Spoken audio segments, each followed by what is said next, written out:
I tuck my tail beneath my coat. I hum a tune, I bite my note. A button nose, a velvet paw. I bow, I smile, you think you saw. I dance in shadows, soft and small. You laugh and hand me all your walls. I count your heart, a tiny prize. Pretty things are full of lies. Cute as candy, sharp as night. I'll hold you close, then slip from sight. I wear a grin so warm and mild, but I'm a monster and I am wild. I'll steal the light behind your chest. Keep one last look before the rest. You'll remember me, my wicked style. The last thing you'll know is my smile.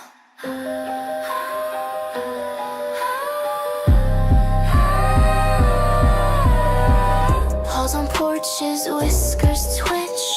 I tip my hat, I plot and pitch. A lullaby, a silver ring, all for the tune that I will sing. Soft footsteps, honeyed words, the air grows thin, the night is stirred. No need for screaming, no loud trials. I close the space with kitten smiles. Cute as candy, sharp as night. I'll hold you close, then slip from sight. I wear a grin so warm and mild, but I'm a monster and I am wild. I'll claim the warmth inside your chest. One last glance before the rest. You'll remember me, my wicked style. The last thing you'll know is my smile. Don't run, don't shout, just sit a while. Tell me secrets, feed my guile. I'll tuck the moon beneath my sleeve. Trade your daylight for make-believe. It's so easy when you trust. A little hush, a little dust. Cute as candy, sharp as night. I'll hold you close, then slip from sight. I wear a grin so warm and mild, but I am a monster and I am wild. I'll take the beach you keep inside. I'll flicker then the silent tide. You'll remember me, my wicked style. The last sweet thing you feel. And we're live.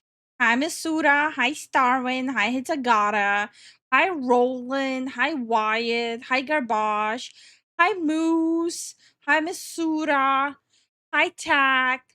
Hi, Puck Puff. Oh my god. Every time my brain wants to read it as Puck Fuck. I am so sorry. Just a heads up, Zen is having his dinner right now, so he'll be quiet up until he finishes his food. Okay. Warhammer time. What did I walk into? It's called a stream. Warhammer time, y'all. Not gonna lie, I'm a little bit nervous about like drawing on stream because last time I didn't really have the best experience with it. So let's see how this goes. Holy shit, Lifu and Zen are early. We're just like 5 minutes early, that's all. Hi Matt, how you doing? Hi Jason, how you doing? Where's the chat go for building a Tau army? You know what? I should start a goal. And the goal is gonna be, if you guys are liking this, we'll do like another one of these next week. I think that's the perfect goal. Let me set it up. Oh my god, YouTube is like, YouTube barely works. What the hell? Oh my god, I actually cannot see the chat. What the hell? I hate YouTube sometimes. It's so unreliable with how it works. It's so bad. Bruh.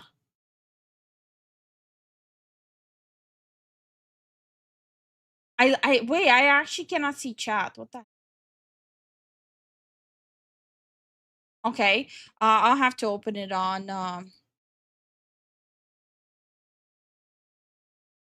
I'll have to open it on a different browser. So bad. It's so bad. Halloween Candy Part 2. Go. No, no, no, no, no, no. No, no, no, no, no. Let's see. Let's see. Let's see. Okay. Yeah. Wait, hold on. Ah, I'm so bad at this. I'm a bad streamer. I'm a bad stream. Oh, Zen already made it. What the fuck? I will turn to Tao. Okay. Zen already set it up. Your brain is never going to be the same again. I do dabble in Warhammer a Stop bit. right there, criminal scum. Nobody breaks the law I'll start on this my for the watch. greater good. I'll start this for the greater good. Thank you so much for the support, Jason. Wait, super chat goes to get you to keep playing games. Well, we're cooked. Jason won't let you play anything but WoW. That is true. No. But jokes aside, we will play some more World of Warcraft tomorrow. I think Zen wanted to try retail tomorrow, so that's what we're gonna do tomorrow. And Friday more Digimon, and Saturday then is gonna try World of Warcraft Classic, after which he's gonna decide if he wants to continue, and if he wants to continue, which one, retail, classic, or Legion remix. You think Lifu should do a test on Warhammer? What do you mean? Oh, like the knowledge thing? Brother, I have 3,000 karma in the Warhammer subreddit. I don't. Hi, Kaylon. How are you doing? Oh, FYI, Lifo, I super chatted with Google's money last night. I found out the credit you get from Google surveys on Android can be used in the YouTube app. Free super chats for the. Wait, really? I didn't know that. What the fuck? What's your favorite faction in 40K? Any sister. You give me a sister, I'm a fan. I'm a sister in disguise. Classic is only good if you are playing with a large group of people. I don't think so. It's literally classic, the OG. I don't think so. Why are you lying? Hold on. Let me just calibrate my face, otherwise it's gonna be weird. Okay, there we go. Face calibrated. Call the Harlequins. But yeah, we do have. Hold on, I'll show you guys. We do have this prepared. Pa-pa-da-boom. So I'm gonna be working on this. I did have to do some preliminary sketching off stream because there was a lot of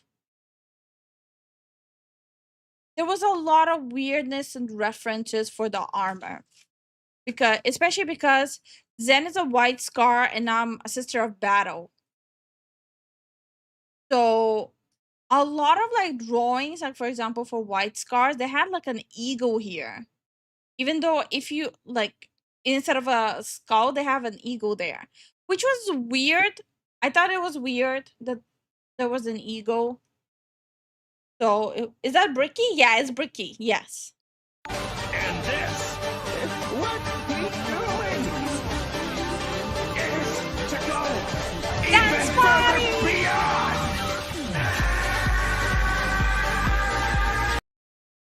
Hope you guys have a great stream, and to know you guys are awesome. Also, Bonk. Aw, Brawler, thank you so much. Did you enjoy the Mugen's VOD? I recommended Brawler to watch Mugen while he's working. He said he'd never seen him, but his content is pretty fun. His content is really fun. And thank you so much, Brawler. We really appreciate it. Classic doesn't have auto dungeon queues. Who needs auto? Auto is for lazy people. Come on. Auto is just for lazy people. Hi, Suzu. Hi, Chris. How you guys doing? I think I need to switch the category on Twitch to art, right? Is this art or just chatting? I'm trying to figure out which one it should be under. Hi, Cosmic. How you doing? Yeah, he was very well spoken and very informative. Yeah, Brawler. Like, I think, like, his channel get to go by. Well, damn. Okay, making me feel like a cheap hooker. Threw money at me and ran. Damn, feelings hurt. Just odding. Oh, you guys seem excited about this. Okay, show of hand. How many of you actually know the Warhammer factions? Because we have the videos, like, I prepped our Warhammer factions part 1, which is like almost 2 hours long, and then Warhammer factions part 2, which is 1.5 hours long. As much as I love Warhammer, even I don't know majority of the factions. So I thought maybe this is gonna be like a nice introductory to it. So yes, Jason, that means we'll get to Tau at some point. Jason probably sitting like, yes. I would find art and chatting in the art section. Oh, okay. Depends on your ratio of artsy to fartsy. Since I'm 100% fartsy and 0% art, I'll do just chatting. But I'd say you'd fit better on the art for the stream because it's 0% farty to me. Wait, does that mean the rest of the time we're farty? I watch 40k lore like it's been eating a lot. Oh, okay. Hi, Fernando. How you doing? Hi, Mechanical Mac. How you doing? I know all of the faction. Okay. Like how the emperor is actually dead.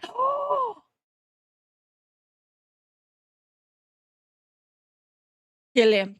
Hunt down Kuro. Kill him. Heresy. I know them, but I cannot remember all of them by name. No, valid. Absolutely valid. The only reason why I know, like, about, like, for example, Tau is because Jason won't shut the fuck up about it. Especially in the past. I know nothing about Warhammer. Let me know when we get into a mech warrior. Oh, that's Tau. Moose, if you're looking for like mech warriors and like Gundams, that's Tau. I'm open to learning things even if I don't play. Oh, Matt, you don't need to like play Warhammer to really love lore. There's so many people who follow Warhammer, they don't play the games. They're in it for the story. Corpse God. Oh, how dare you? I'll vote with Frag the Emperor and install Lifu instead. Oh, that is such heresy. What the fuck? He's not dead. He's a. Why is the chat becoming Nurgles? Giant robots are a man's soul. Tau propaganda. What is Tau? It's like those mecha guys. Zen is saying Japanese Gundams. If you've seen Gundam, that's basically the Tau faction. Hi J-Dog, how are you doing? Okay, but let's start, I guess. I don't know how this is gonna be, how this is gonna work with me reading chat while drawing and listening, but let's see. Let's see what breaks first, the stream or my brain. Place your bets. Let's see. Okay, you guys ready? Nurgle was love, Nurgle was life. Okay. Well, it's muted because I'm a failed streamer. Hi, Boboy. How you doing?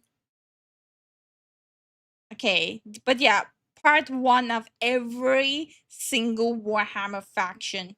In the kind brightness of the far past, there was no war. Our galaxy was, for a long time, fairly empty and quiet. The first known species to appear during this time are known only as the Old Ones, cosmic entities that traveled across the galaxy with ease and seeded life through the stars. Shortly thereafter, a new species began to arise. The Necron tier. Evolving under the harshness of a devastatingly powerful star, the short-lived and irradiated Necron tier try to find the secret to eternal life and to be freed from their terrible existence. As they expand through the stars, they find the Old Ones and they plead to them to share the secrets of the universe and grant them purchase from their short and painful existence.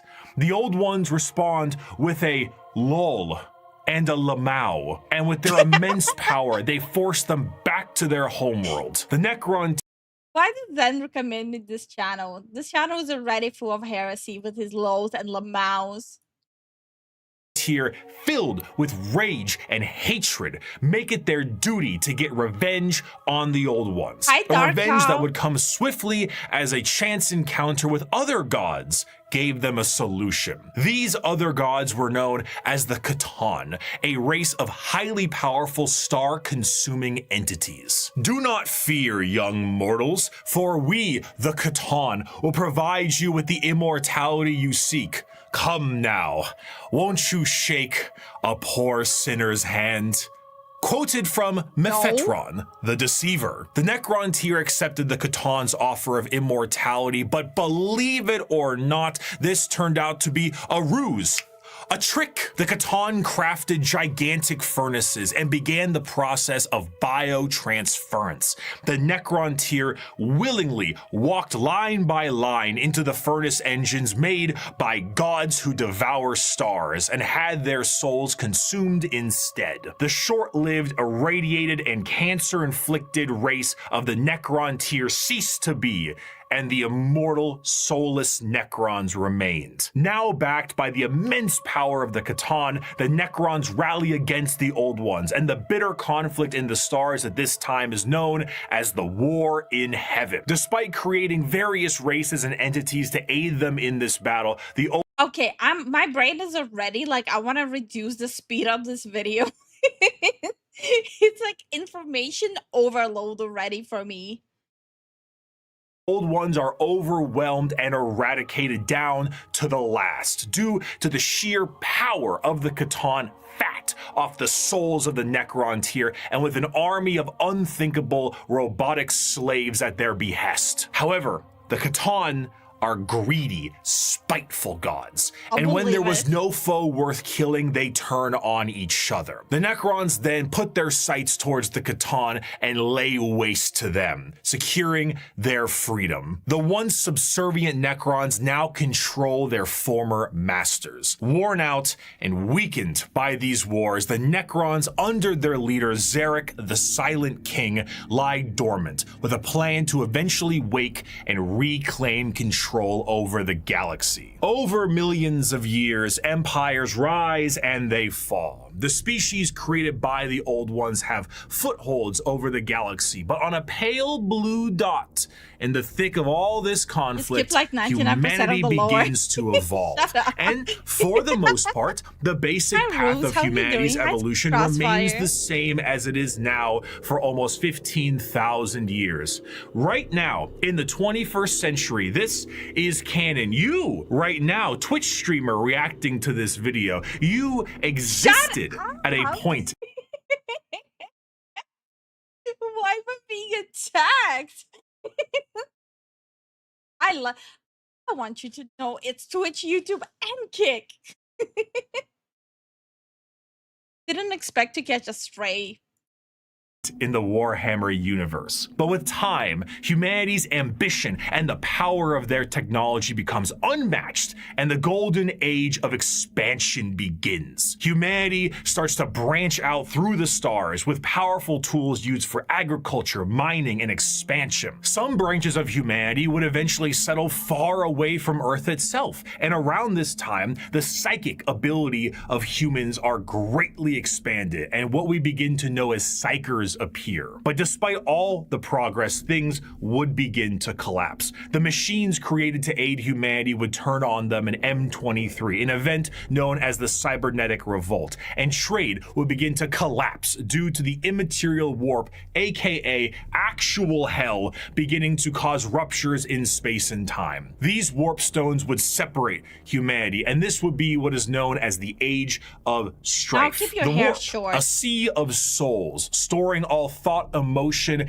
and the souls of those who have passed on, begin fluctuating into something terrible, as far on the horizon, something horrendous was brewing. You see, the warp isn't just a random assortment of chaotic energy. It is fairly well organized thanks to those living in the galaxy. The warp itself acts as an afterlife of sorts, and the actions of the innumerable amount of creatures who live in the galaxy have manifested a pantheon of organized entities known. Darkel says, also sorry for not being around. I just can't help but comment when I listen to the stream. I'm at work, so I felt bad or like I was slacking. Why? Never feel bad about it, brother. Bro, we know you lurking in the shadows, man. No? Yeah. You working, man. We know. Like, never feel bad about it. Yeah. Unless it's Jason. He should feel bad every single time. Oh, true. Kyrian too. True. Hi, Kyrian. How are you doing? And maybe Garbage. Yes. They always should feel bad, right? And Starwin should not be typing since he's driving. Oh, is Starvin back to work? I don't know. I don't know if he's back to work. Oh, Masuda here too. Yeah, he has to. Him too. Throw him in. See, Matt's in there now too. Nope, you're in.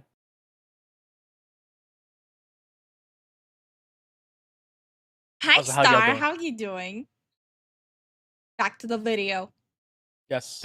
As the forces of chaos. Increase your At volume. their helm are three major entities: Korn, Nurgle, and Zeech. However, a fourth one, Slanesh, was about to be born. Slanesh. Shh. Oh, the hoe? His. Shh. Listen, all because Space Elves wanted to get too freaky. Bro, did you see how you look? You look like you're in the skies for Slanesh. Look at yourself. Who? You're like the way you're being drawn. You look like you're LARPing as a white scar. Why you draw me like that? Bro, that's your face. That's your Stop face, right there, brother. criminal scum. Nobody breaks the law. Moose, in if you're my watch. working, then work, Should I bro. We don't want to switch distract you work? from working. I'm confused now. Bro, I'm always confused. Darkel says, I like corn. You like corn? Khorne?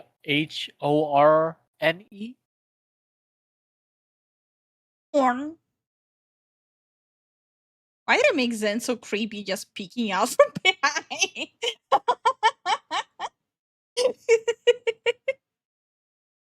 That's He looks like a dark Eldar trying to be a white scar. Stop!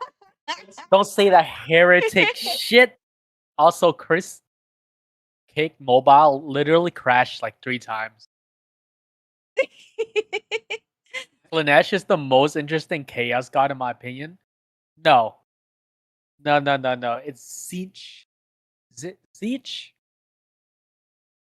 No corn. Okay. Enjoy your corn then. Hey Ben, what's up? How you doing, Da? Okay, can we get into the lore? Yeah. The ancient Eldar were one of the first species created by the Old Ones, and due to their extreme and unbridled excess, the birthing of Slaanesh tore a hole in the galaxy and forever split the Eldar into those of the craft world, who sought to bring their species back together, and those of the Drukhari, who wished to continue what caused the birth of Slaanesh in the first place. The birthing of this fourth Chaos God settled the warp storms of the Immaterium and ended the age of strife, but humanity was still fractured. So one man revealed himself and spearheaded an immense attempt to reunite all the fractured pieces.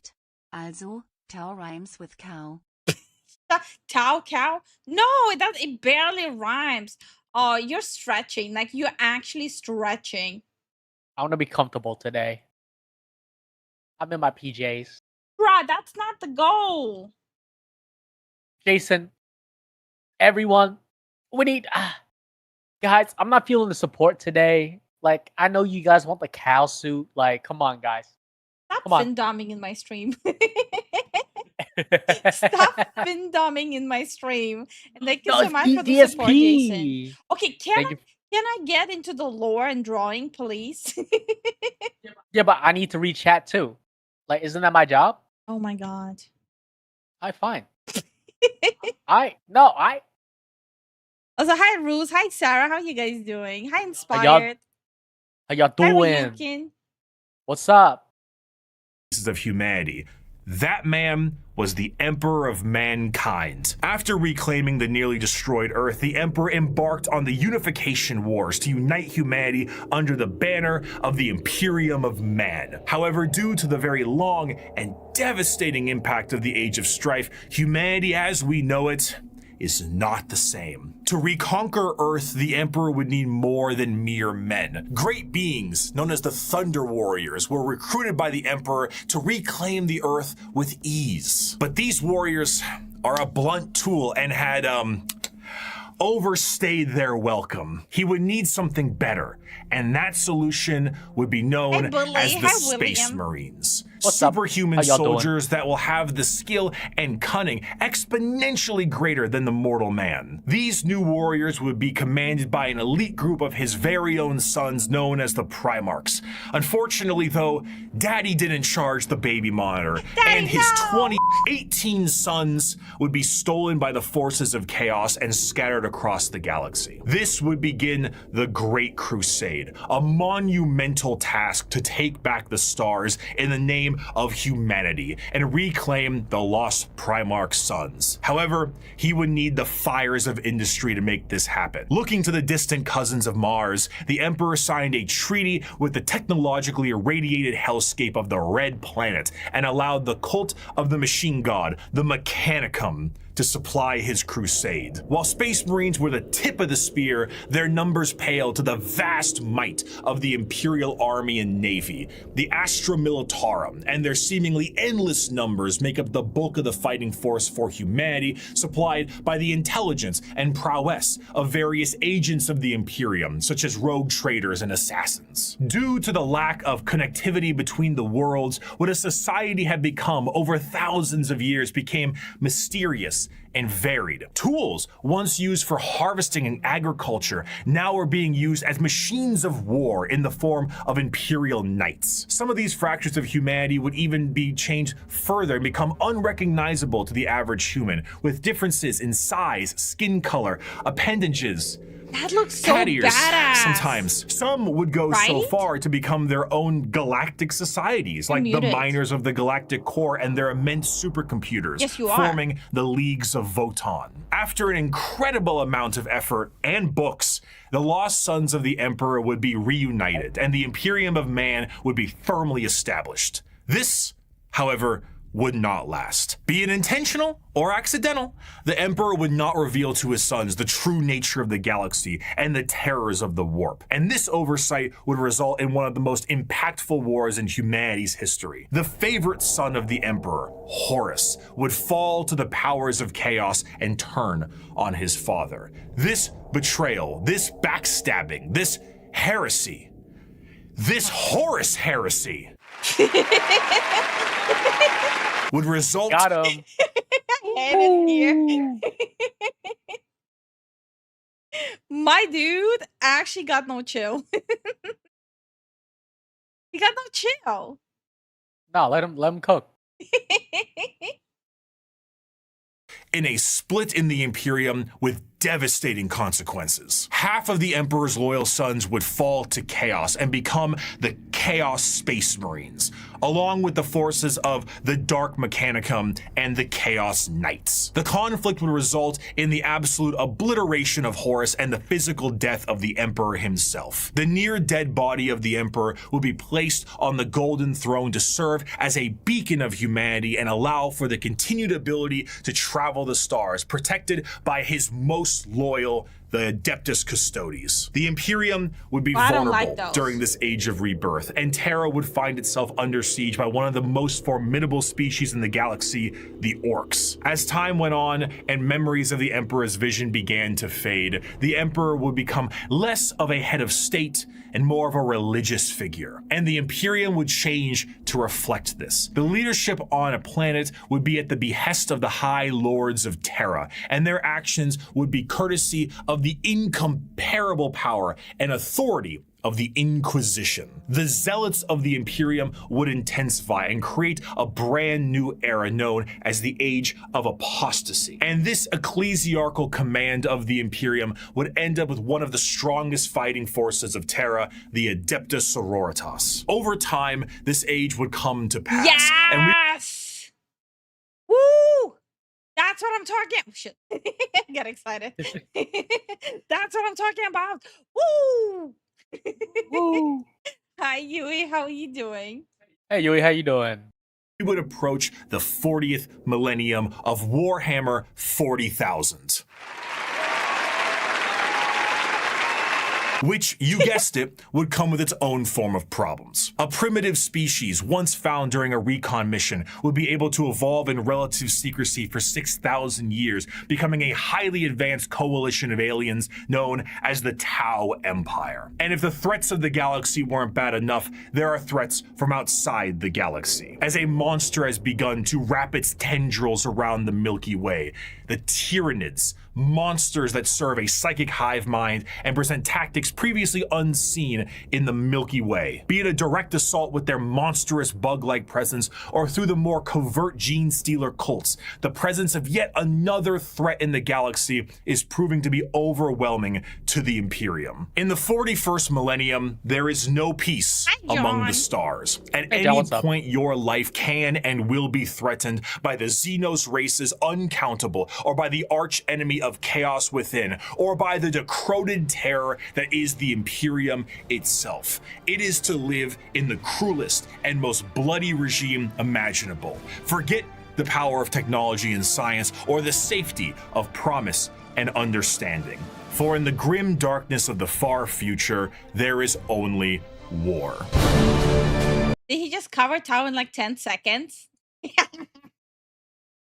Taste.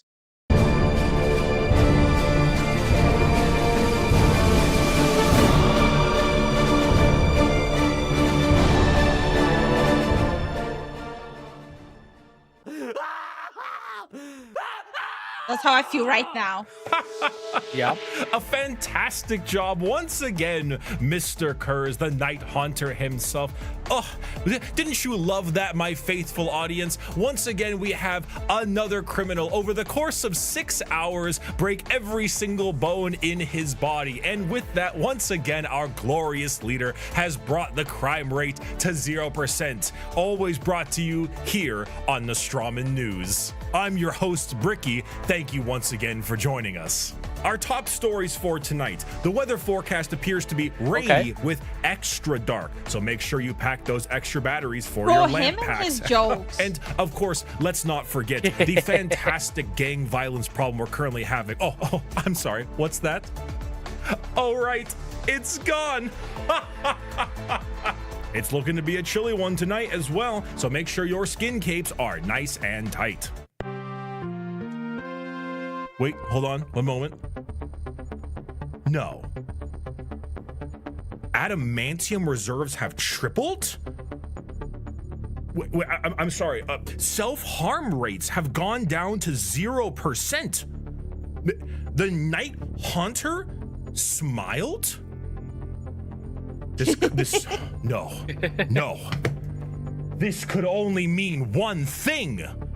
It is the Strawman News' great privilege to bring some color back in your life with the brand new 3-part Gamer Supps drop exclusively on this here news network. That's right, your esteemed host Bricky, myself, is dropping a 3-part Gamer Supps release for pre-order, available now and only for a couple of weeks. Not only does it include a completely brand new artwork reskin of the Sweet 6-pack flavor, one of the highest selling flavors in the entirety of Gamer Supps, but it also comes with the first ever all over print Gamer Supps 32-ounce jug. And if that isn't enough for you, if the phenomenal drink and drink holder is not enough for you, we have a desk mat to go along with it. That's right, the Herculean look of the brand new Sweet 6-pack style is here. We're still looking at muscles beyond belief, but this time we're talking taste, we're talking Atlas, we're talking smooth. And if that wasn't enough, your co-host specifically, should you pre-order all 3 of these items, will personally hand sign a note for you, thanking you for supporting this network. All of this you can receive for 10% off if you go down in the description of this video and click the link, or go to gamersupps.com/Bricky. And Ricky has his own waifu cup. What do you mean? He has his own waifu cup. Yeah, and what of it? I'm jealous. Own waifu cup. Use code Bricky. Save 10% off with code Bricky. Bring some color back into your life and increase production across the board for our glorious leader, the Night Haunter. Thank you, Gamer Supps, for sponsoring the Strawman News, and let us move on to our next scheduled program. 5 years ago, I made every Warhammer 40k faction explained. A passion project of mine for a universe that I enjoyed so much. Its main purpose was to be a drawbridge, the separation between the layman who had only ever seen the big armored blue man situated neatly next to a Wetzel's Pretzels, and then the hardcore Warhammer lore nerd. That was just too wide, and there was nothing bridging these two together. Since 2020, Warhammer has exploded in popularity thanks to COVID, quality game updates, and a few excellent video games, and a couple miniseries. The sheer volume of people who have told me they have purchased miniatures due to that video alone makes me feel as if Games Workshop owes me commission. However, where did they buy it from? Huh? Ooh. Huh? That video is incomplete. I was not a casual fan, but I was also not a hardcore lore junkie. In the 5 years since that video's release, multiple channels have sprouted up, and the drawbridge between casual to the obsessed has never been wider or easier to traverse. Even I, myself, have been a part of Adeptus Ridiculous, a podcast teaching lore in a much simpler and condensed form. Needless to say, I've learned a lot. Warhammer is so much more than just Spaceman shoots big gun. It has also grown substantially from its origins, being a Warhammer fantasy spin-off just in space. Now, it is a black library filled with immensely deep characters, difficult themes, and even some tear-jerking stories. It is a backdrop for a million stories over a million worlds, and I did not see its true depth in 2020. But now, I'd like to share what I've learned. We just had a brief summary of the world and each faction that takes place during it. And we did that because to truly understand each faction, we must understand what makes them the way they are. And to do so, we need to begin in chronological order, discussing their origins, their culture, their powers, and of course, what makes them oh so grimdark. So let's begin with the group that started it all and sing praise to the Infinite Empire. As just mentioned before, the Necron tier were the original form of the Necrons, an alien race far away from us that lived short, painful lives due to the irradiation of their star. Normally, this would manifest as like a sort of cancer, a space cancer of sorts. The Necrons are very much inspired by the ancient Egyptian aesthetic, but unlike the windswept dunes commonly associated with it, the irradiated hellscape the Necrons here endured was far from picturesque. This also translates into their hierarchy. They are a race of nobles and peasants. Most of the peasants would often live for their very short amount of time, only a couple of decades, while the nobles tended to have better care and would live a little bit longer, but still far less than the average lifespan of a human, even today in the 21st century. The leader of the Necrons was Zarek, the Silent King. He was the one who took the deal with the Catan. Yes, we did play Space Marines too. Yes, we play Space Marines, we play Warhammer, we play Vermintide 2. You call it, we play it. Yep. I think I posted a picture of all the Warhammer games we have too. Yeah. It's a lot. Like it's a lot. We had a lot. I switched the stand I'm using. Okay. And the Deceiver. Of course, he wasn't aware of the fact that they were known as the Deceiver at the time, but the whole species was blinded by hate after being debased by the Old Ones on their quest to cure their illness. The sheer pain that underwent the Necron race can't be understated, as their fear was manic. The Catan are, of course, gods that eat stars, and when the leader of your species tells you to march into the gigantic green furnaces to ascend to immortality, you march. The scenes from these are long lines of both the peasantry and nobles clutching their loved ones in a frantic act to save their own lives. Many of them already inflicted in the late stages of this space cancer, some of them crawling into the biotransference furnaces, trying to outrace death itself, without realizing death was the one who made these to begin with. What came out the other side was a soulless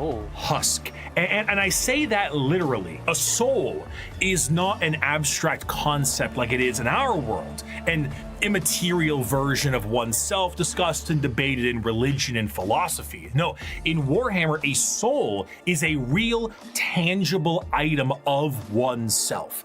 And the Catan basically were just like to every single person who went in their furnaces. If you were a peasant, you came out a Necron warrior, and you as an individual have ceased to be. You have no mind, you have no soul, and your body as you know it. Hey, how many dashes does the cow have? 1, 2. Okay. I was trying to make sure I'm making the right flash for the towel. Okay. I got a little confused. Is made of an extremely advanced mass of re-knitting living metal known as necrodermis. You cannot think for yourself, for you do not have a brain to think with. All you do now is await protocols from your overlords, which are the nobles who came out of the furnaces with their minds intact. Not their souls, mind you, but their minds are very much intact. These nobles now have command protocols, and they are able to command all of their peasantry and do with them whatever they wish. Zarek, the Silent King, is the most advanced of all the Necrons, a perfect metallic version of himself with incredible power and intelligence. His strength allowed him to lead the undead and the unthinking armies of the Necrons to battle against the Catan when they were at their weakest due to their incessant infighting, and then win back their freedom. But gods cannot die. So in reality, what occurred is the Catan were shattered into thousands of pieces, and each shard of their god was trapped in a stasis vault and mind controlled to do the bidding of the Necrons they once enslaved. The biggest challenge they face now are actually the upstarts of the galaxy. The Eldar and the Orcs were quite prominent, and as you can imagine, a galactic war really takes its toll on the joints, or I guess the servos. It was in their best interest to wait out the galactic rise of the other races and come back at a more opportune time. So they went into stasis via these massive tomb complexes hidden beneath various worlds, biding their time until it was once again their opportunity to rule the galaxy. Zarek, the Silent King, as penance for his failure to his people, exiled himself into the darkness between stars for the next 60 million years with his perfect memory, a constant reminder of the doom he inflicted upon his people. Flash forward to the modern day and the Necrons are reawakening, but it isn't working as well as it could be. Whether the tomb world is reawakened naturally or by some imperial moron stepping on a green glowing rock, the Necrons have come back to reclaim a galaxy they consider rightly theirs. But 60 million years of hypersleep have taken their toll. Many Necron dynasties awake with systems unrestored and huge swaths of their population's minds completely lost. Necron nobles wake with various mental faculties compromised, sometimes exhibiting traits similar to excessive paranoia, schizophrenia, or even dementia. One notable Necron, Nemesaur Zandrek, believes that he is still back on his home planet fighting off separatists and interlopers. See, Oberyn, the separatists come, attempting to outflank me as they did at the 4th Battle of Vindach. How they calculate that daubing themselves green and roaring like savages will produce different outcomes. Why did he say so aggressively, though? Vindach! Vindach! Ow, that hurt my throat. Ow. It's over here. You have to say it from you. I cannot fathom, but it is of no account.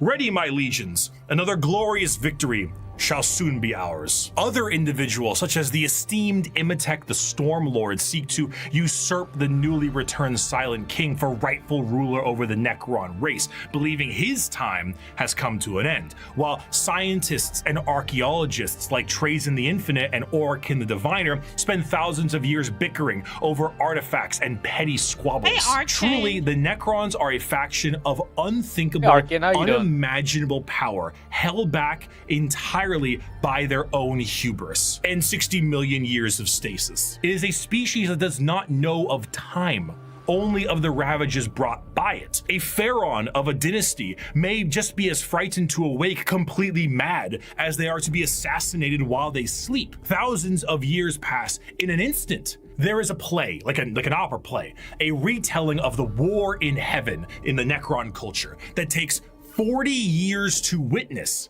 because why leave? You have no need to eat or vacate your bowels. You are immortal, but you are soulless. Despite the Necrons' incredible technology, their mastery over time, reality itself, despite all of this, they still are missing a soul.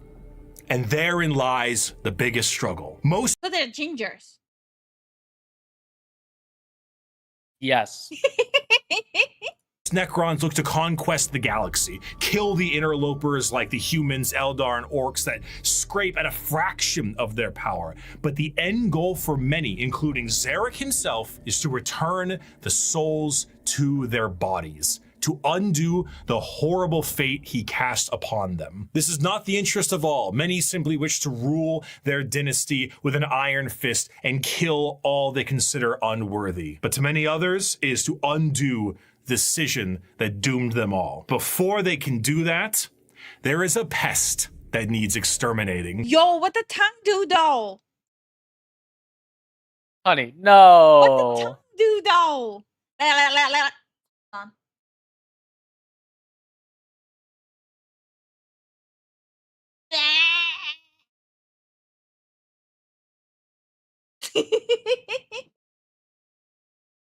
I have no regrets. Why do you do this? I got stun locked, Lifu. That is the fundamental understanding of the Necrons. They are so hyper advanced that their science borders on magic. They play with the fundamental aspects of reality and time. Their mastery of the physical galaxy is the strongest in the universe. Their weapons reduce people to the barest molecules, and they have devices capable of causing stars to supernova. They are unfathomably difficult to kill, as if you do fell one of their number, the living metal reknits itself and the reanimation protocols allow it to come back alive once again. They're masters of teleportation, and often killing a Necron fully will just have its consciousness translocated back to their tomb world to await reassembly. Normally they utilize large phalanxes of warriors and honorary combats, but some of them have fallen to various mind viruses. The destroyer cults are hell-bent on killing anything and everyone that lives with an overwhelming force. And then there's the Wait, actually, before I drew this face for Zen, originally I was planning to give him a different face. This one. Let me move it for you guys. Originally I was planning to give him this face. But a tongue out. flayed ones. Necrons cursed with I have no mouth and I must scream, a panic attack virus, as the last laugh of Landogo, the Flayer Catan. Slowly losing their minds, they strip apart their foes and adorn their bodies with the skin of their enemies. What video is this? Bricky is revisiting the factions. Yes. Enemies, trying to better return to their old feelings of flesh and blood. The Necrons are a degraded version of their mighty empire, and still one of the biggest. Okay, serious question. Do fuck towels. Do White Scars have anything on their other shoulder? I don't think so. Threats in the galaxy. The only thing keeping them at bay currently is their awakening sickness and their infighting with no care to the timeline. But they are coming. And slowly, they plan to rid this galaxy of the vermin that inhabit it. My people shackled the stars and broke mortality when the species you sprang from had barely left the slime pools it spawned in. Our wars burned reality, and the dominion of our kings is without limit. The ground you tread on is not yours, it is ours. The war in heaven was a catastrophic time for the galaxy, and as stated in the above quote, burned reality. Of course, souls exist in Warhammer, and in the case of the Necron tier, they were consumed by the star gods. This begs the question, however, if you were to pass on, expire, as one might put it, where would your soul go? The answer to this is the warp. In Warhammer, a soul is real. And so is hell, the afterlife, the Empyrean, the Sea of Souls, the Immaterium. All of these names refer to the dimension parallel to our own known as the warp. Now, the warp is not like our reality. It does not follow the classic normalcy of time and space. It is defined as the Sea of Souls, and it acts like this in a more literal way than you can realize. To imagine the warp is to imagine the sea itself. Hell is real, and you can surf on it. It has a current and can become more dangerous depending on where you go and how bad the weather is. As the Immaterium is a reflection of our reality and of our souls, all thoughts, all emotions, all feeling that goes with a soul is passed on into the warp. If an entire planet decides it's going to engage in a blood-fueled rampage of murder and gore, then the warp around that planet will be affected in a similar manner. It's not something that you can see. It is a parallel, not perpendicular dimension. But it is changing. To expose oneself to the warp for any period of time invites certain death outside of the most iron-willed of individuals, and to stare into it will drive one mad. Much like the open seas, things dwell in the warp. Whether these beings were always there and were just emboldened by the carnage of the galaxy, we can only speculate at. At a time, you could say it was more calm, but a certain faction's galactic war in heaven didn't do it any favors. Now the warp is turbulent, and its realms belong to a pantheon of gods known simply as The forces of chaos are beings that serve directly under their patron deity. There are 4 current gods of chaos at the moment: Khorne, Tzeentch, Nurgle, and Slaanesh. Each of them represent various facets of and emotions of sentient species and play a great game against one another for total control over their realms. Interestingly enough, while their disciples have physical forms we can understand, the chaos gods do not. Like, I'm gonna be honest, if I wouldn't be such a fan of the sisters, I would have been definitely a Slaanesh follower. That's where all the fun happens. No, it's not. Yes, it is. Source, me. That's literally where all the fun happens. Have a physical visual that you can perceive in reality. So while there are tons of fantastic fan art, we do not know what they truly look like, though they are conveniently color-coded. Khorne is the god of blood and murder, carnage and slaughter. He is the one who is most powered by the wholesale killing of any living thing, for Khorne cares not from where the blood flows. With a sacred number of 8, he is the lord of all things involving killing and blood and gore. Love it. The champions are extremely strong as well, with monumental muscles and extremely large weapons. A true analog to Khorne would be his greater demon, the Bloodthirster, an enormous muscle-bound flying devil with an axe so large it splits tanks in a single swing. They move into battle with armor of brass adorned by the skulls of their foes and pools of freshly spilt blood. This may appear to be quite frightening, of course, demonic, one might say.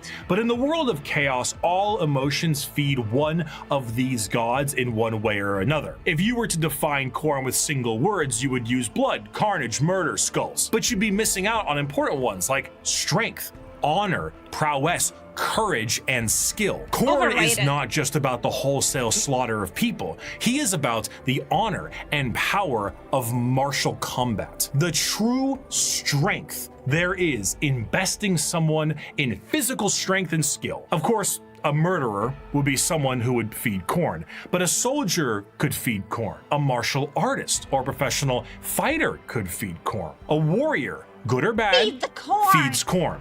A diplomat does not. A premier soldier does. A GoFundMe does not. This is what leads many mortals down the path of Khorne, for he will bless those that bring him enough skulls. And that I did 12 months already. Weird. Anyway, Lifu going to be making a Sister of Silence drawing. No, Sister of Battle.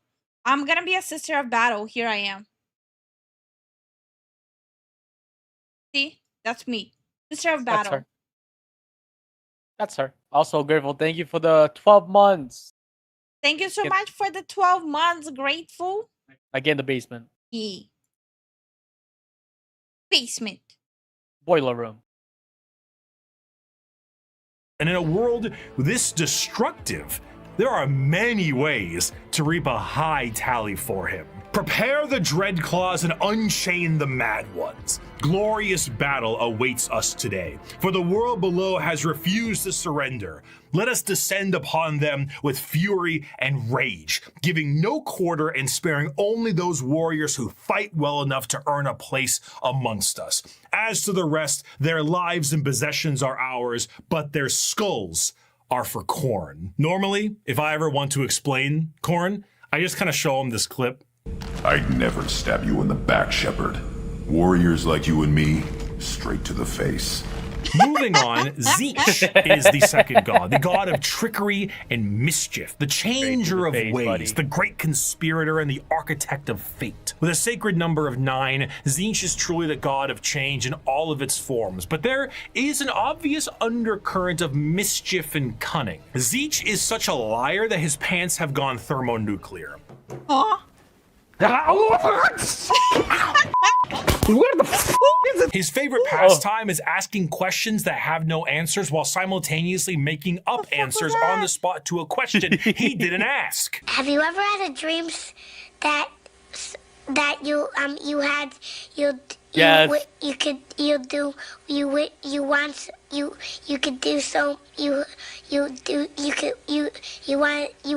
him to do you so much you could do anything? He is such a conniving little bastard that every emotion of lying, of scheming, of trickery is a direct way to help feed him. An unfaithful partner, a politician, a spy. All these people feed Tzeentch in one way or another, and it doesn't matter if the intentions are good. Acceptance does not feed Tzeentch. Change does. Tzeentch doesn't care about your facts. He only wants opinions. Because he represents change, he also represents hope, though. Schemes are not always bad, and even the hope to make a better tomorrow is the change he seeks. Because he is the architect of fate and the mastery of sorcery, his presence is purely unknowable. Every depiction of a Tzeentchian demon contains more eyes than are.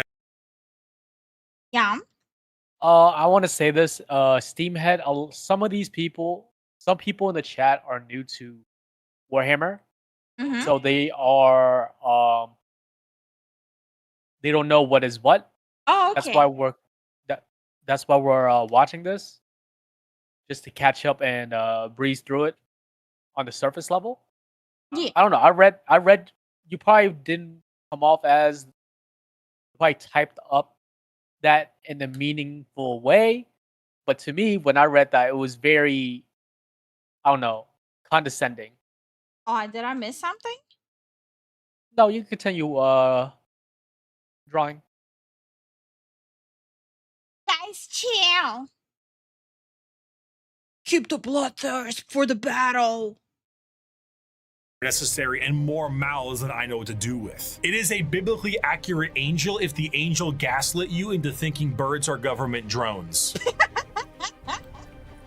But are they? The creatures at his disposal adorn themselves with the knowledge of sorceries and the unknown, all to provide a mind-crushing experience. Fighting demons from outside of our reality is difficult enough, but fighting demons from unreality, purposely attempting to trick you, is a whole new thing entirely. And that is before we even get started on the gigantic bird of sorcery you're going to need to face. Do not ask which creature screams in the night. Do not question who waits for you in the shadow. It is my cry that wakes you in the night, and my body that crouches in the shadow.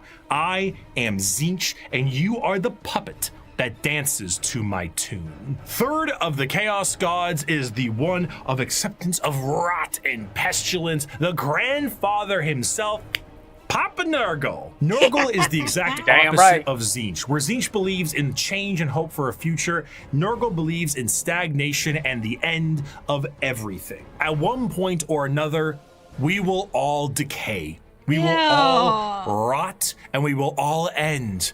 And with a sacred number of 7, every single thing.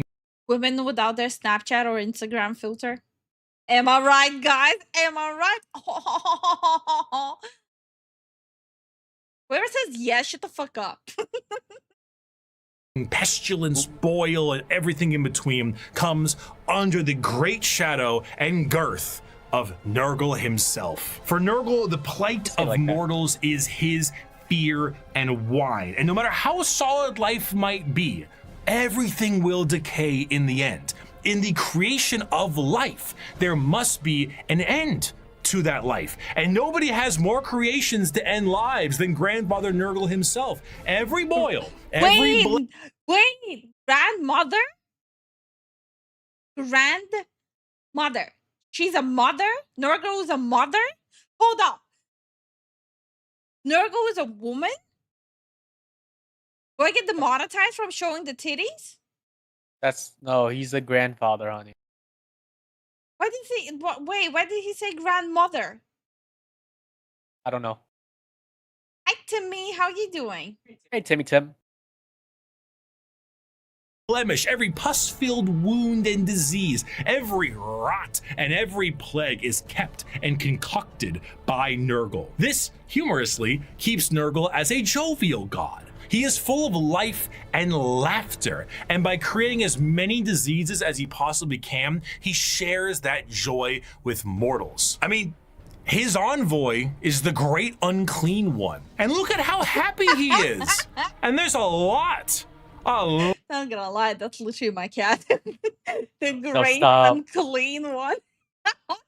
Oh my gosh. That's actually Ozzy. He even has the same body. A lot of him to love. A fear of death in general is feeding Nurgle. All disease makes him stronger, but to pray for salvation for a wounded loved one is to feed Nurgle. The timeless and inevitable fear that one day you will rot and decay is what gives him strength. The Peloton won't feed Nurgle. Licking the doorknob on a public bathroom certainly does. However, should you embrace your grandfather's gifts, you may find an end to your pain. Maybe. All mortal followers of the Chaos Gods found themselves there in one way or another, either through the direct worship or the slow corrupting of their souls. But those that take Nurgle's gifts and embrace the decay of their bodies may end up being chosen among his few as a faithful servant. In doing so, you will be free of the pain caused by Nurgle's ailments, and you may even find yourself just as jovial and happy as he is.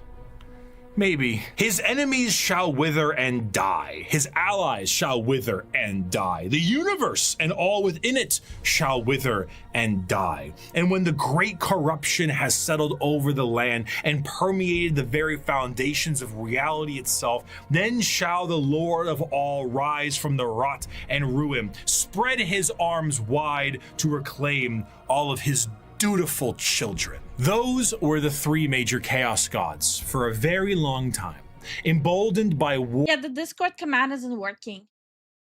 Okay. You have to manually post it.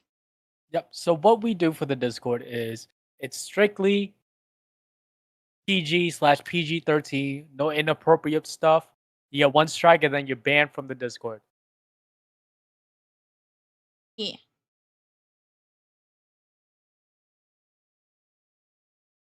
War and death on a galactic scale. Ever present, but now fact on the suffering of a galaxy. One race, for a while, was able to elude the pull of chaos. An advanced race of psychically attuned aliens whose master over the physical world was so strong that chaos could not glean from them the morsels of power they once had. Or so they couldn't. Not for a long while. 60 million years ago, in an attempt to combat the Necrons and Catan, the Old Ones made a new species. One with innate power in the warp and the ability to harness it with a mastery that was unseen by so many others. A mastery so powerful, the Necrons retreated to sleep in order to wait it out. It was no longer a galaxy to be ruled by them, but instead begin the age of the... The Eldar are a race of pointed-eared humanoids that are all psychically attuned to the warp. If we're being meta here, these are space elves, and these elves ruled the galaxy in the time the Necrons went to sleep and humanity began to rise. The Eldar's empire was galaxy-wide and lasted for longer than any other galactic power that we know of. Their understanding of all things was exceptional. With every single one of them being psychers, they had the ability to master the warp and use it to their advantage. See, being a psyker is basically like being a wizard, or I guess in this case it's more of a sorcerer, since you are born with the gifts as opposed to learning them. In order to utilize your psychic abilities, however, you must then reach into the other dimension, into the warp, into hell for that power. So if you were to say, cast Fireball, your mind would reach into the warp, gather the strength to rewrite reality, to then cast Fireball. Now, you might think to yourself, doesn't that mean if you are opening up a power to the warp, you may create a lot of risk to yourself because of all the horrible things we just talked about in the warp?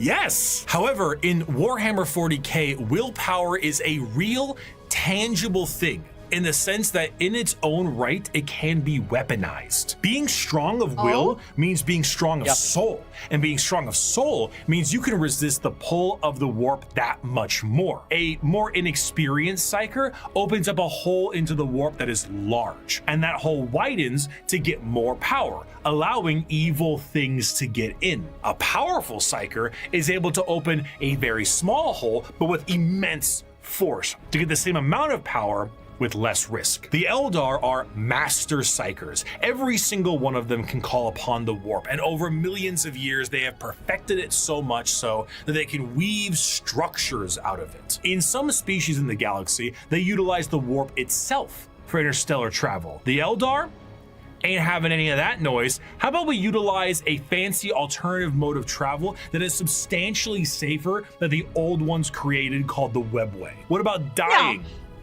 No. Miss me with that. We no longer age. And if we do, we can just be reborn like that. Food, water, materials, we make things out of distilled warp essence itself. We sing unreality into cathedrals to dine in. What truly could the Eldari Empire possibly fear?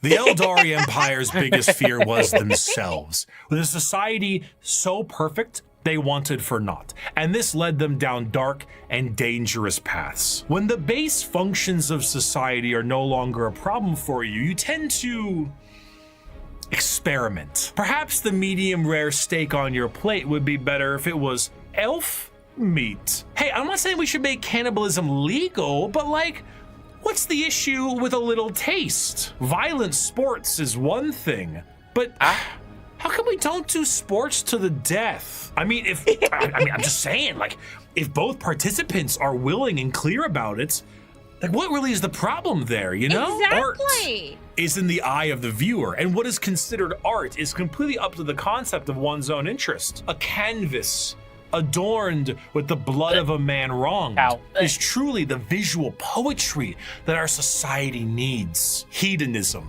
with a slow and consistent hedonism. Same thing. The Eldar slid backwards into debauchery of the sort I cannot discuss on this YouTube video. Murder on stage, delicacies and drugs distilled from one another, the trade of slaves and concubines, and much worse. The Eldar physiology has their emotions heightened, and they can feel more than a human does. So while it can provide lows of pure despair, it can also provide greater highs than you have ever known. And swinging between the two of them was the Eldar game. The warp took notice of this heavily, and it began to react. On a galactic scale, the debauchery and the hedonism of the Eldar race caused levels of warp storm so pronounced and so volatile that it cut off interstellar travel for all those who used it. Communications between planets was removed, and a nightmarish era of old night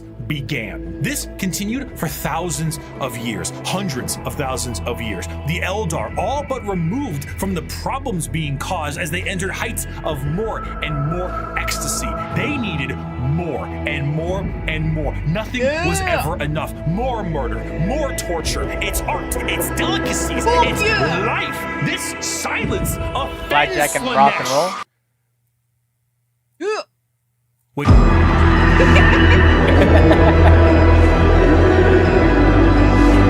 Slaanesh, the Prince of Pleasure, she who thirsts, the god of unspeakable excess, is our fourth Chaos God, with the sacred number of 6 adorning their title. Slaanesh is a bit of a tricky one, because with our other 3 Chaos Gods, there was a certain understanding of human emotions and desire. That's hot. That's hot.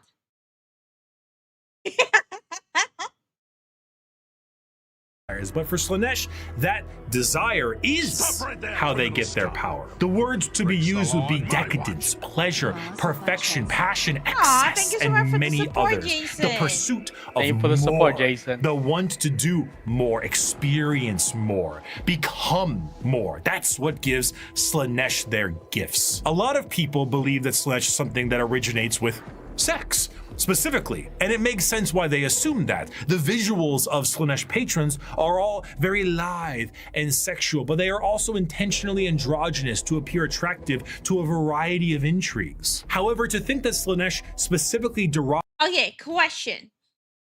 Should I make my hair white and green or black and green the way I usually have my hair? That's a very important question. White and green. White and green? Silver and green. Okay. It just like the sister armor is usually like dark gray, like charcoal dark. My hair is black, so it's like might blend everything together. Now silver and green. Derives from sex would be mistaken. While it is true that a lot of humanity's actions can relate to getting laid, and Slaanesh is the dark prince of desire. Sisters have their hair white. No, I know that, but I'm drawing us as Warhammer characters. Stop right there, criminal scum! Nobody breaks the law on my watch! For your sister of battle needs candles on her backpack. Not all of them have that though. Yeah. Thank you so much for the support, Jason. Thank you for the support, Jason. But like the color of the armor is like this, like dark charcoal. But my hair is black. So I'll just make silver and green hair. Desire, it's more on the lines of feeling an excess of an emotion. It is excessive touch and scent and desire, and a lot of that has to do with sex. That's why it looks like sex, but it's more than just that. A patron of the arts may feed Slaanesh, one that aspires to become the perfect chef or master of their craft, and the sheer pursuit of that alone will feed Slaanesh. Whiplash is Slaanesh's absolute favorite film. Videos where people beat Elden Ring on a dance pad feed Slaanesh. There are no two words in the English language more harmful than good job. But is there a line? Huh? No, man, no. This also moves into the concept of feeling. Sensation is a majorly Slaanesh-coded thing. It might start off feeling good, but then you get to play around a little bit, you know? You play with a little bit of pain. Light pain might not be enough, so you might want more. Or inflicting the pain could be your jam. Music can increase to volumes that may hurt your ears, and even then that might not be enough. More. You must have more. Many of the disciples of Slaanesh carry a demonic form in their lithe grace. The keeper of secrets is his chosen envoy, and their movements are a blur of dance and pain with an aura all the more fatal. They dance and sing, but there's always a form of malice behind every action they take. An alluring gaze that will pull you in right before the demonic entity can crush you in that grip. Slaanesh's palace has 6 layers surrounding it, and one of them is the excess of gluttony, where the participant finds themselves in a beautiful banquet full of the most delicious foods imaginable. Tables of delicacies and rivers of wine tempt the user to such a degree that they cannot stop stuffing their face, unaware that the things they are eating are very vaguely familiar meat. If one does not see themselves drowning in the river of wine, they may soon fill their bodies up so much that they cease to function and fall over, becoming part of the banquet themselves.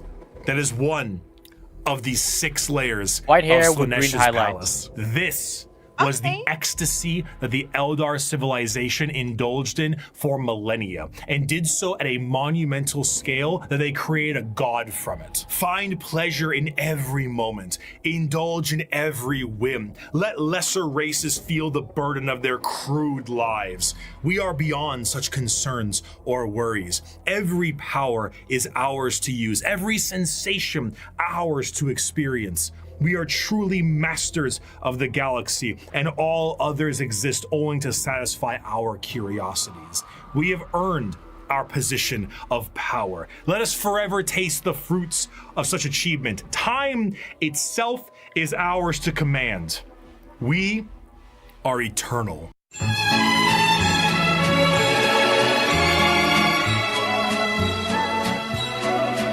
With the birth of Slaanesh, the Eldari Empire ceased to be.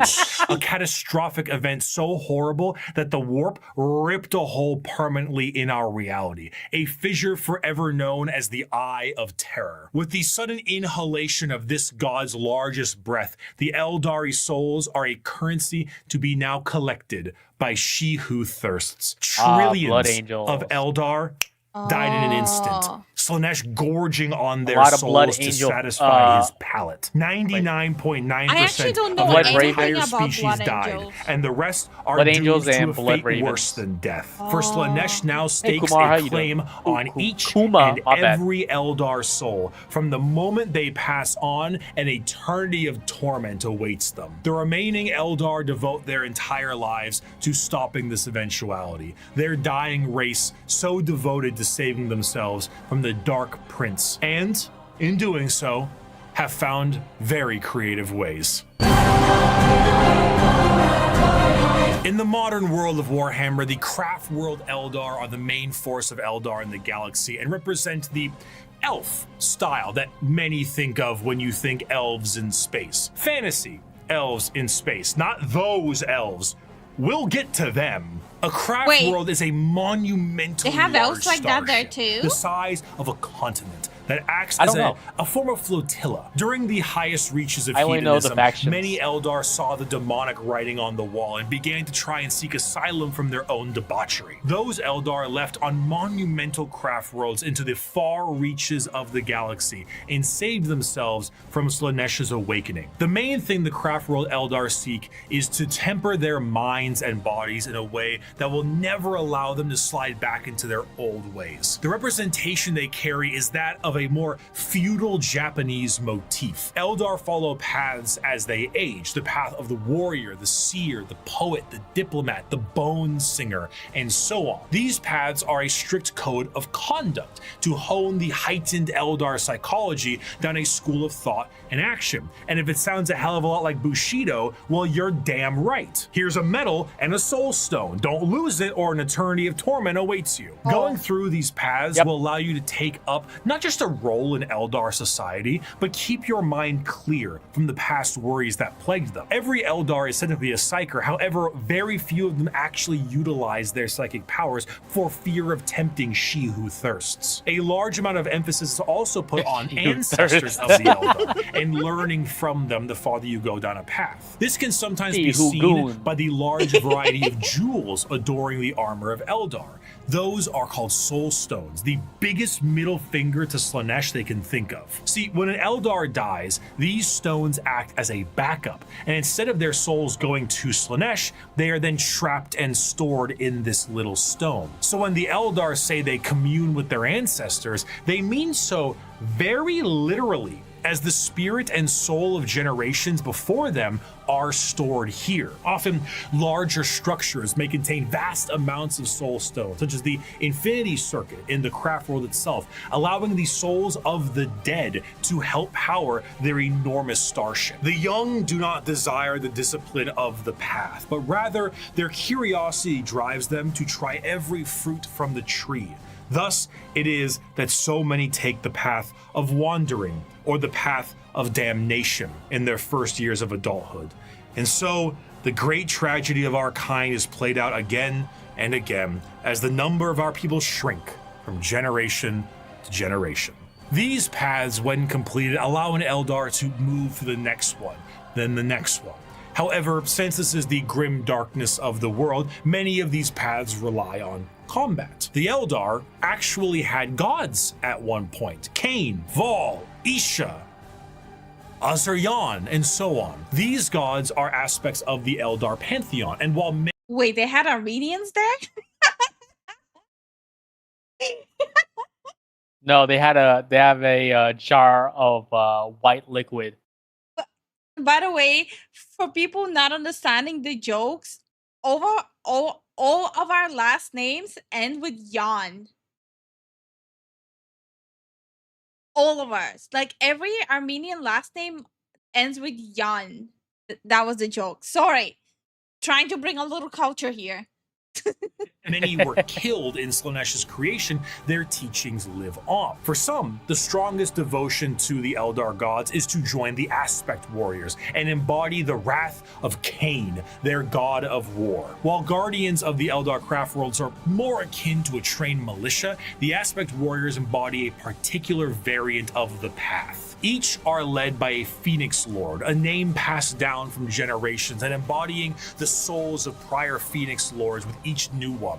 The Howling Banshees, led by Jane Czar, Fugin and his Fire Dragons, Baharoth and his Swooping Hawks, or Malgan Ra and his Dark Reapers. Each aspect shrine carries with it the Eldar way of war. Fast, hard-hitting, and incredibly tricksy, for they do not have the numbers to fight in any other way. The Craftworld Eldar show how mangled an empire can be by their own actions. They once ruled the galaxy in an honest, non-hyperbolic way, but in the end, they were bested by themselves. And their most prominent remnants are forced to drift aimlessly through the galaxy, trying to save their species from extinction and resist the temptations of she who thirsts. But for some, the party, it's just beginning.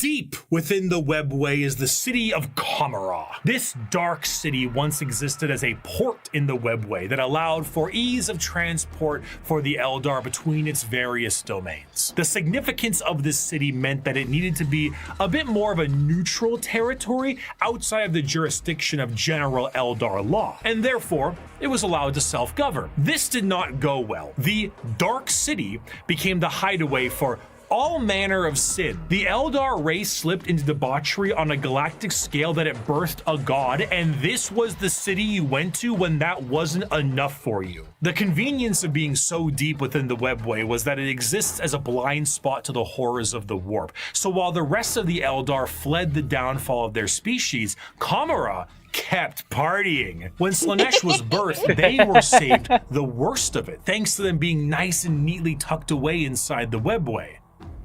But only somewhat. The Dark Prince did not have a grip around their soul, but the tiniest pinky finger, and they were still pulling. But due to their excess hedonism, they found a solution to this problem. If they tormented others, they could temporarily rejuvenate their souls and continue to cheat their inevitable death by placating the Prince of Pleasure. And if they kept this up on the regular, they could effectively become immortal. Thus, the Drukhari were born. Unlike the more stoic elves you see in works of fiction, the Drukhari themselves exist as a sort of analog of the more grim and fiendish elves you find in Norse and European mythology. The Drukhari are soul vampires, but the more basic means to feed are hardly enough to keep them going. This desire to feed is known as the thirst, and to quench it effectively, they have mastered the art of biotechnology and dark sciences to really juice themselves up on the crispy soul sprite from the vending machine called the Galaxy. The majority of Drukhari act as pirates and raiders and slavers. They go into our physical reality and drag people back to Kamara to commit a— Nobody breaks the law on my watch. No Xeno shall escape the wrath or condemnation of our undying Lord upon the golden throne.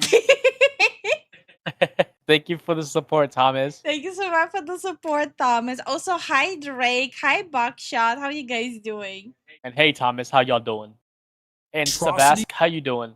How is everyone doing? Are you guys enjoying yourself? Hey, Gab. Hi, Gab. How are you doing? Hope y'all are doing good. Sorry for the late responses. Oh, thank you so much for the 5 gifted memberships. Thank you so much. We really appreciate it. Thank you so much, man. Holy crap. I hope you guys are enjoying the whole thing of like watching lore and like learning more about it while drawing Warhammer related art. Yes. Archon, the Drukhari is what do you usually say? What was it? Blackjack, hookers, and rock and roll or something? Yeah. Blackjackers. Blackjack, hookers, and rock and roll. There you go, that thing. That go beyond any imaginative torture a human can think of. The Drukhari are organized in various groups throughout the Dark City to accomplish this in a more organized and extremely brutal way. The Cabals act as the law on my watch. Old_Kuma Bear cheered. X100. It's wonderfully dark. Thank you so much for the biddies, Kuma. We really appreciate it. Thank you so much, guys. main warriors of the city, led by their archons. Witches and succubi act as entertainment for Kamara in gladiatorial arenas, and the flesh-crafting homunculus keep the Drukhari alive and discover ever-increasingly more painful ways to torment their ever-increasingly large supply of slaves they are brought. The Dark Eldar see the other inhabitants of the galaxy as little more than cattle, livestock that can be brought to bay or slaughtered at any time.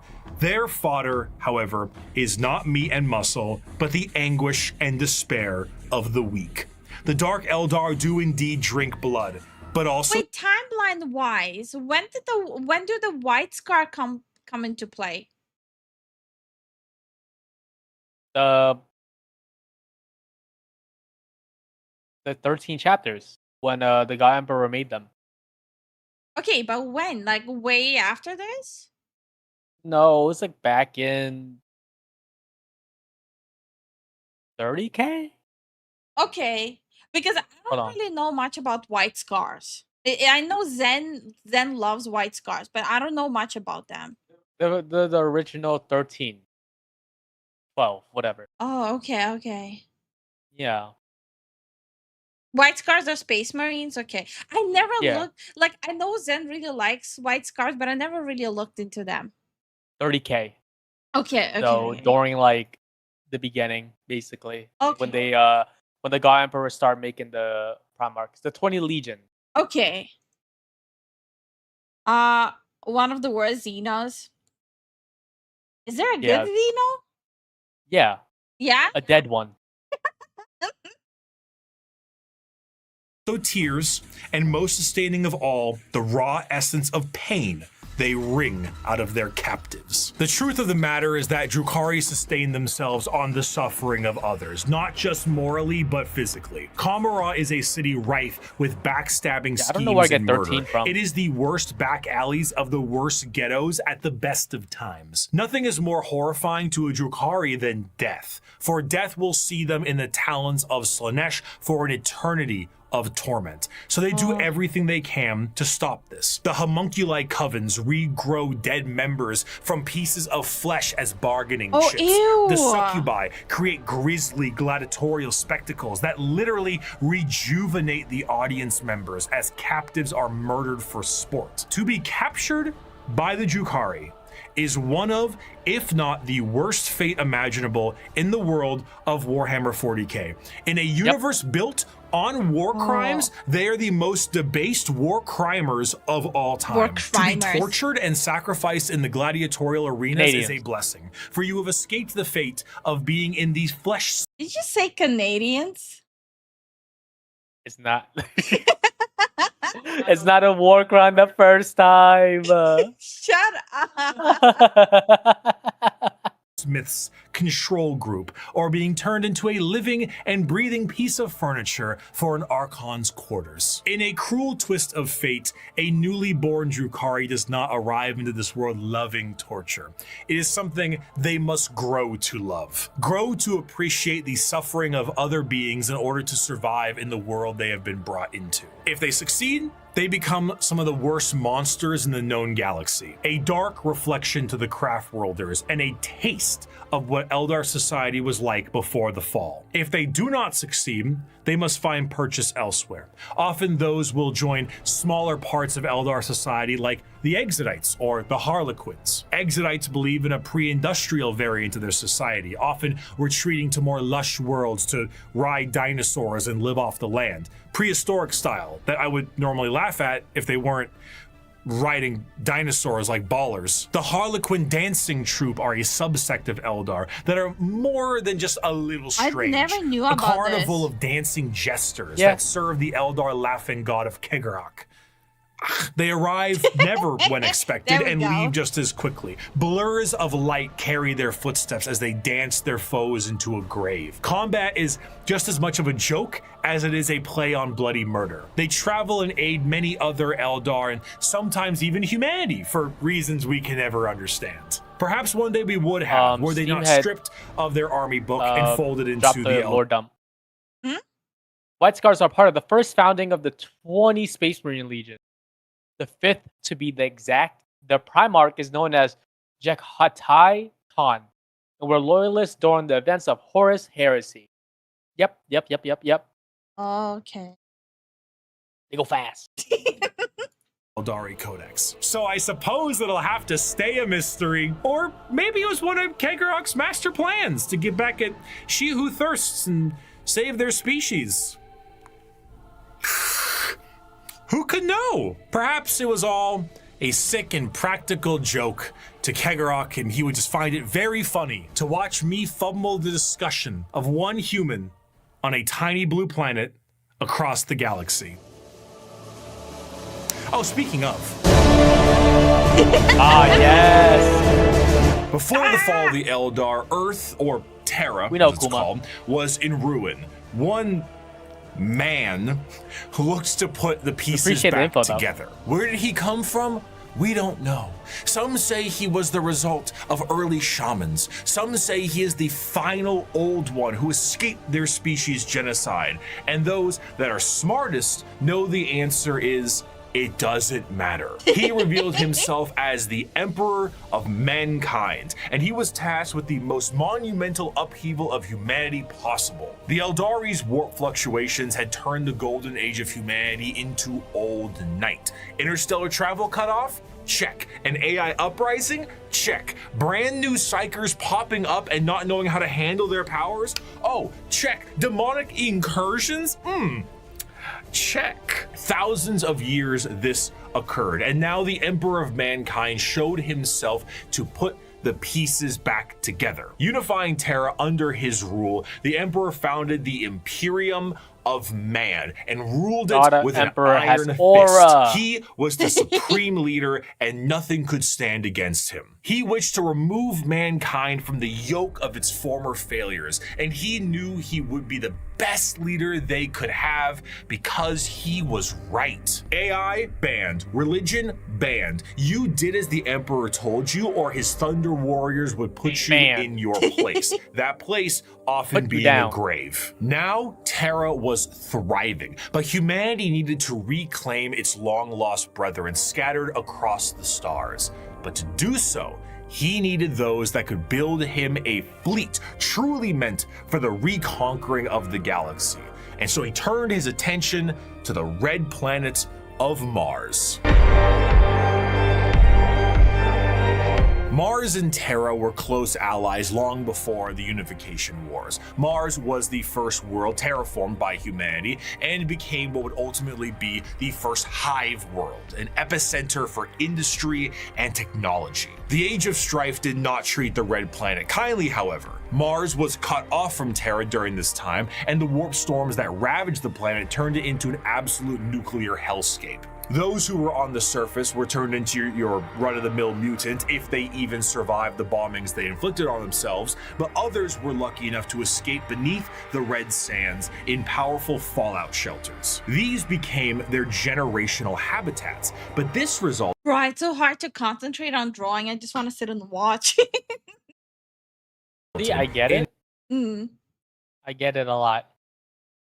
an extreme reliance on technology and those who could use it. They began to view the technology keeping them alive less as a technological advancement and more of a divine intervention, with those skilled in it as priests. The Martians began to worship the power of the machine, and this resulted in the formation of the cult Mechanicus, the belief in a holy trinity known as the Three-in-One. The machine god, serving as the spirit who gave rise to all technologies known, the motive force, the deity that gives all life its ability to live, and the Omnissiah, a physical manifestation of the machine god itself. This belief began to manifest in them physically as well. What were once humans began to really mess around with the character creator options, and this tech obsession made them view instances of flesh to be weak and spend their lives removing what makes them human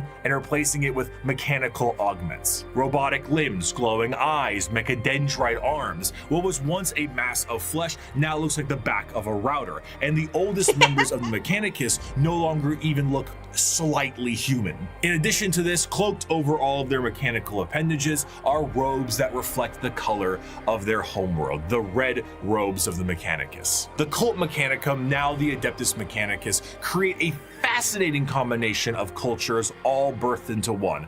Basically, techno-zealot monks. Organic life is the machine god's greatest accomplishment within the scope of the great work. All praise he who is 3 in 1. By giving us life within an organic shell, he presents us with the means and opportunity to improve upon physicality, as is his divine plan. He grants us complex weakness so we might learn metallic strength and ascend to his level of machinic perfection. The Emperor's arrival to Mars was very much a walking in with the pizzas while the room is on fire moment, but to the Mechanicum, they saw his arrival as confirmation of their belief. They took one look at the glowing golden entity that showed up on their doorstep and were like, that's him. That's the guy right there. And they immediately accepted him as the Omnissiah. Obviously, showing up and being called Machine Jesus shortly after wiping out all instances of non-Machine Jesus a little bit beforehand is an instance of capital H heresy. But the Emperor saw the bigger picture. Were they strange with how they rubbed unguents on themselves, burned incense, and prayed to machines for them to work? Sure, but that's a lot of production right there. So the Emperor devised the Treaty of Olympus. Isn't that what we technically are doing these days? Phone stops working. Oh God, please work, please. Mons, a unifying agreement between Terra and Mars, and this union would be permanently etched into the Aquila of the Imperium as the two-headed eagle. One head for Terra, and the other for Mars. The forces of the Emperor would be supplied with all the technology and weapons they needed to reunite the scattered remnants of humanity under one banner, and the Mechanicum of Mars would be able to keep doing what they were doing religiously and scientifically so long as they kept up their tithes. This tithe meant total quality control over all technology in the Imperium. Is it a big spaceship? AdMech take care of that. Tanks? AdMech take care of that. The literal bullets in a gun? You guessed it. But unlike the factories of today, the forge worlds of Mars and the creations of the Mechanicum are a bit of a different experience altogether. Instead of a factory on a random given world, the entirety of the planet's surface is dedicated to manufacturing. But that's a little tricky, isn't it? Considering that the usage of silica animus, or AI, is a big no-no, and basically the largest affront to their divine machine god possible. Fortunately, there's a really neat alternative that they've come up with, and that's called a servitor. Incredible devices that can do anything from manufacturing, maintenance, basic door operation, even just float around like a helpful little drone. It's an extremely easy process too. All you need to do is take a human who is dying or preferably an enemy of the state, most likely that one, and lobotomize them. And then reprogram their brains to do exactly what they tell you. They even got little baby versions of them. Oh Yay. my God. So now I love seeing people react to them for the first time. Like people who are not familiar with like 40K, seeing the little flying babies for the first time.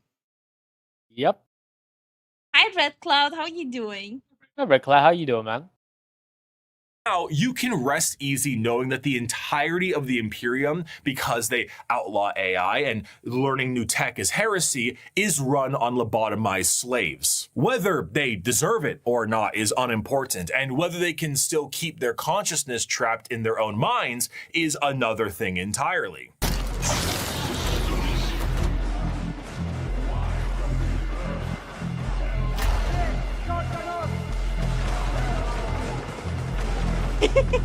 No help. Your incompetence is showing.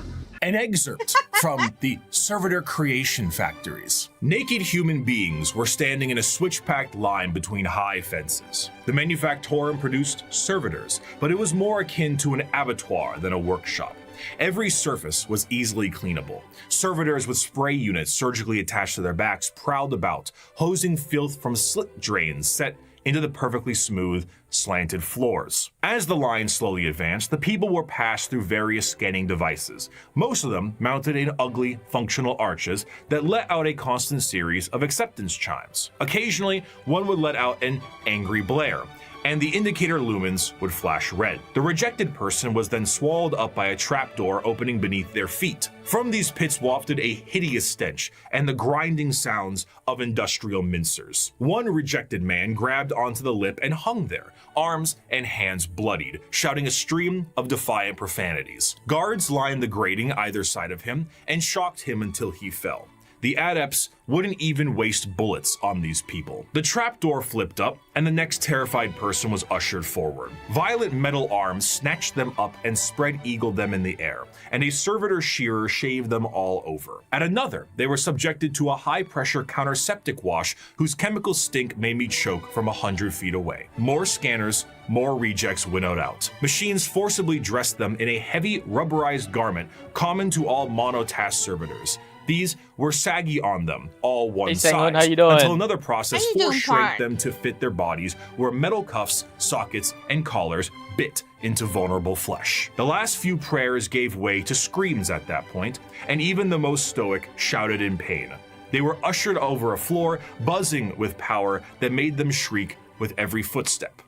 "What's that for?" I asked. "Follicular inhibitor, to stop their hair from growing," he said. Freaking sweet, Lois! As for their scientific pursuits, the Mechanicum believe in the preservation of knowledge above all and the quest to expand it. However, as opposed to just innovating and inventing on their own with their vast technological know-how, they believe that it is a form of tech heresy. You see, because of their religious viewpoints on technology itself, they believe that the instruction booklet itself is just as holy as the Lego set it builds, and to innovate on that without the proper written knowledge is to go against the divine word of the machine god itself. All knowledge is already in the universe, you simply need to rediscovering it and attempting to invent something to improve upon divinity is very heretical. Prior to the Age of Strife, humanity was able to populate the stars with devices known as Standard Template Constructs, or STCs. These devices were, as far as we know, supercomputers with the ability to pull up and detail how to create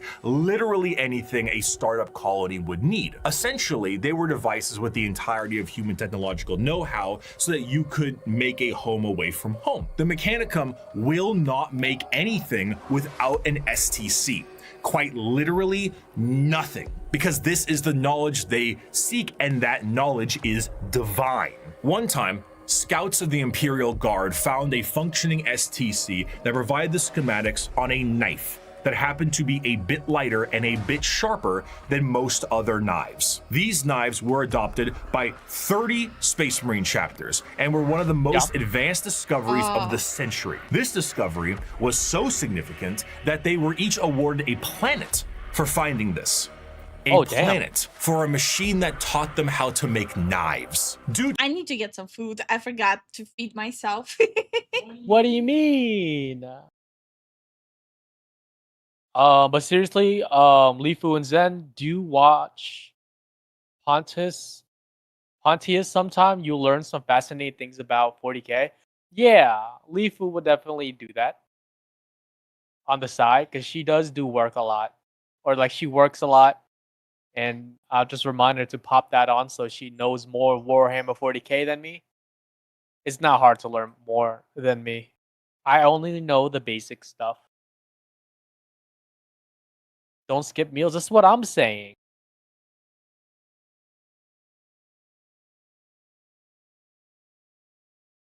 No, sit down. I'll close it. I have to get up anyways.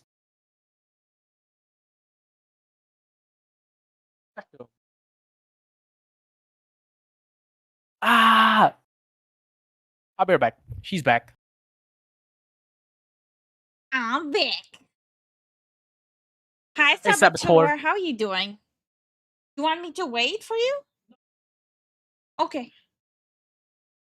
To their religious organization, you can probably guess the Mechanicum are organized in a feudal structure with the highest individuals in power being a part of the priesthood. Cream of the crop being the fabricator general of Mars itself, who serves as a high lord of Terra, but also oversees the entirety of the Mechanicum below. Below them are tech priests that oversee the cult for the quest of knowledge and other more straightforward theocracy. Forge worlds tend to operate slightly more independently, what can cause some power struggles within the Mechanicum, because, you know, despite them all being weird robots, they love being given praise. And despite being the manufacturing end of the Imperium, they do actually have their own military forces. They have the Skitarii Private Army and all their various 1920s Martian-style mechanisms like Doom Crawlers, Castellan robots, and of course, the Titan Legions, because nothing is cooler than a robot that towers over buildings. Ultimately, their very dogmatic view on technology as a whole has resulted in any innovation becoming absent, thus causing the Imperium to stagnate as a whole. The lack of ambition to create anything new and the wholesale murder of anyone who even tries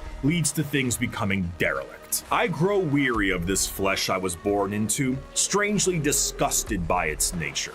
I crave only the cold, clean certainty of steel and silicon, that I might become one with the blessed machine.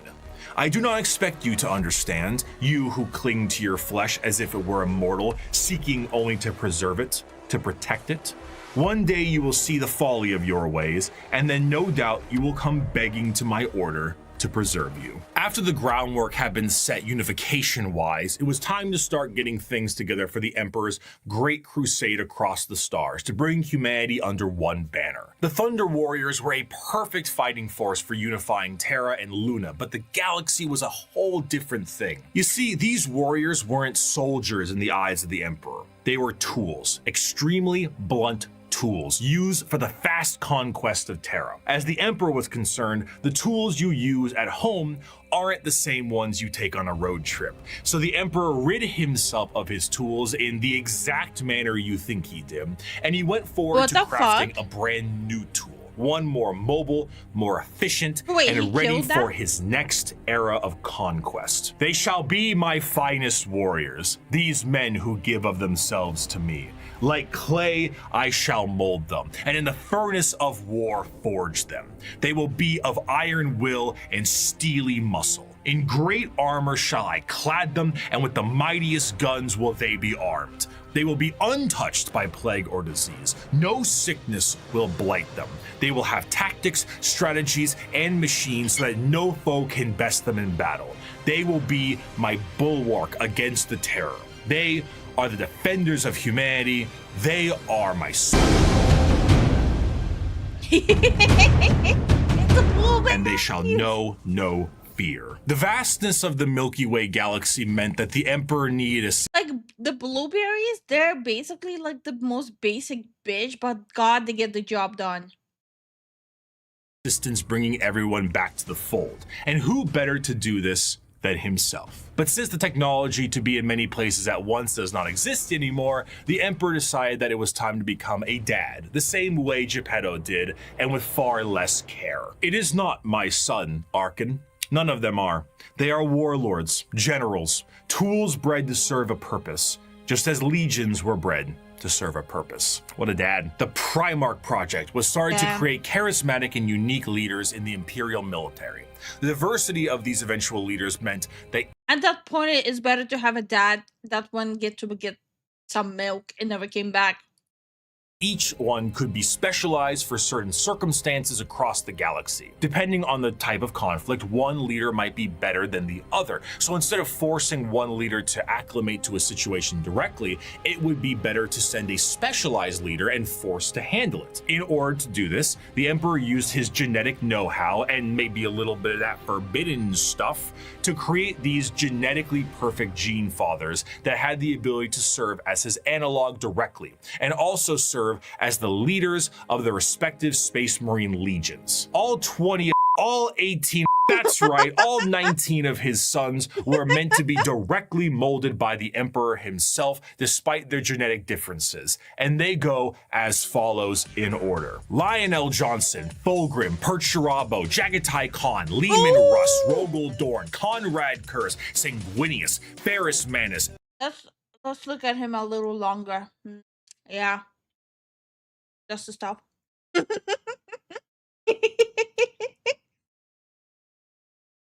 Babe, do you like them only because they're Asian like you? Honey, Yeah. you're more related to the White Scars than me. Only a part of me. Yeah. Then it's making fun of me that I'm a mutt and I'm a mix. You have Mongol blood in you. How dare you call me a Mongol? Mongolian. Lehman Russ, Rogel Dorn, Conrad Kurz, Sanguinius, Ferris Manus, Angron, Robute Gilliman, Mortarion, Magnus the Red, Horus Lupercal, Lorgar Aurelian, Vulcan, Corvus Corax, and Alfarius and Omegon. His sons, finalized and crafted to be the warriors he needed them to be, were complete. But he may have decided to do a bit of dabbling with things he shouldn't have, and paid a price. Before the Primarchs were ready to go, an intervention by the gods of chaos prevented his plan from being completed as intended. Though the sources vary, the ultimate result of the Chaos God intervention was that all of the Emperor's tools were scattered throughout the galaxy at unknown places and times. Each one of his sons ended up in a completely different world, and instead of being able to directly influence their upbringing, these children were instead forced to experience the unique nature of their respective homeworlds. Some had a great time and lived in general luxury.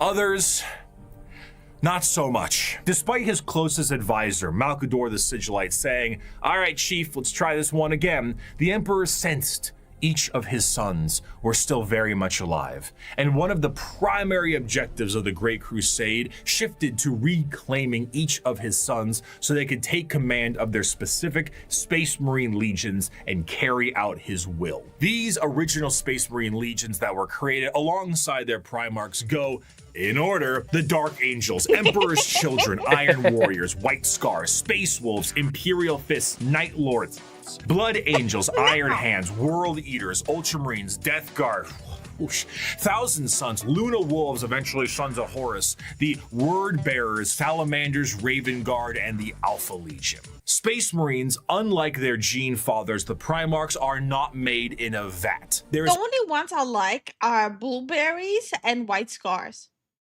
How about the Imperial? Oh, you don't like yellow. Never mind. No, fuck yellow. Also, You're right. hi Ancient, how you doing? Hi Devious, how you doing? How y'all doing? It's a process to recruit more members from humanity itself, which seems a bit strange considering how massive a Space Marine is compared to a normal man, but don't forget, the Emperor is really good with genetics. Less good with anesthetic, however. These prospects are recruited across humanity from various reasons and methods, and are generally killed during that process. But sometimes they aren't, and they are able to go through more and more of the actual training to assess certain traits that are important and relevant to being a Space Marine. Most of the time, the common factor is a pure, unrelenting willingness to kill the enemies of the Imperium. After going through psychological screening, the prospect, now called a neophyte, goes under the knife to become a Space Marine. And here is a quick list of all the cool new stuff they get genuinely shoved into their bodies. A secondary heart, an organ that makes your bones grow, an organ that makes your muscles big, an implant that makes your blood stronger, a little organ that turns your white blood cells into super white blood cells, a brain implant that allows you to sleep while being awake, a pre-stomach that allows you to digest literally anything, a spinal implant that allows you to absorb the genetic memories of what you eat, bigger and better lungs that can... are the best boys who did no wrong. Fuck them. Damn. I'd say, bling. Say, bring the flamethrower. The flamer. I said it. Thank you so much for the support, Thomas. Thank you for the support, Thomas. lets you breathe underwater, an implant that gives you stronger eyes, new ears that keep you from being dizzy, a brain implant that lets you go into suspended animation if you're in a bad shape, skin that acts like transition glasses, I almost got it in one take, a brand new kidney, the ability to taste the air and find enemies like a bloodhound, a special coating on your skin that allows you to be protected in space, the ability to spit acid, a gland that allows you to absorb the unique genetic makeup from the gene seed in the first place, and a straight up carapace that allows the Space Marine to interface with their power armor directly. Quite often, these are put inside of you at dubious levels of mental alertness and dubious levels of anesthetic. After a more generalized indoctrination into the faith of the Imperium and a bit more training and other important manners, they can finally be welcomed as a fully fledged Space Marine. A Space Marine is quite literally a walking tank that is armed to the teeth. Two of the more iconic weapons held by a Space Marine are their bolt gun, which fires explosive shells the size of soda cans, and a chain sword, which is the Space Marine is clad in a colorful carapace known as power armor, crafted from extremely heavy and durable ceramite. The power armor of a Space Marine protects him from any terrors he may face, be it the void of space itself to an inhospitable atmosphere. This armor, combined almost biologically with an already massive physique, makes the Space Marine an almost unstoppable fighting force. And hell, if the armor doesn't protect them enough, they can always become a walking coffin like the dreadnoughts of the chapters are. What truly adds to it all, however, is the sheer difference in some of them. While a Space Marine in its own right is an indoctrinated freight train on legs, how they act can be quite different from chapter to chapter. The gene seed of a Primarch is not just helping them become big and strong, but allows them to gain certain traits from their forefathers. Everything from how they think to even slightly adjusting their physical appearance once it's been implanted. The gene seed can be the personality of an entire Space Marine. Take the Salamanders, for example. Salamanders have a predisposition to fire as a whole, and tend to be extremely large due to the size of their Primarch, Vulcan, and his enormous stature. Whereas someone like Sanguinius, Primarch of the Blood Angels, share more vampiric features and more angel-like qualities. A gene seed is not just aspects of the Primarchs, but they are also flaws too. Magnus the Red and his 1,000 Sons underwent something known as the Flesh Change, a horrifying mutation that, while it made them strong psychers, would affect their bodies so terribly that they would mutate away from humanity. Where other factions have inspiration for their culture from our real world, like the feudal Japanese of the Eldar or Egyptian style the Necrons, each Space Marine chapter themselves carry an inspiration. The White Scars are motorcycle riding Mongolian fighters. The Space Wolves are Norse Vikings. The Dark Angels are Knights of the Round Table, and so on. This moves into their fighting style, and truthfully, there is no end to the characters and options when it comes to the Space Marines. Space Marines are the main symbol you see, and while many of them can be simply indoctrinated warriors who only care about conflict and can be quite boring, then you meet Dante, or Bjorn, or Argel Tal,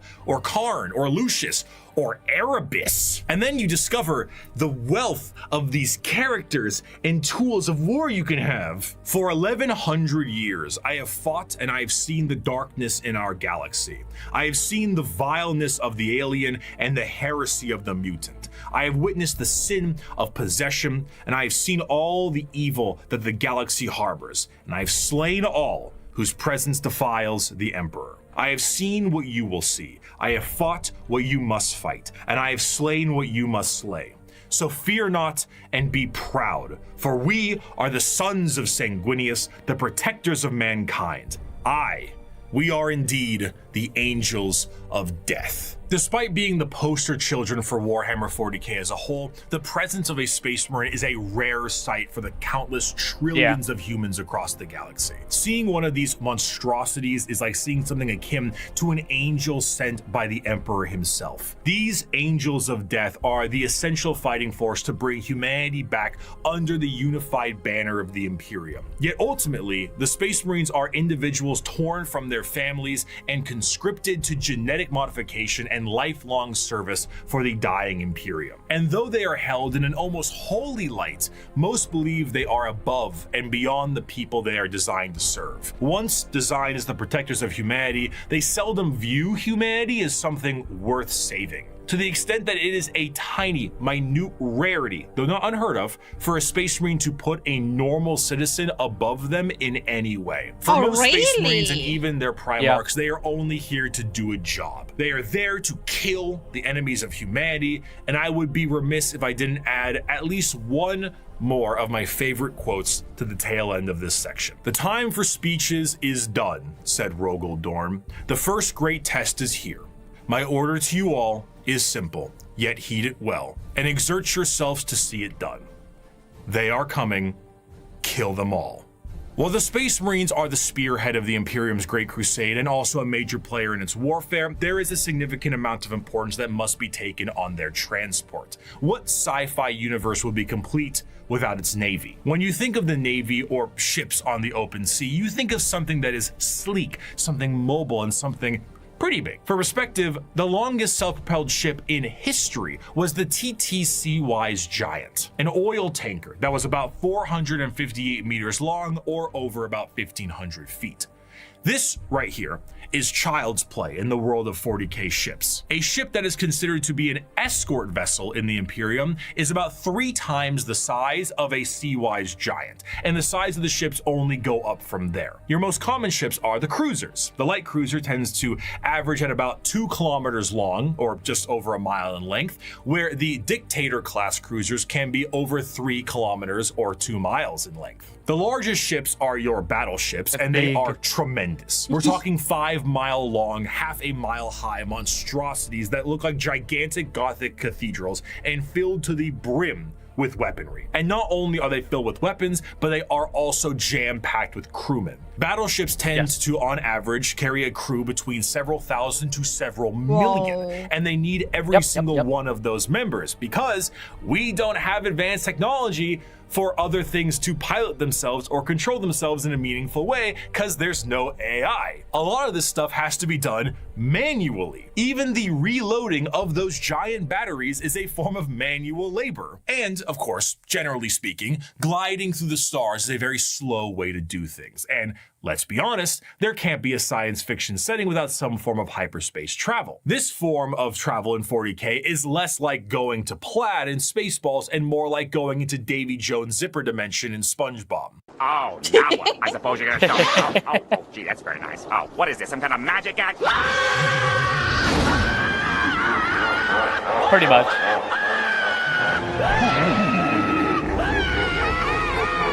This is because it utilizes the immaterial warp to do so. Warp travel is handled by a navigator, which is an abhuman. It's a mutated human, don't worry about it. And they have a gene that gives them a third eye and the ability to help steer the ship through the warp, which, as we know, is hell itself and unreality. Now, this might sound exceptionally dangerous, and that's because it is. Now, the ship does have protection in the form of a Geller field, though. Originally, I assumed the Geller field is what you think it is, a large force field stopping all manner of horrible things, like demons from the warp tearing apart your ship.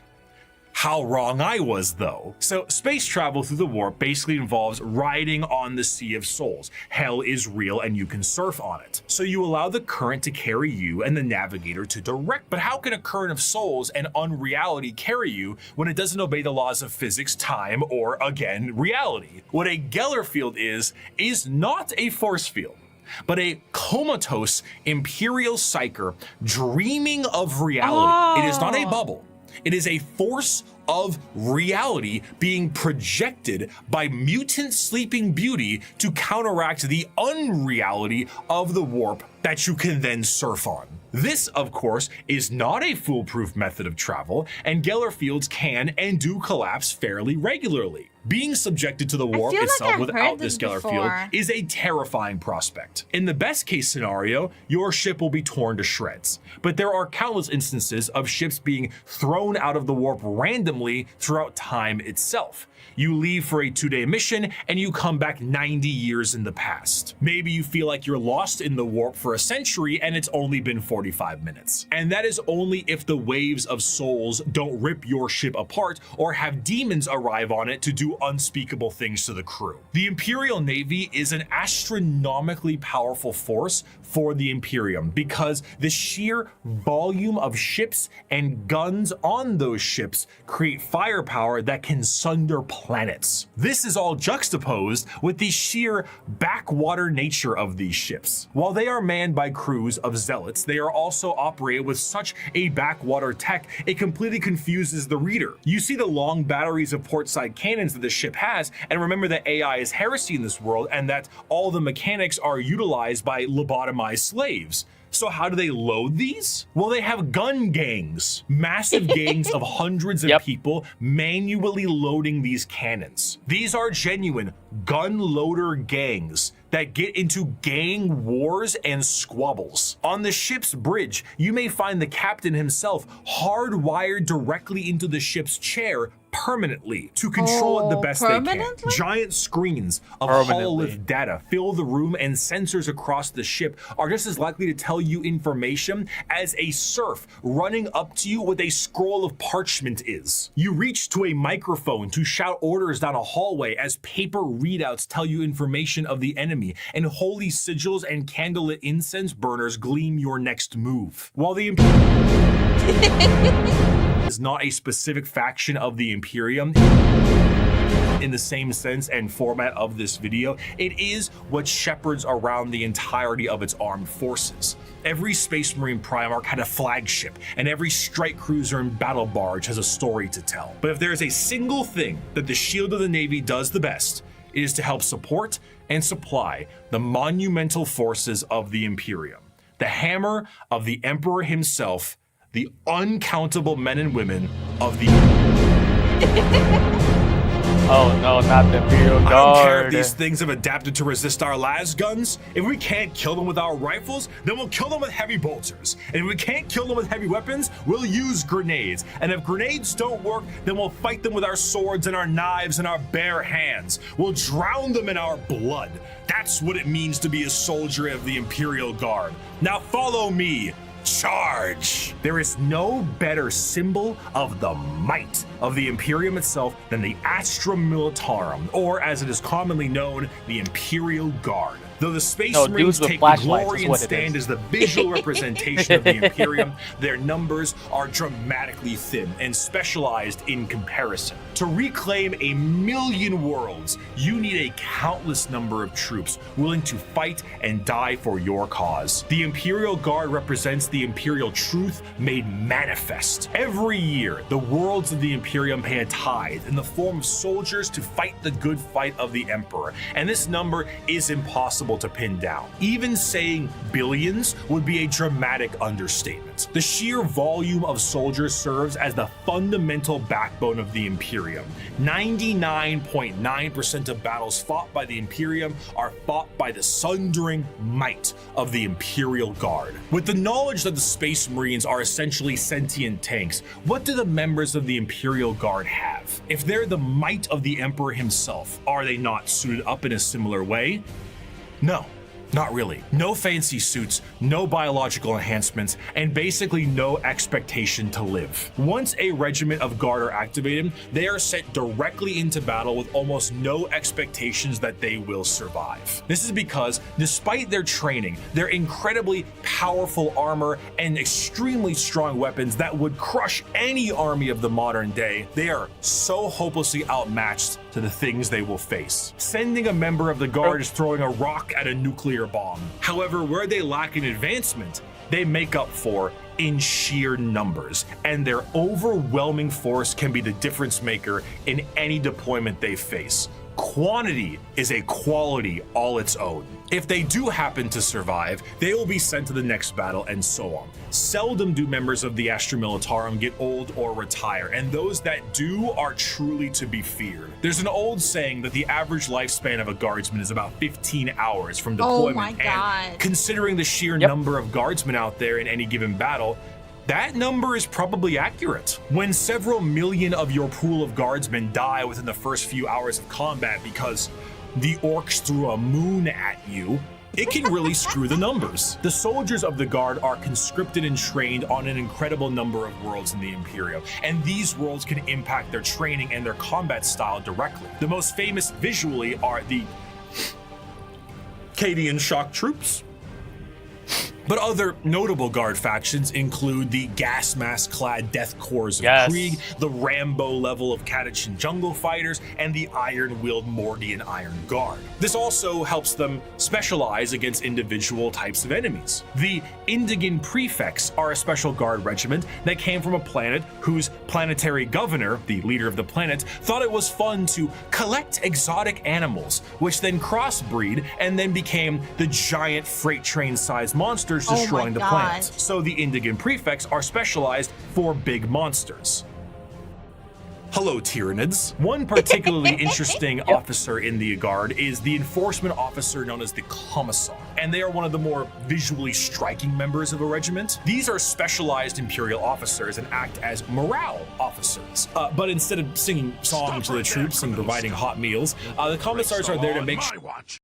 The Imperial Guard are the real heroes of the Imperium, but the right. Death Corps of Krieg are the best form of the Guard.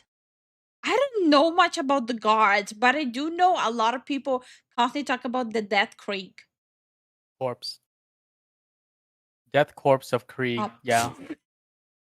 They are the best, in my opinion. They will literally fight you with the shovel. You know what? I'm gonna just piss everyone off real quick. If it ain't a sister, I don't give a fuck.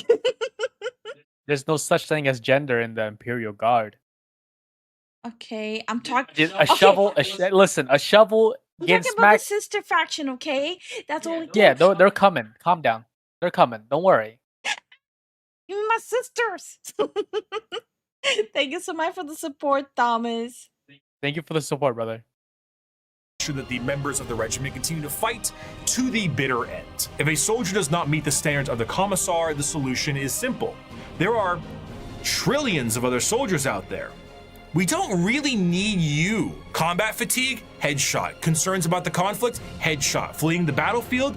You bet that's a headshot. Considering that these officers tend to be outside of their regiment, feelings on them can be mixed. And in fairness, certain commissars like the esteemed Ibram Gaunt or Caiaphas Cain tend to do a bit better with the whole people talking part. Because if, say, you were trying to tell a beefed up Catachan jungle fighter what to do, you might take a mysterious leave of absence inside a carnivorous plant. But no matter what I say, how often do the commissars die by their own men? Very often. It's like a 90% chance. Really convey the sheer might of the Imperial Guard, so I'm gonna get a visual aid. Let's take a look at this image right here, right?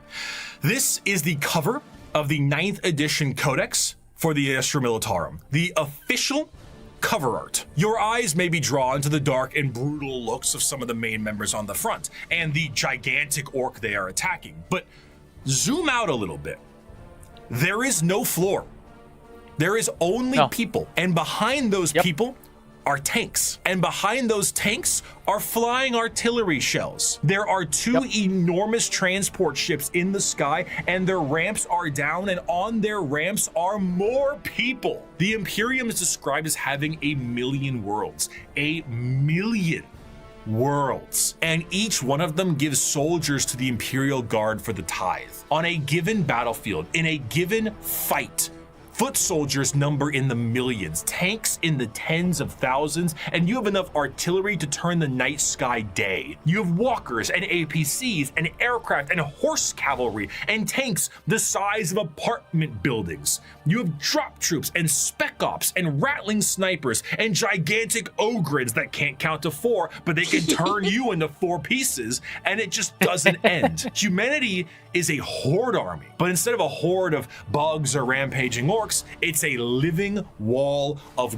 guns. At the end of the day, though he's been ferried through hell on a ship that's 10,000 years old to some godforsaken war-torn rock, though he deployed from high orbit with nothing but a grav chute, though he is one of 10 million men and women Stop right there, criminal scum. Nobody breaks the law on my watch. Best method of deployment for the Adeptas Sororitas, Walk near the enemy trench, take a breath, shout heretic, then get out the way. True. Heretic. Then you get like, freaking church dumped on your head. Wait. Literally. Wait. You know what it reminds me of? Remember the animation video I showed on stream of this one? Hold on. Yes, it's this one. And thank you so much for the support, Thomas. Thank you for the support, man. It reminded me of this. You have sullied your hands with filthy parchments of heresy, guardsman. How do you plead? What? No. Too late, heretic. You inspire your men to study such foul smut, Commissar? You heretic! Detestable mutants, fill your heads with such vile obscenity. Die, heretic!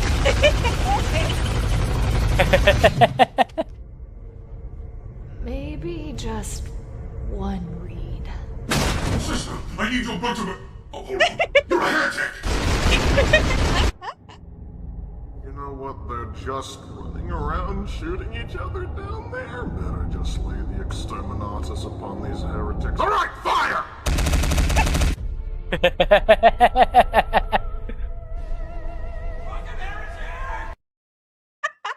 Pretty much. I love that one so much. From his homeworld to fight a war he barely understands, though he has been given a weapon that fires small suns and may annihilate him as he fires because the knowledge of how it functions has been lost, though his company is supported by tractor tanks that run on anything you can burn, though he wages war against the devouring hive mind, ravenous demons and hordes of hyper-advanced aliens with strange technologies and sorceries he never dreamed existed. No one will remember his sacrifice. There will be no records of his deeds, no glorious parades in his honor, and no remembrance of his name. All he will earn is a shallow, unmarked grave on a forgotten world untold light years from home. Yet for all this thankless sacrifice, a guardsman is a man, just like you. He has no millennia-old genetic engineering, no prophetic leader, no miracles of faith. He has his lasgun, his orders, and those beside him. He is the Imperial Guard, and he will hold the line. In the end, the Astra Military... Can I say this, though? The last gun in Dark Tide is a pretty good gun, though.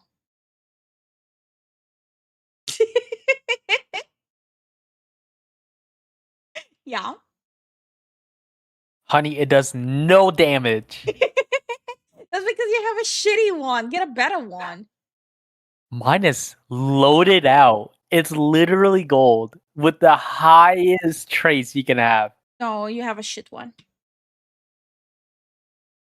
Did you ever watch the Exterminatus of Typhon Primaris from Dawn of War 2? I don't remember. I watched so many, I don't remember. Despite fighting for the honor of the Imperium, are their own form of a massive horde army where individuality does not matter. They are merely numbers to the Imperium, and the vast majority of the conflicts they are sent to are attrition-based battles that gain virtually no ground while countless millions die. Yet this makes them the most human. For the Imperial Guard contains normal people, people who are happy and sad, people who laugh and love, and in there are stories, because there is strength in facing the horrors of the universe head-on with nothing but a rifle in your hands and a prayer on your lips. Armed with an innumerable amount of Imperial soldiers and Space Marines, the Navy begins its great crusade into the stars to rescue the stranded Primarchs and reunite them to their legions. But the biggest question needed to be asked was, what would they find? The age of strife lasted for thousands of years. If a civilization was still alive out there in the galaxy, what would they be like? The technological... The guardsmen are loved since they represent the power the normal folk can achieve with the world filled with overpowered beings. Are guys loved though? They're just fodder. They're like no-face fodder and meat shields. Yeah, but they're they represent the normal human. Also, Steamhead, have a good night, man. Thank you for the the recommendation. Good night. I'll put the video in the feed.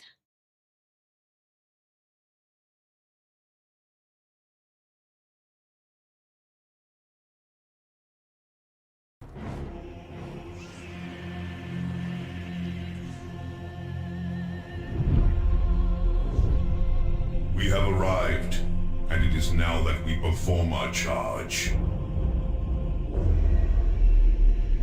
In fealty of the God Emperor, our undying Lord, and by the grace of the Golden Throne, I declare exterminatus upon the Imperial world of Typhon Primaris. I hereby sign the death warrant of an entire world, and consign 1 million souls to oblivion. May Imperial justice account in all balance. The Emperor protects.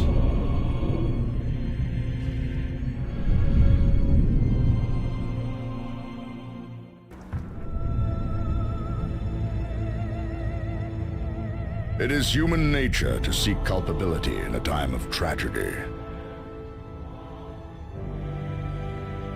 It is a sign of strength to cry out against fate, rather than to bow one's head and succumb. Inevitably, many shall fault the hands upon the sword which felled Typhon, the Ordo Malleus. But the Inquisition merely performs the duty of its office. To further fear them is redundant. To hate them... Have a good one, Joker. Good night, Joker. Those more sensible will place responsibility with those who forced the hands of the Inquisition. With some fortune, they may foster this hatred into purpose, and further rule their own fate by coming to the Emperor's service. Yet ultimately, it was I who set these events into motion, with a single blow from my hammer, God Splitter.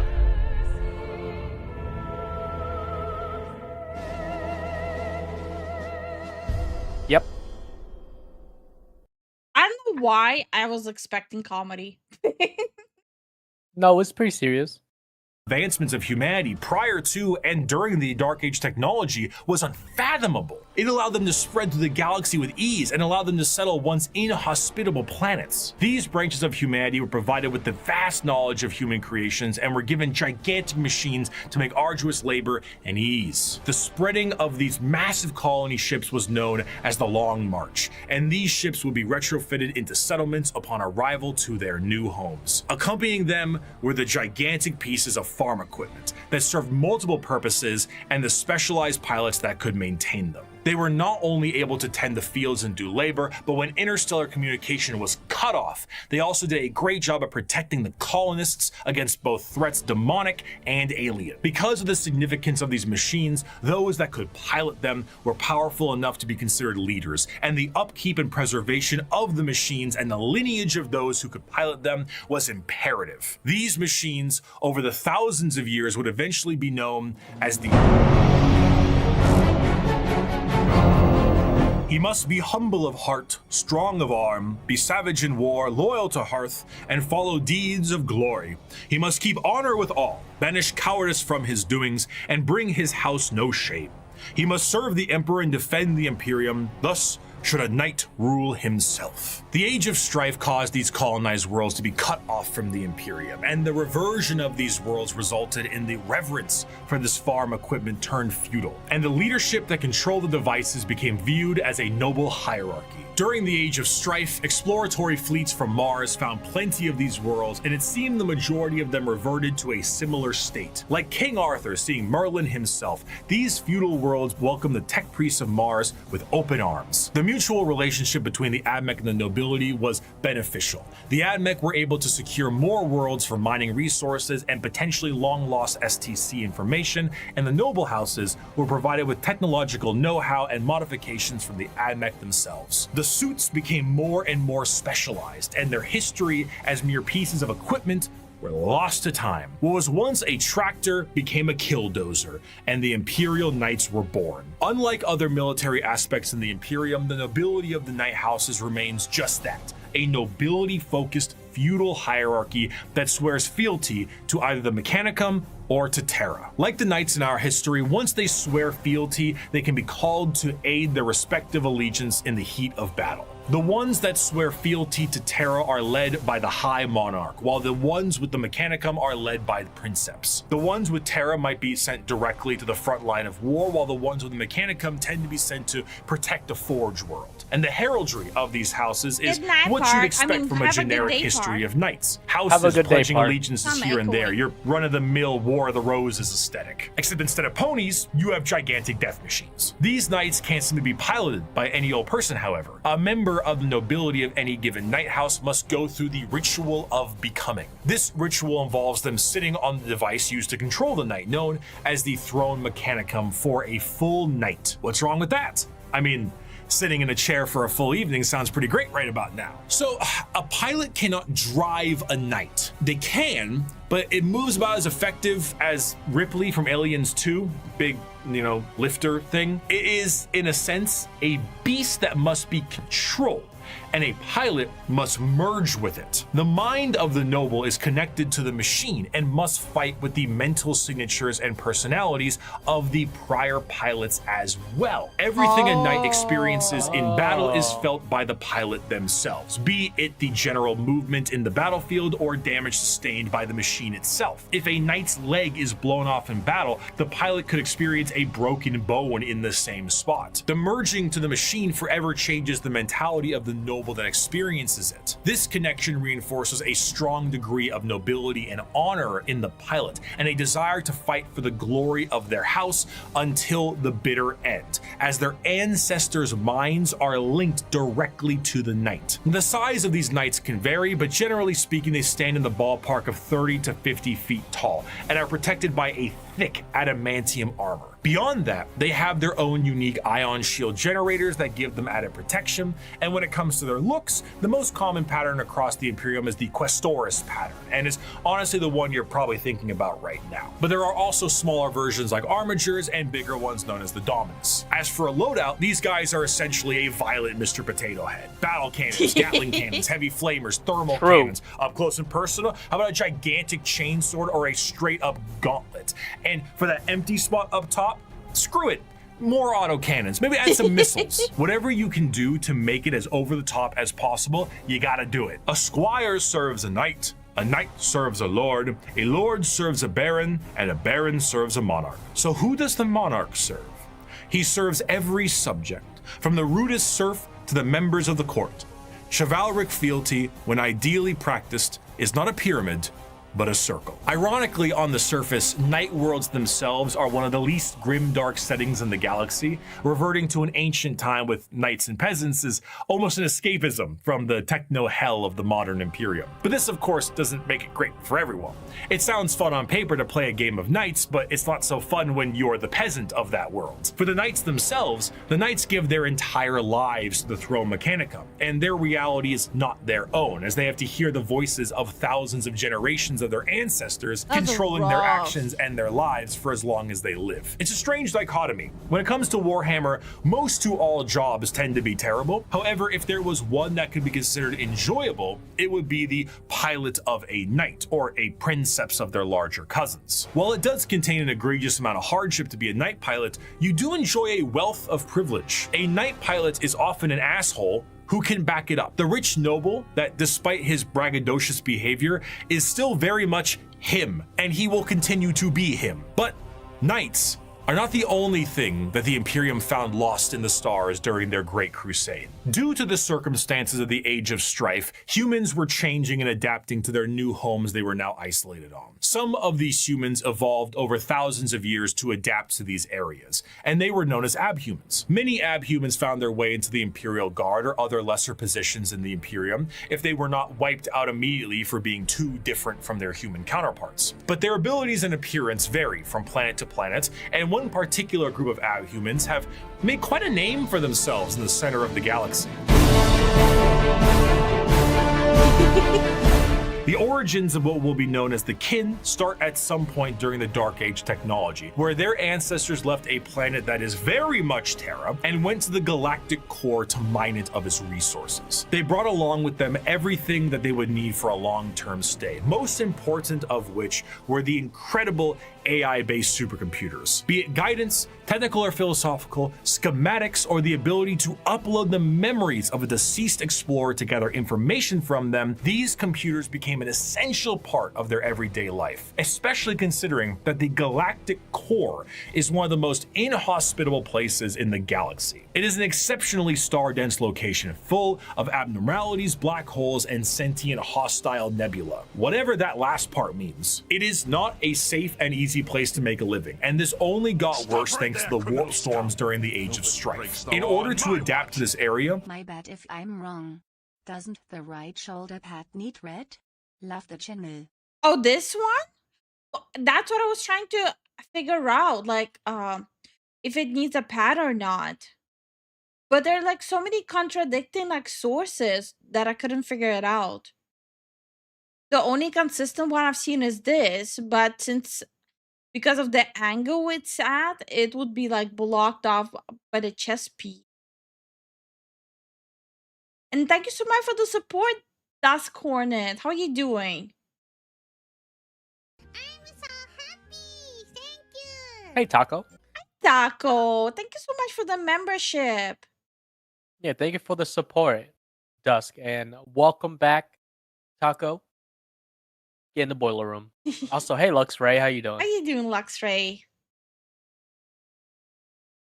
these travelers perfected a genetic makeup that made their future clones to be more adept to the area. These future Also, I'm still far away from finishing this. This is like multiple days in the working that I have to do. Yeah. Clones would be shorter and more robust than their ancestors, and the need to procreate would be unnecessary because why risk messing up a good employee when you can just make a new one? These would be known as the squats, and they would all die, except for when they didn't. And now they are known by a different name. Most void-faring races have at least one cautionary tale of foolish explorers vanishing amidst its blazing stellar nurseries and strange anomalies. Yet for the leagues of Voton, the galactic core has been home now for millennia. These squat humanoids would begin to establish themselves in the core, and their goals would be the same as their ancestors. Rock and stone! But like, actually kinda, yeah. Whenever one of them would die, they would know that that sucker would need to be uploaded to the machines like their forefathers did. But the original purpose of these machines was lost to time. What was once a technical resource for them turned into a ritual known as joining the ancestors. And the fact that they were clones at this point meant that the same copy of the same individual would be uploaded countlessly. The sheer overuse of these computers and the repeated uploading of redundant data has turned these once powerful supercomputers into your parents' computer after you installed LimeWire on it, and whose 50 Google Chrome tabs definitely contain information. The fuck is LimeWire? I keep hearing people referencing to it. What the hell is it? It's a torrent thingy. Oh, okay. They will return to one day. So much corruption that these computers began to develop the makings of a personality of their own. These would be known as the Voton, and the Kin, this dwarf-like abhuman of humanity, would revere them. The Voton still operate to this day, but the volume of corruption have made anything outside of their very basic functions highly unpredictable. They may not answer a question for centuries at a time, and if they do provide an answer or data, it has become so corrupted and so incongruent that it takes a literal kin wizard to comprehend it. The kin, much like the dwarves of fantasy, exist nowadays as a mercantile species that constantly work to mine and manufacture. However, their capitalistic desires are dangerous. The biggest crimes a kin can face are being lazy, unproductive, and breaking a contract. Stellar conflicts have broken out over hundreds of years due to the breaking of a deal. So if you signed a contract with a kin, you best stick to it. Because of this, the kin have been known to interact with other species in a fairly common manner. This includes humanity, who have met various members of the kin multiple times but constantly considered them to be all a different species. Famously, the Imperium noted that the kin they referred to as the Squats were their own species and were wiped out by the Tyranids. Little did they know, they were still around. The kin are acutely aware of two things. The first is that the humans of the Imperium are deeply terrified of technology, so the sheer existence of the Voton is a secret as well as the truth. This extends also to the Iron Kin, sentient robots that are treated in the same esteem of flesh and blood kin because kin is kin. The second thing they are aware of is where they're from. They are fairly confident that they are from Terra, and they know that if this secret was to be known by the Imperium, that the Imperium might want to take ownership of them and everything they've built. So the more alien they are, the better. Now, this sounds fine and good, right? What could possibly be wrong with these guys besides the hyper late stage space capitalism? Well, we have to go back to their creation. The kin are an entirely clone-based race made from the computers that are exceptionally difficult to recreate. These machines, the Voton, are becoming more and more unpredictable and derelict. If anything were to happen to these machines, it would be a twofold ending. Well, we still, today we're just going through the factions because there's like two parts. Today, just the factions. So I am considering making this like a regular thing where like we're learning Warhammer lore while I'm like doing art for the channel. And yes, the art is gonna be heavily inspired by Warhammer as we listen to Warhammer. As you guys can see on the screen. Yes.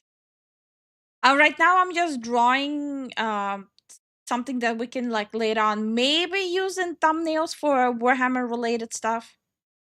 Maybe. Of the kin.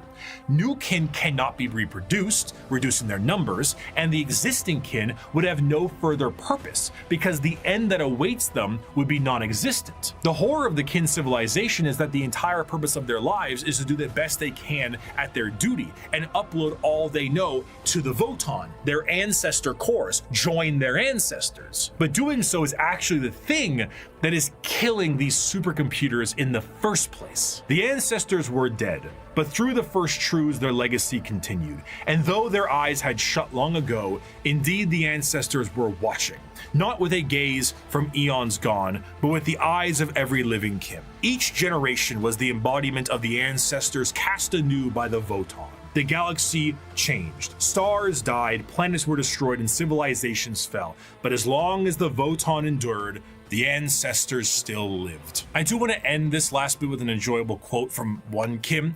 As you may have assumed, the Leagues of Voton are space dwarves with a corporate sci-fi motif, but they are still very much dwarves. They're squat, they're strong as hell, and they hold serious grudges. This time it's just more about your contracts than anything else. And so because of this, they might treat most things about how you would expect a capitalistic dwarf would treat things. You misunderstand, human. I am not here to debate. I am not here to compromise. What you see as yours, I am taking for my kindred. You want to bargain? Torek, unholster our means of negotiation. As the Great Crusade continued, humanity would find their missing Primarchs, reestablish the locations of all of their various worlds, and finally reclaim what the Emperor was always hoping for. But eventually, all the Emperor sought to build would be his undoing. His original attempt to have all of the Primarchs lead his great armies and usher humanity into the better ages would end up crumbling down. And we will learn about how the Imperium backslides and the horror of the modern day of 40K in part 2. I will see you very soon. Thank you so much for watching. Yeah, I have part 2 ready. This sounds way too close to Lifu. What do you mean? Mods, flay his balls. Mods, This video flay is Moose's part balls. 2 in a 2-part series on every faction re-explained. If you've not seen part 1, you were either snatched by the YouTube algorithm, or you don't let anything, not even common sense, hold you back. And for that, well, I wish I could be that strong.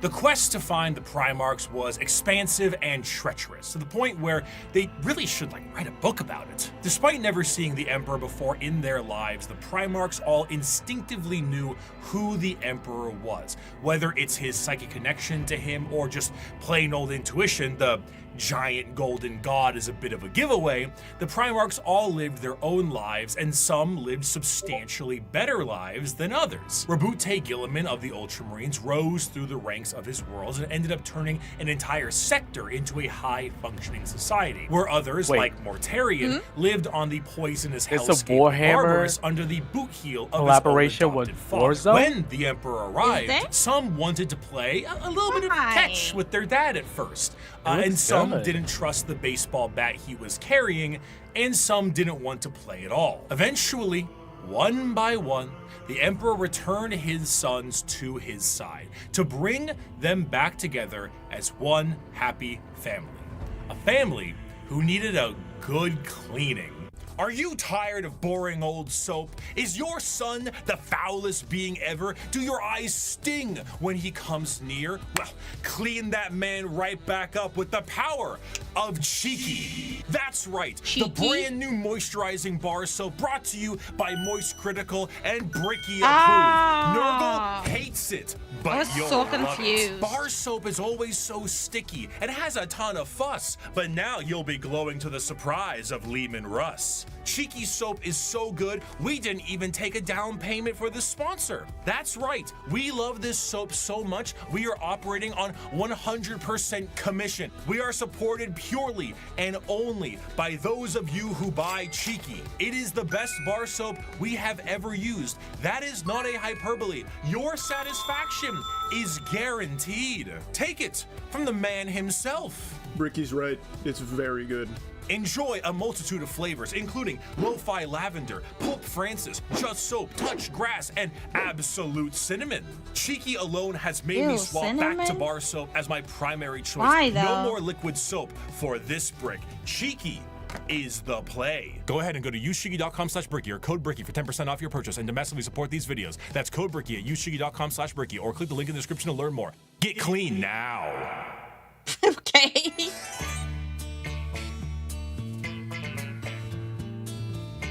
Oh, yeah, so half his sons turned on him. After the Emperor was able to bring all of his sons back into the fold again, he sent them on their way with his end goal in mind, reclaiming the lost worlds of humanity. Each of his Primarchs fanned out across the galaxy to accomplish this goal, but the one they were expected to report to was his favored son, and the first one found, allegedly, which was Horus. Horus was granted the title of War Master, and he certainly lived up to Big E's expectations, which were very specific and set by Big E himself to all of his sons. However, either intentionally or not, the Emperor did not mention to his sons some of the more chaotic aspects of the galaxy. Horus himself, while in the process of reclaiming a more advanced human world, was informed of the existence of chaos gods, a factoid that Horus initially did not believe. To him, it was a bit unfathomable to think that his father would emit such significant information on the inner workings of the galaxy. However, he soon realized this was the truth, and this betrayal was unacceptable. With the astronomical weight put on his shoulders and his father immediately leaving it all in his hands, combined with the slow corruption of his mind by those closest to him, he began to change his tune. Horus began amassing a following behind his father's back with several other Primarchs and began to formulate plans to usurp him from his throne on Terra. While this was occurring, Magnus the Red tried to FaceTime his dad back on Terra, and that resulted in the shattering of a protective barrier between Terra and the demons of the warp. Due to this damage, the Emperor was forced to sit on the Golden Throne to assure that it would continue to function. Ultimately, half of the Primarchs would fall to chaos, and the remaining half would fight back viciously against their brothers. Horus eventually gained the upper hand and arrived in orbit above Terra itself, and after antagonizing his father enough, the Emperor temporarily removed himself from the throne, strategically putting his old friend there as a seat warmer, and went to confront Horus himself on the Vengeful Spirit, his flagship. The Emperor faced down his son, and after a heated battle and 64 novels, the Emperor managed to obliterate Horus on a subatomic level, but not before his favorite son was able to mortally wound the Emperor. As the dust settled and the traitors fled from Terra, the Emperor's body was dragged back onto the Golden Throne, where it sits permanently to assure that it continues to function. A corpse forced to constantly hold back the horrors of the warp and guide humanity with his pale light. And that light is flickering. From there, the remaining members of the traitors to the Emperor fled to their respective safe havens. These are the veterans of the Long War, the spiteful, and to them, the wronged. Those who would let the galaxy burn if it means the Imperium gets caught in the flames. These are the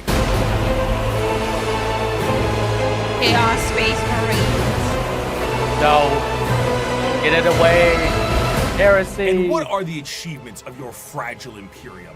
It is a corpse rotting slowly from within while maggots writhe in its belly.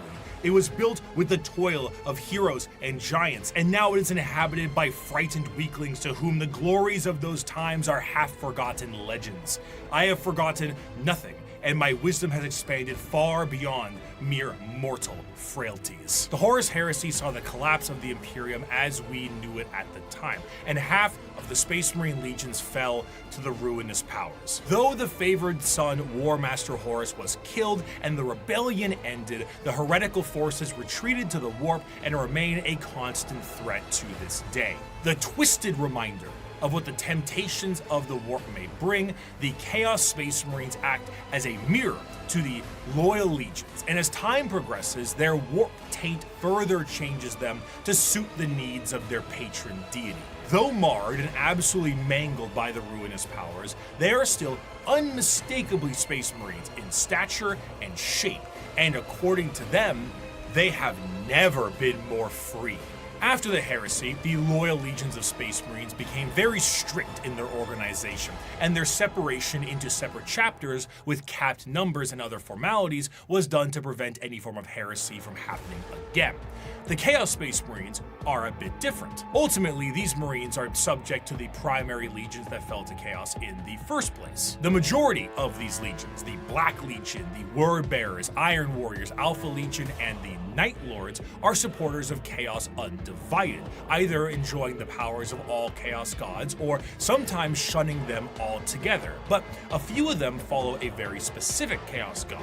Thousand Sons are followers of Zeech, the Death Guard follows Nurgle, Slaanesh has their claws in the Emperor's Children, and the World Eaters are avid followers of Khorne. From there, the legions themselves are separated into roaming war bands that may go under their own unique names or may stake a claim to one of the primary legions. Most of the gear and armor of a Chaos Space Marine remains the same, but stylistically it changes quite a bit to reflect the intention of the legion or their patron god. The Death Guard's armor has become rotted and full of gaping mouths and plague-filled boils. The World Eater's sharp and violent armor reflects their bloodthirst, and the chaotic noise of the Emperor's Children armor, nipple rings included, pleases Slaanesh. No. Due to the taint of chaos, the armor itself becomes less about plating and more about a new skin for any given Chaos Space Marine.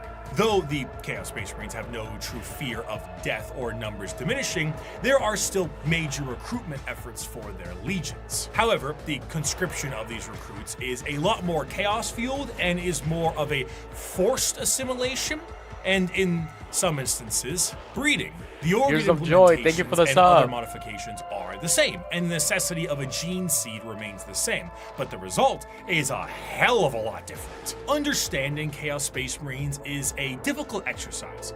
If we took my original video 5 years back and looked at the Imperial Knights section, it mainly focuses on big stompy robots. Now that I understand more, I can discuss the Code Chivalric, the Throne Mechanicum, Squires, and Monarchs, and bring some more context to it all. To assume Chaos Space Marines are simply the opposite side of Space Marines would be foolish, for once you understand the plight of their Primarchs, it can provide a context always needed. Horus himself turned through an overwhelming weight on his shoulders and lies told by his father. But what of Angron? Angron lived as a slave gladiator for his planet's masters, who took Dark Age technology and shoved it into his brain, so experiencing any emotion other than rage was agony for him. He finally leads a revolt for his fellow gladiators and frees himself from the confines of servitude. The Emperor finds him and says he will take him home, but Angron refuses. He will fight with his friends against the tyranny of his slave owners to the last. At the final last stand with him and his closest friends, slave gladiators, all of them outnumbered and on the verge of death, the Emperor forcefully teleports Angron to his flagship and none of his compatriots, leaving Angron to live and watch all of his friends die. You kept that mule core Pharaon. Russ kept his kin friends. The Lion kept Luther. Humans, brothers, and foster fathers, saved and raised into Legion ranks. But not me. Not Angron, no. Did the Emperor teleport his gold-wrapped custodians down to help me in my army? No. Did he free the Warhounds and order them to battle, fight alongside me? No. Did he save my brothers and sisters the way he spared and honored the Lion's kin, the way he honored Cor Pharaon? No, no, and no. No mercy for Angron, So he's Angron the butthurt. Oathbreaker, Angron the Betrayer. Conrad Kurz lived as a lot of lonely them are boy, butthurt. scrounging the dregs of a the hive city Warhammer plagued lore is by based on constant daddy visions issues, of an so- assassin sent to murder True. him by his own father. Lorgar was born on a world of chaos worshippers with abusive parents, and the Emperor decided the best way to reprimand him was destroy his holy city. The Emperor robbed Mortarion of vengeance and suppressed Magnus at every turn. The question isn't why the Primarchs rebelled. The question is, why didn't they sooner? To them, they are not the betrayers. They are the betrayed. They were under the boot of a golden tyrant, and they finally could be free from his heel. Of course, things have changed a lot since the heresy, and the Primarchs of the Chaos Space Marines that have survived the fall are a twisted variant of what they used to be. They have all, for the most part, ascended to the position of Demon Prince and act as a direct connection between their god and their legion. However, due to the nature of the transformation and dedication to a particular chaos god, their actions tend to be separate from their legion's actions. Fulgrim, for example, is so infatuated with being a Demon Prince of Slaanesh that he is at times far too focused on his own personal perfection as opposed to conquest and sitting around like Frankfurter on his throne. Meanwhile, Lorgar is being stalked by a bird, so he's always on edge. The most adamant against the temptations of the Chaos Gods, Perturabo, was even made a Demon Prince as a reward for being the one who did the most work on the group project. Chaos Space Marines are a fascinating faction because there is a great deal of cognitive dissonance that is represented in them. Depending on which faction you follow, your devotion to chaos is a sliding scale, and the representation in the universe is so varied. Some are there to reap a high tally of kills for their patron deity, while others are there purely to destroy the Imperium who wronged them. Some are there to torture and maim, and some are there to conquest and conquer. There is no unifying glue. They fight each other as much as they fight everyone else, and their machinations are entirely up to their war. Have a good night, man. You have all walked different paths, but together we have come to the same destination. The Emperor has failed us. The Imperium has failed us all. It has failed us by the laxity of its laws, the decadence of its culture, and in the injustices heaped upon those of us who Aw, thank you so much for the Prime, Moose. Thank you. Thank you for the Prime, Moose. Get in the boiler room again. served the most loyally. It has failed us by never recognizing our virtues, never rewarding us for the blood we shed and bringing about its ascendancy, and never providing unity when we needed it most. It has failed us by being flawed to its core, imperfect in its pursuit of a perfect culture, and in its weakness against the encroachment of Xenos breeds that seek to twist humanity to alien ends. And it has failed us, most of all, by being founded upon lies. The Imperium is forged by a dangerous deceit and erodes us all by demanding we sacrifice truth on the altar of necessity. This is an empire propagated by sin that deserves breaks the law on my watch. Now this is completely off topic, but I have a question for the chat. What did you all have for dinner? I had eggs and noodles with vegetables. What did everyone eat? Spill the beans. Yeah, what you guys have for dinner, everyone? And thank you so much for the support, Wyatt. Thank you for the support, Wyatt. As for us, I made us pork and pepper gravy with some couscous. Yes. It was good. Yeah. To die.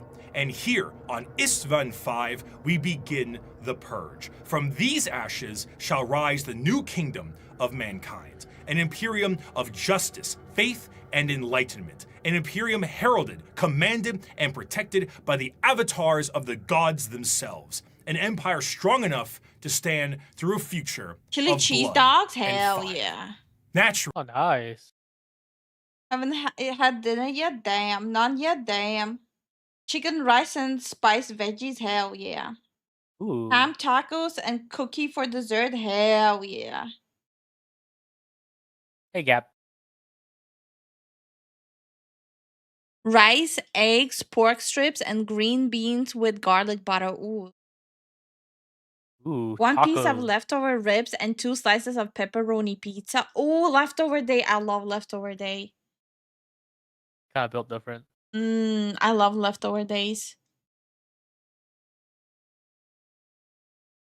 Rice and beans with chicken and mushrooms? Ooh. Okay, our community loves rice, huh? It's rice. Everyone loves rice. You would be surprised. Our community is just based. Fair enough. We like meat and we like rice around here. Yeah. Just a humble PB&J. PB&J is not humble. PB&J is really good. Then sometimes like calls me before leaving work asking me to make him some PB&J before he comes home. Yeah. Naturally, however, as I have said before, Space Marines do not make up the bulk of the fighting force in the Imperium, so it would be ludicrous for me to not mention their dark cousins. The Code Chivalry is the sign of the power of the Imperial Knights. But what about the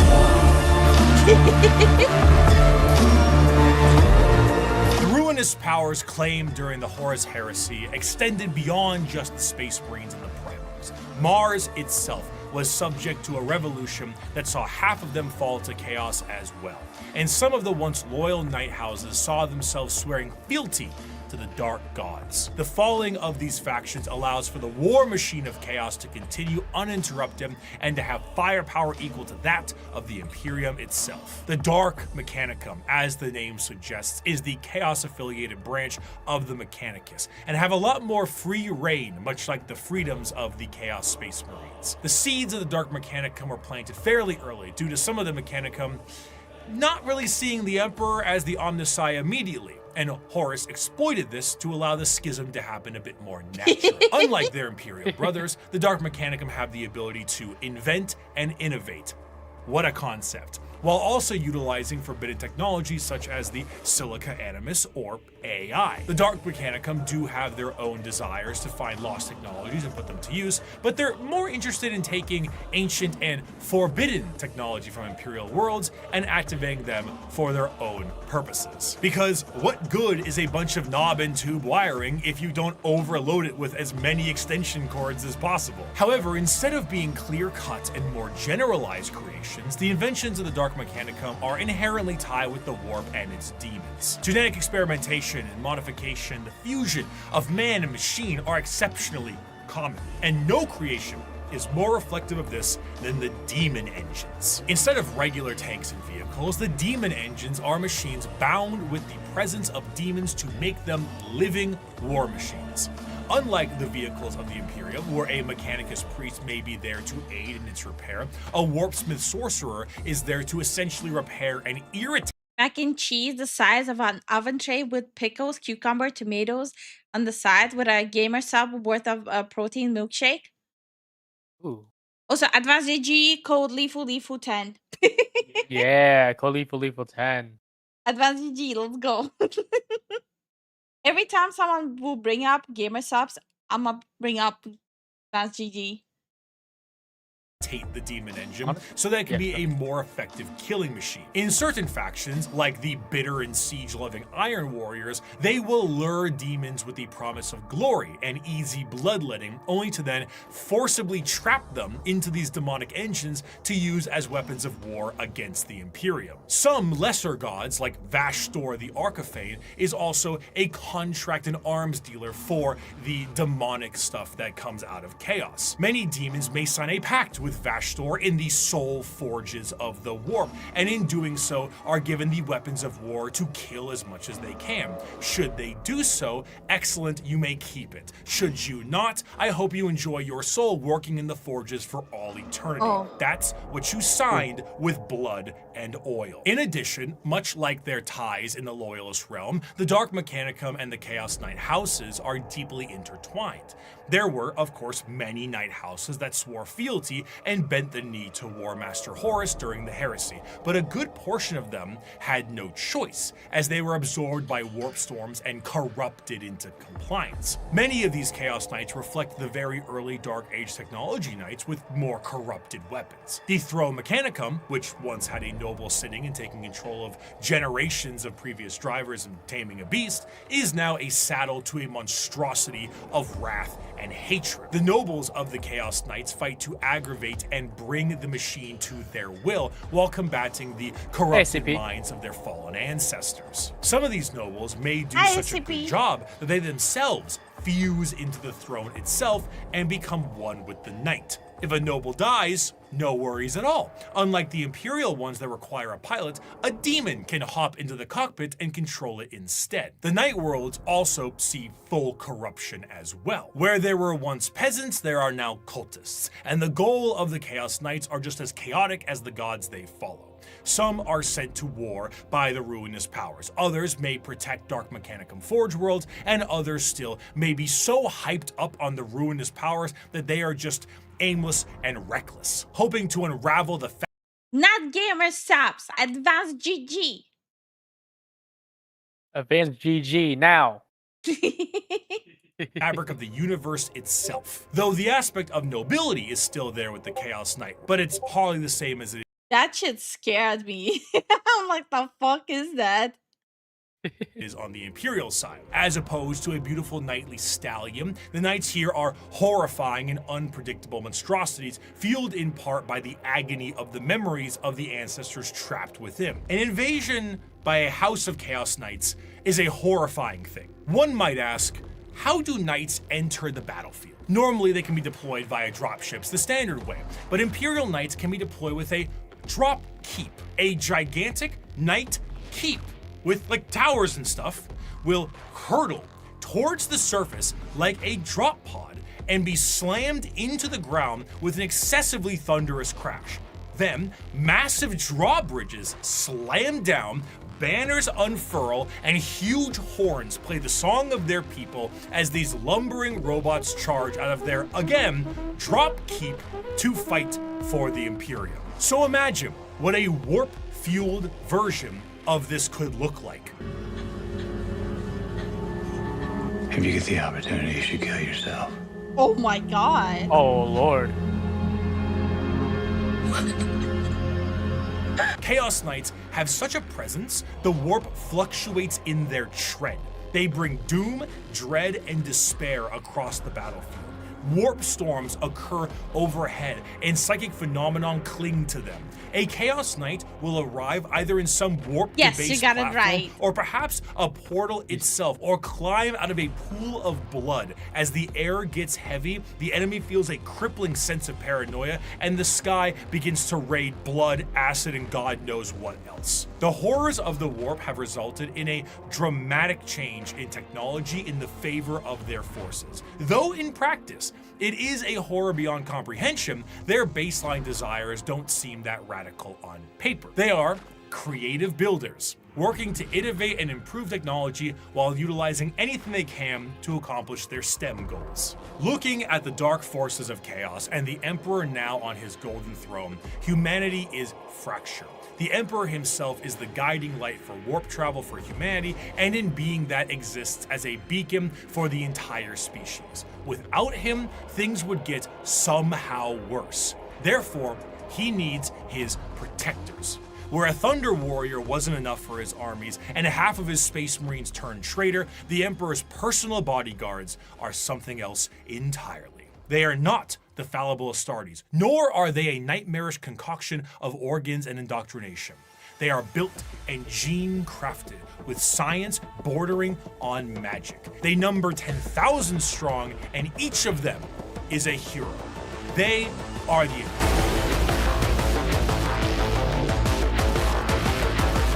Rare is the battle where an Emperor's custodians outnumber our foes. We are ever beset, surrounded upon all sides by heresy and foulness, just as is Terra itself. Yet, like the throne world, we stand resolute, indefatigable, indomitable. Let the enemy come. Let them darken the horizon with their numbers. Still, we will prevail. Though the Emperor sits rotting on the golden throne, his talons remain sharp. The Talons of the Emperor was the name given to the most elite forces at his disposal. The left hand of his talons comes in the form of the Sisters of Silence, psychic blanks that scour the galaxy to claim souls, to fuel the Astronomicon in the form of the Great Tide. 1,000 psychers sacrificed daily to keep the Emperor of Mankind alive, dragged into the black ships of the Silent Sisterhood. The right hand of the Emperor's protectorate, his golden bodyguards that serve him and only him. These are the Custodians. While the members of the Space Marines went out to take back the galaxy, the Legio Custodes stood back and kept a close watch over the Emperor himself. The Custodes are, in a sense, similar to Space Marines in that they are genetically modified super soldiers clad in power armor, but that is where the similarities stop. Their genetic makeup seems to be made from the Emperor himself, or at least something quite close. And the precision of their creation predates the development of the Space Marines and even the Primarchs. Unlike Space Marine recruitment, where there's a process undertaken when a subject is at least somewhat grown, a Custodian's process begins at infancy. The methods in which they are made are a secret, but what is known is that at the very beginning, each Custodian was made by the Emperor himself. Regardless of the bioalchemical process, the process is exceptionally long and grueling, and only a handful of selected aspirants make it to the end. Those that do are clad in the most regal and effective armor in the Imperium. Commonly, a Custodian is seen carrying a Guardian Spear, an utterly yoked up version of the staves the Praetorian Guards of the Emperor in Star Wars had. They are also clad with specific shields and blades, but the most interesting thing with all of their gear is that due to the meticulous and dedicated maintenance and preservation of their armor and gear, these items are the same ones they used 10,000 years ago. The Custodians do not age biologically, so some of the veterans in the Guard may be several thousand years old. And unlike the Space Marines, they fight entirely as a solo force. When a line of Custodians is holding back waves of enemies, they operate independently. There are no battle formations, there are no squad tactics. Each Custodian is the main character, trailed by serfs and servitors, tasked entirely to reload their weapons. They fight with a singular purpose, if not action. Groups of Custodians will dispatch enemy after enemy, their spears coming within inches of each other, but never close enough for a killing blow. Their strikes are intentionally defensive, allowing their opponents to attack 1 to 2 times before parrying and ending their lives. Each strike deflected is an opportunity to know their enemy more and learn from their patterns. They are truly the Emperor's bodyguards, masters of close combat, enemy knowledge, and reactions measured in milliseconds. Though the Custodians are a part of the Adeptus Terra, the members of the Guard only answer to their own leadership and the Emperor himself. The leader of the Custodians is known as the Captain General, and individual squads of Custodians are overseen by a shield captain. As their focus is on the Emperor, their command center is located within the Imperial Palace. The Tower of Hegemon serves as their primary base of operations, but there is a dedicated elite guard of Custodians known as the Companions that stands 300 strong by the Emperor's side. In total, the Custodians are 10,000 strong, and when a member retires, their name is added to the Hall of Name and vanish across the galaxy in a cloaked disguise to serve as eyes and ears for the Imperium. Despite their numbers and their strength, the members of the Custodians do not consider themselves to be soldiers or warriors in any way. They see themselves strictly as the guardians of the Emperor in all facets of his presence. This extends beyond the physical. Custodians believe they represent the guarding of the Emperor's ideals and philosophies too.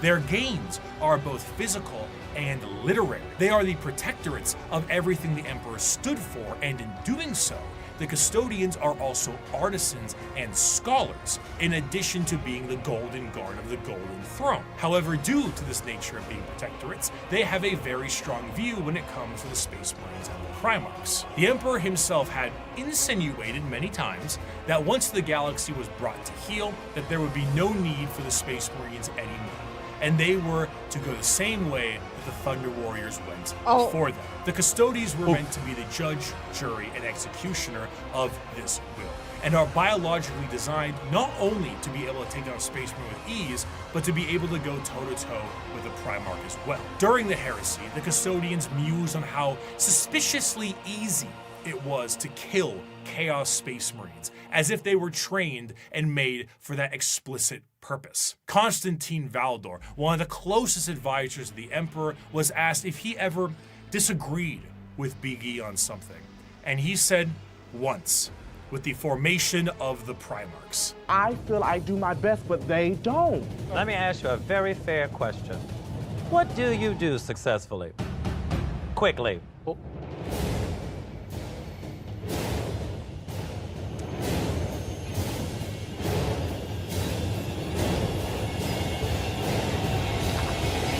I hate that every time we're in Untucked, the conversations are about me. And besides the trained distrust for Space Marines, the Custodians also have evidence for their distrust. The Horus Heresy saw half of the chapters fall to chaos and turn traitor against the Emperor.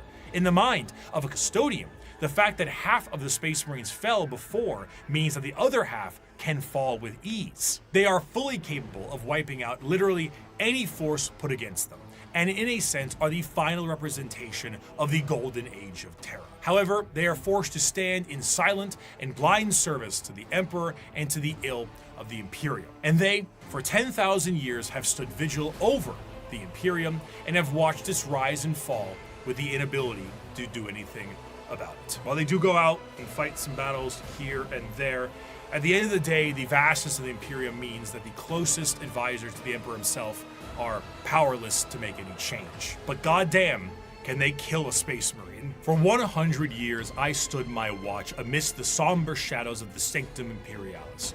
I was still as a statue, but always ready, always attuned to dangers unseen. Days, months, years passed by in a frenzied blur beyond those walls, yet within, little moved and nothing changed. For 100 years, I did not but wait. Yet had any threat appeared, I would have struck it down in a heartbeat. For 100 years I stood my watch, and as it ends I can tell you this: patience is a weapon. Of course, a threat directly to Terra itself would appear to be something foolish. It's in the deepest parts of Imperial space, and is one of the most defended bastions in the galaxy.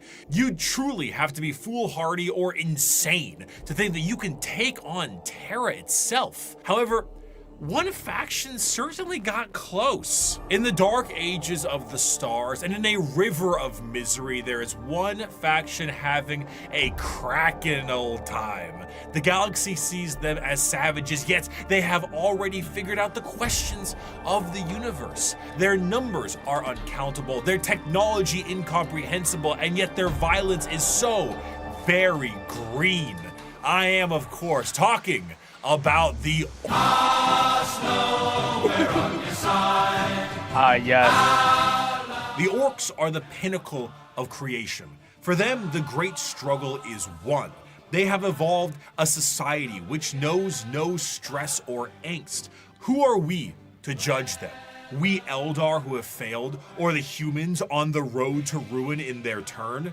And why? Because we saw answers to questions that an orc wouldn't even bother to ask. We see a culture that is strong and despise it as crude. During the war in heaven, the old ones were doing their best to spawn as many combatants to their cause as possible. Why do we have so many people who like orcs over everything else? Because they're cool. No, they're not.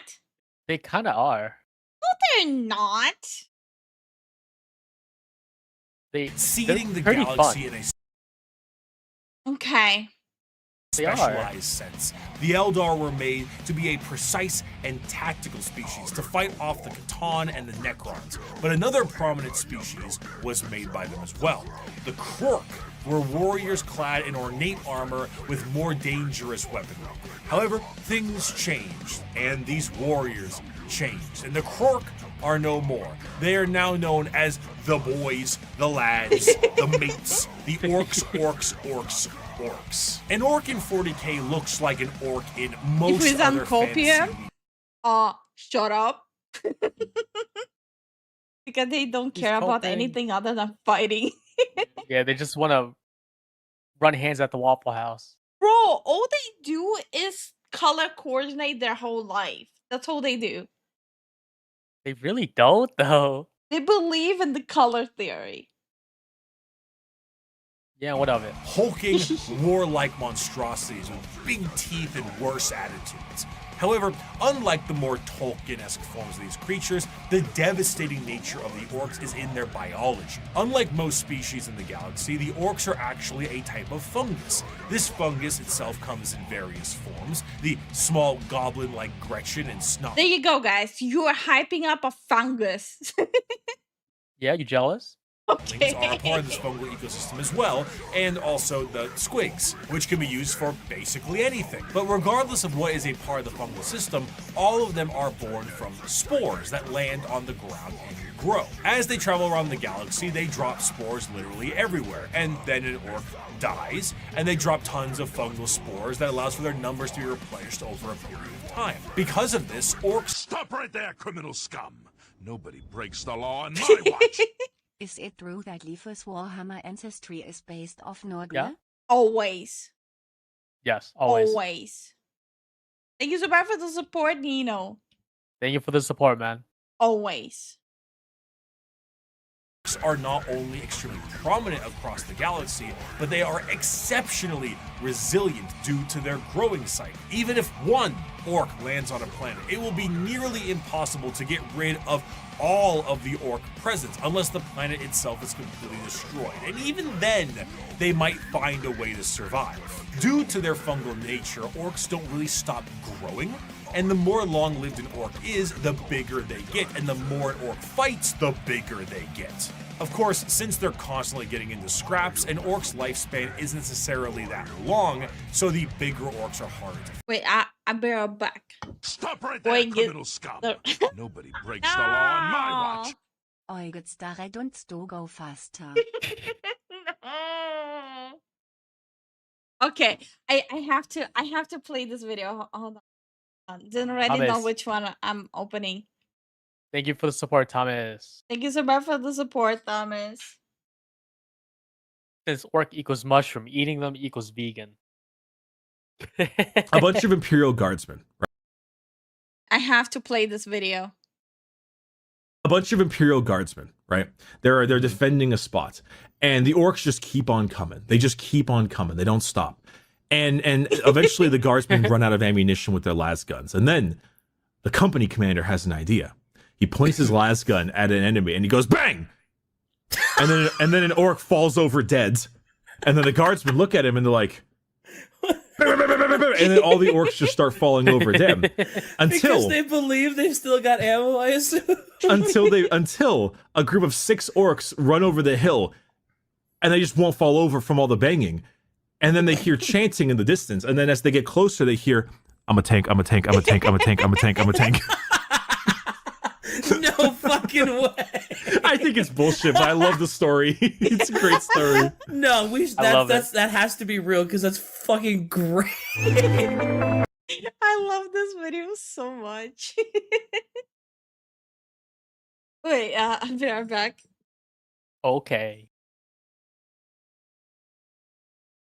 Okay, so guys, now hear me out. What if you drop the go do your thing. You're being a peanut gallery right now. Peanut gallery.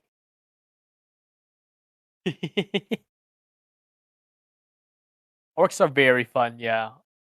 Now hear me out. What if we drop the Exterminatus nuke in the warp? What happens?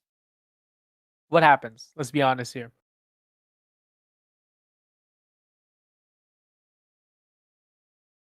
No, in the warp. Cereal? I want some cereal now. Lure on orcs, what? Right now. Nothing? Okay. You think so? You think it would do nothing?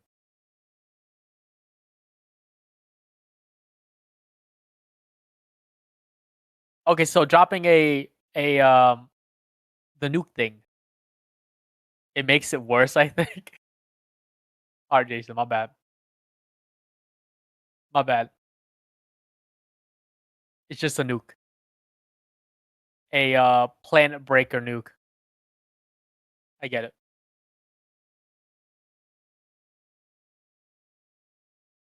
Exterminatus is a high concentrated blast, right? No, in the video we saw at Dawn War 2, it was just literally a nuke.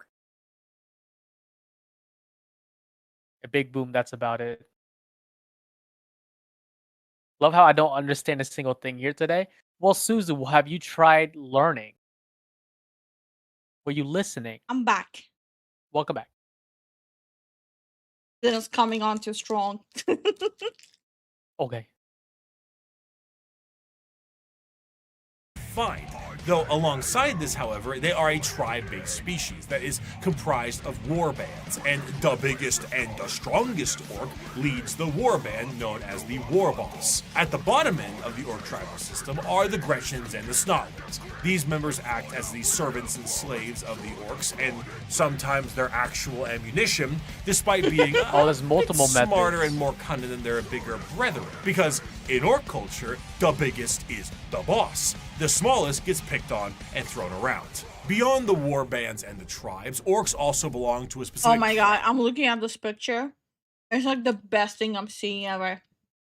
Yes. Oh, hold on, since it's like a really small screen that I'm having, I'm gonna show you guys what I mean. Oh. Because like I'm looking at the video right now, it looks like something straight out of Terry Pratchett. No, it just like on stream it's a small screen. Yeah.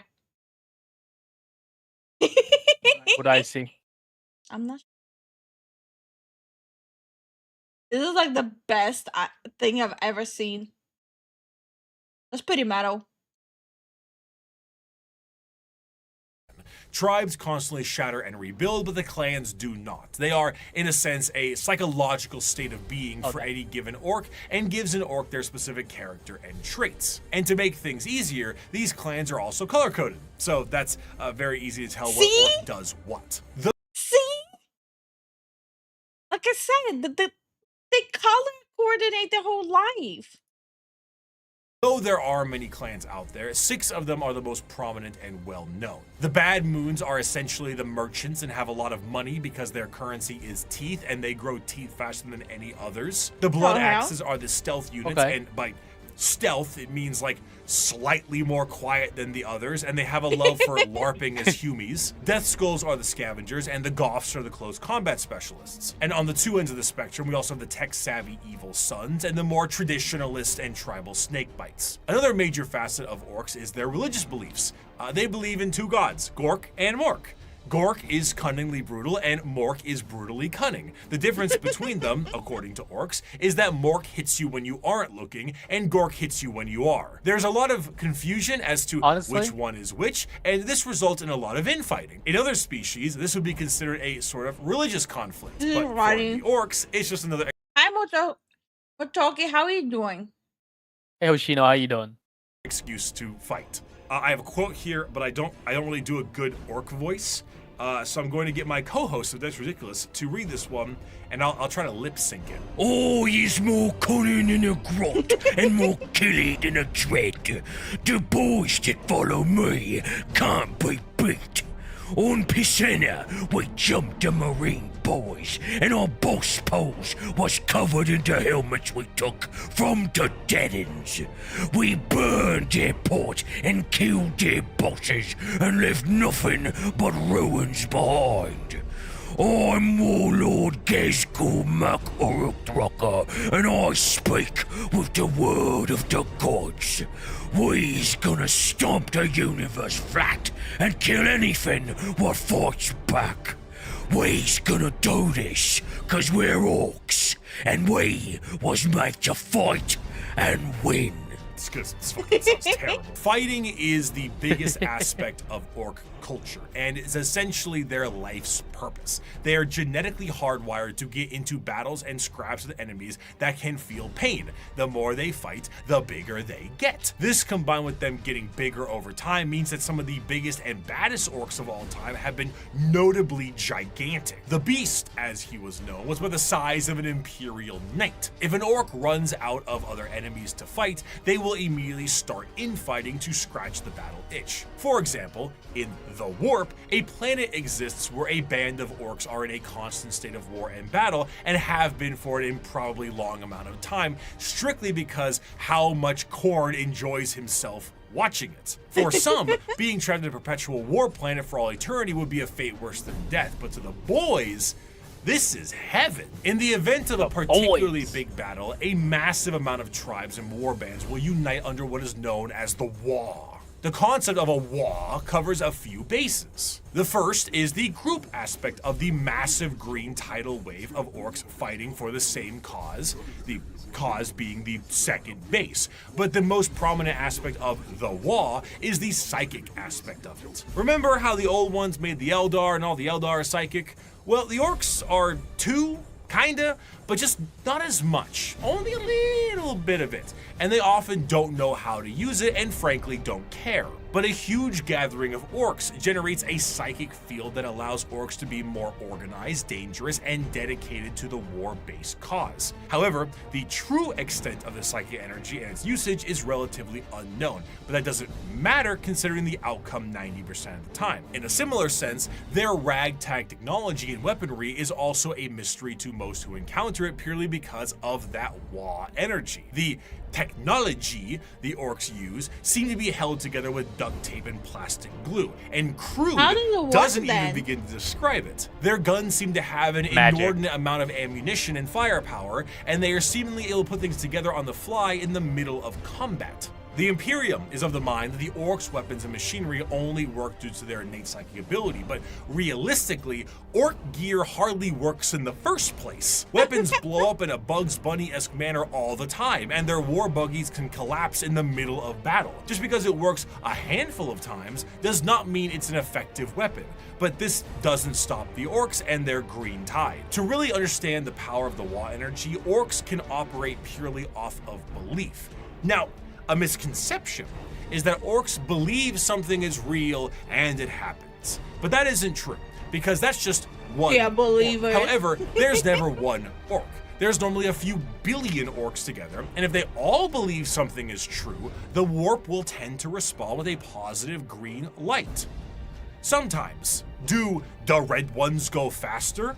Well, with enough orcs, yeah. How does an orc buggy with an engine block that's just a boulder with vroom vroom written in chalk work? Who cares? Orcs breathing on a ship with a hull breach? Go ahead. An orc went back in time to kill a version of himself so he could have two of his favorite weapons. It is shenanigans. Because of their actions and aesthetic, the orcs tend to... Honestly? I almost choked on my cereal. No, it's... Listen. Orcs are OP, but they're kind of dumb. But, you know, they're the endearing dumb. Oh my god, that was great. Going back in time to kill yourself just to have two of this, Of your favorite weapon. What the fuck? Be presented in a comic relief sense in a lot of media, particularly the media from their perspective. They are bumbling and loud and goofy British football hooligans, and they say silly things and act in silly ways. But to the citizens of the Imperium, the orcs are far from funny. They are violent and irrational creatures that take humans for punching bags, slaves, or ultimately dinner. They have no moral compass and are violent and brutal killers that know nothing else. They are genetically designed to be a violent species that was capable of beating back the Necrons and the Catan. And if the orcs were ever able to unify under one banner, they would be utterly unstoppable. However, due to their aggressive nature, their organizational skills are non-existent, and they tend to just beat each other up for the fun of it. All that exists in the mind of an orc is fighting, and nothing else. If they wipe out their enemies, they will inevitably wipe themselves out as well. They are a brutal Ouroboros doomed to an endless war cycle, but to an orc, why does it matter? If they fight and they win, they win. If they fight and they die, it was a good fight. Now that the Xenos armies are growing in strength and more are threatening the safety of the Imperium, they need to bring new methods in order to handle what they are currently facing. The Emperor is on the Golden Throne. Half the Space Marines are traitor, and they are beset from enemies within Sanctus, how you doing? and without. How you So doing? now the lords on Terra must prepare for anything possible, and sometimes the impossible. For that, they take to the stars to explore and expand. They recruit assassins for priority eliminations, they train a galactic police force and a secret police to root out any and all heresy. The lesser known, yet most feared,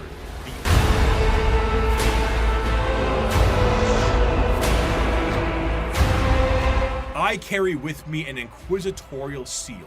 It is a small, unassuming object contained in a neat box of Pluvian obsidian. It is a modest thing, relatively plain, adorned with a single motif and a simple motto.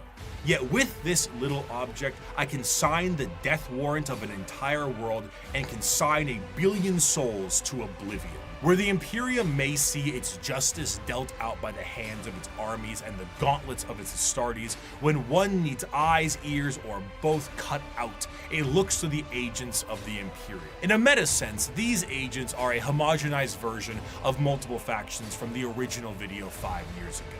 They comprise multiple aspects of the wide and all-encompassing armies of humanity and serve different roles. Whether it be the law enforcers of the Adeptus Arbites, the void-faring explorers of rogue traders, the invisible hand of the Assassinorum, or the hospitality of the Emperor's Inquisition, each has a part to play in the God Emperor's domain. Rogue traders are a great example of a somewhat undiscussed part of the Imperium, its nobility. While you may see the General Imperium as a totalitarian hellscape, because it is, this is to those under the boot of the nobles that run it. Rogue traders are a special kind of explorer, and their existence is extremely important to the function of the Imperium. A rogue trader is often... Yeah, Sanctissimus, we're trying something new here. Yeah. So I can also get over the whole fear of drawing on stream.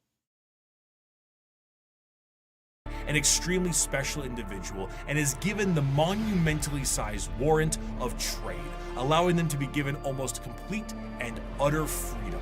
Their task is simple: to chart the uncharted, learn the unlearned, and do whatever they can as an explorer and conquistador for those back on Terra. This information is, strictly speaking, invaluable.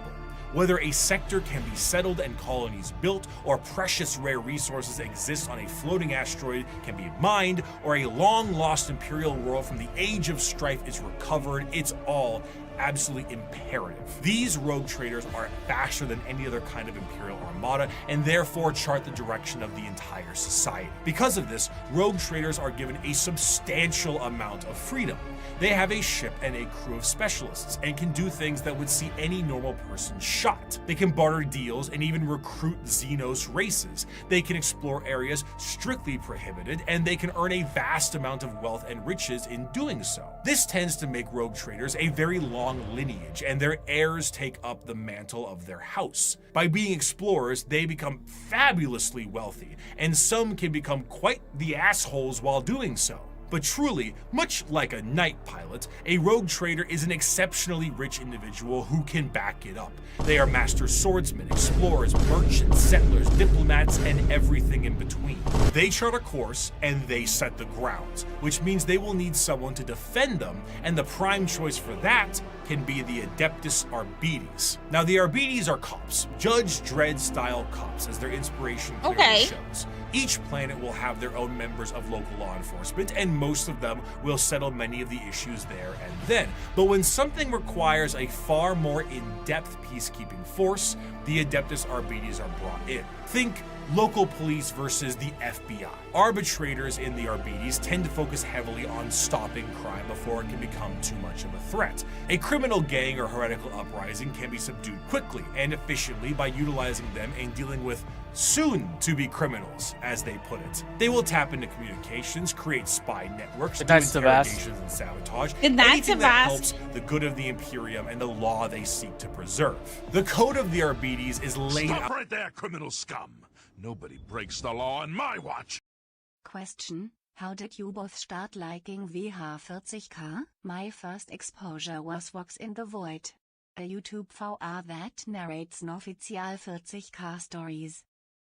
My first exposure was Vermintide 2, unironically. And then when I got together with Zen, that's when I really got into Warhammer. And the second I saw the sisters, I was hooked. Me, my first official introduction was Vermintide 1. That's a long time ago. Yeah. And thank you so much for the support, Dark Hornet. Why do you want? I always want to call you Dark Hornet. Thank you for the support, Hornet. Thank you so much. Yeah. I like the skulls in the eyes. My model has skulls in the eyes. Hold on. Here. Yeah. I have skulls in my eyes. It says, I like the skulls in the eyes. He's liking it. No, I feel like not a lot of people know that I actually have skulls in my eyes.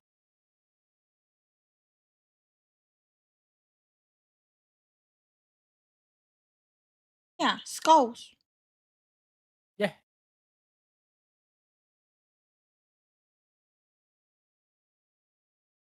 Hi, Dargan. How are you doing? Hey, Ivan. Hi, Ivan. Sorry I'm late. There was an angry woman with katana looking for someone named Saito. Saito? Okay. Okay. You never noticed that? It's okay. It's not like it wasn't originally a part of my design. I'm just finally finalizing my model design. Yeah. If I've been holding back for months to not call you Scully because of the eyes. How dare you?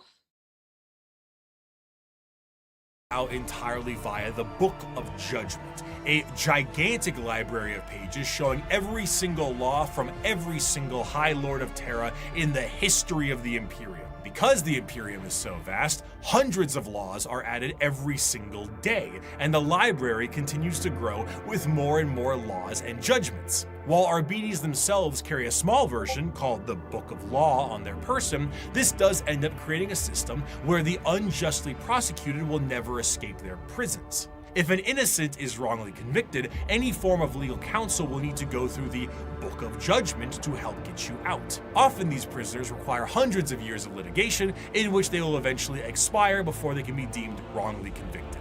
Innocence is irrelevant. You have been judged guilty of transgressing the Lex Imperialis. Do not compound your guilt by evading punishment, as there are greater crimes, so are there greater sentences. Of course, should something go out of the hands of the Adeptus Arbetes, there is always the silent hand of the Officio Assassinorum to take their place. Naturally, the Imperium has assassins, and these assassins are sent to dispatch important figures that would not normally be handled by simply sending waves and waves of guardsmen at it. The Assassinorum is headed by the Grand Master of the Assassinorum, who is a High Lord of Terra and perhaps the shadiest individual in the entire galaxy. At his disposal are multiple types of assassins that all specialize in various things. Their training is extreme and absurd. Aspirant children are often subjected to Hunger Games style combat with each other on the ride over to the temple. Then you get low gravity, high pressure, traps, horrendous physical and mental strain, and everything in between. Then their minds are wiped completely and the real fun begins. An Imperial assassin is nothing to mess around with. They are some of the fastest moving and hardest hitting things the Imperium has at hand and can go toe to toe with Space Marines depending on which temple they are from. Some, like the Vindicares, are master snipers who lie in wait for weeks, days, or even months just to get the perfect headshot from 5 kilometers away and disappear. The Calidus Temple are masters of shape-shifting and take a drug that allows them to transmute their body into whatever they see fit. A confidant of a target may be killed and they will take their place before killing their target outright. Or they could shift into a member of a Chaos Warband with symbols and flesh and all that to earn the trust of a cult leader before slitting their throat.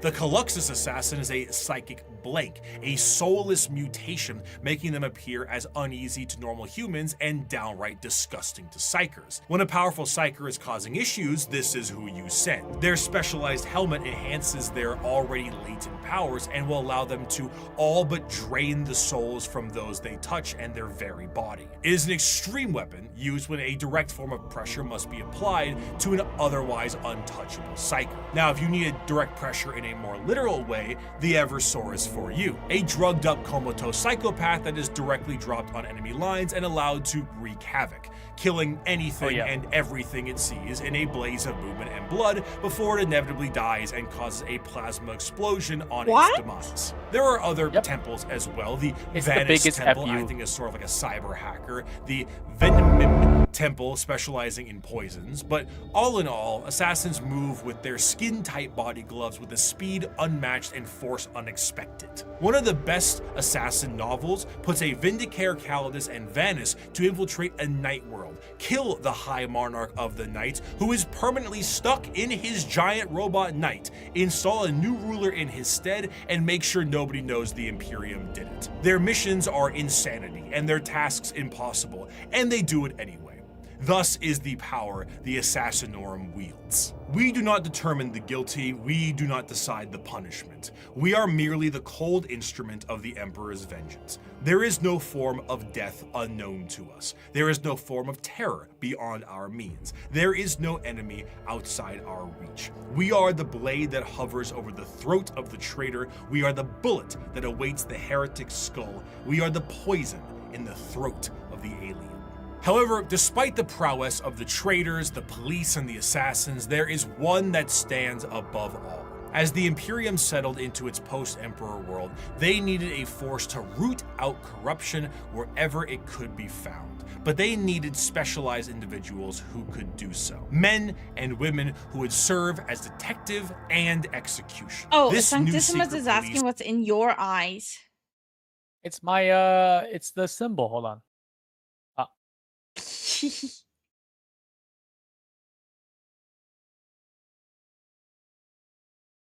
See? Look at that. Look at that.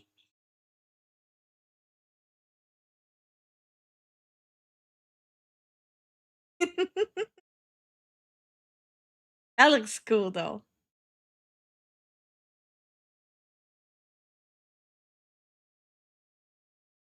Would have unlimited authority, and they would be known as the Inquisition. Inquisitors of the Inquisition are one of the most feared individuals in all of the galaxy for the common members of humanity. Trained in the most difficult of conditions and mental hardening, they have long closed their minds to the compassions of those they deem guilty. Inquisitors are, for the most part, detectives, but they are detectives whose authority... What does it mean? Well, we're finally dropping our lore in coming February. Yeah. Authorities unmatched and actions justified by the state itself, similar to the KGB, the Gestapo, the Stasi, the OVRA. But unlike those organizations, the Inquisition has far more authority and is one of the only types of individuals who can commit exterminatus, the term used for the utter and total destruction of a planet that is no longer deemed usable by the Imperium. While it is a very exciting word and a commonly notable thing done in Warhammer, exterminatus is not actually used particularly often. It's a last resort entirely meant to stop the enemy from gaining a major foothold or spread even more corruption. Even with 1 million worlds, the wholesale slaughter of an entire planet is still a massive blow to the Imperium. Inquisitors range quite a bit, not just in how they operate, but also in their personalities. They are often main characters for a large amount of books, as detective noir is a great genre, and they can be the most stone-cold killer or a pragmatic and sympathetic individual depending on who they are. Radical Inquisitors may utilize methods unlike most of the Imperium, such as alien tech or even demon hosts, where Puritans stick closer to the methods of the religious state and shun any deviations. They also specialize in various aspects, as the Inquisition has orders or ordos, such as Xenos for aliens, Malleus for demons, and Hereticus for, you guessed it. Truly, if you are a normal citizen of the Imperium, a person flashing an inquisitorial rosette in front of you may be one of the most terrifying moments of your entire life. It is the same as an FBI badge or a KGB member, except now you're in Warhammer. So, their authority and tools are infinite. Agents of the Imperium are vast and offer a ton of different concepts to the world of Warhammer, and they continue to expand as the Emperor's descent into the Golden Throne has lasting effects on humanity. As time progressed, a few people seeing the Emperor as a deity made their voices louder, and over a few thousand years, worship of the Emperor was not only considered expected, but state mandated. This church will be known as the Ecclesiarchy, and there were many who would look to the cardinal position and make desperate grabs at their power, leaving horrid effects on the populace. The Age of Apostasy was a time of reformation in the Imperium that saw its eventual change into an overtly religious empire. During this time, an all-female warrior cult to the Emperor called the Daughters of the Emperor were a bit more isolated from the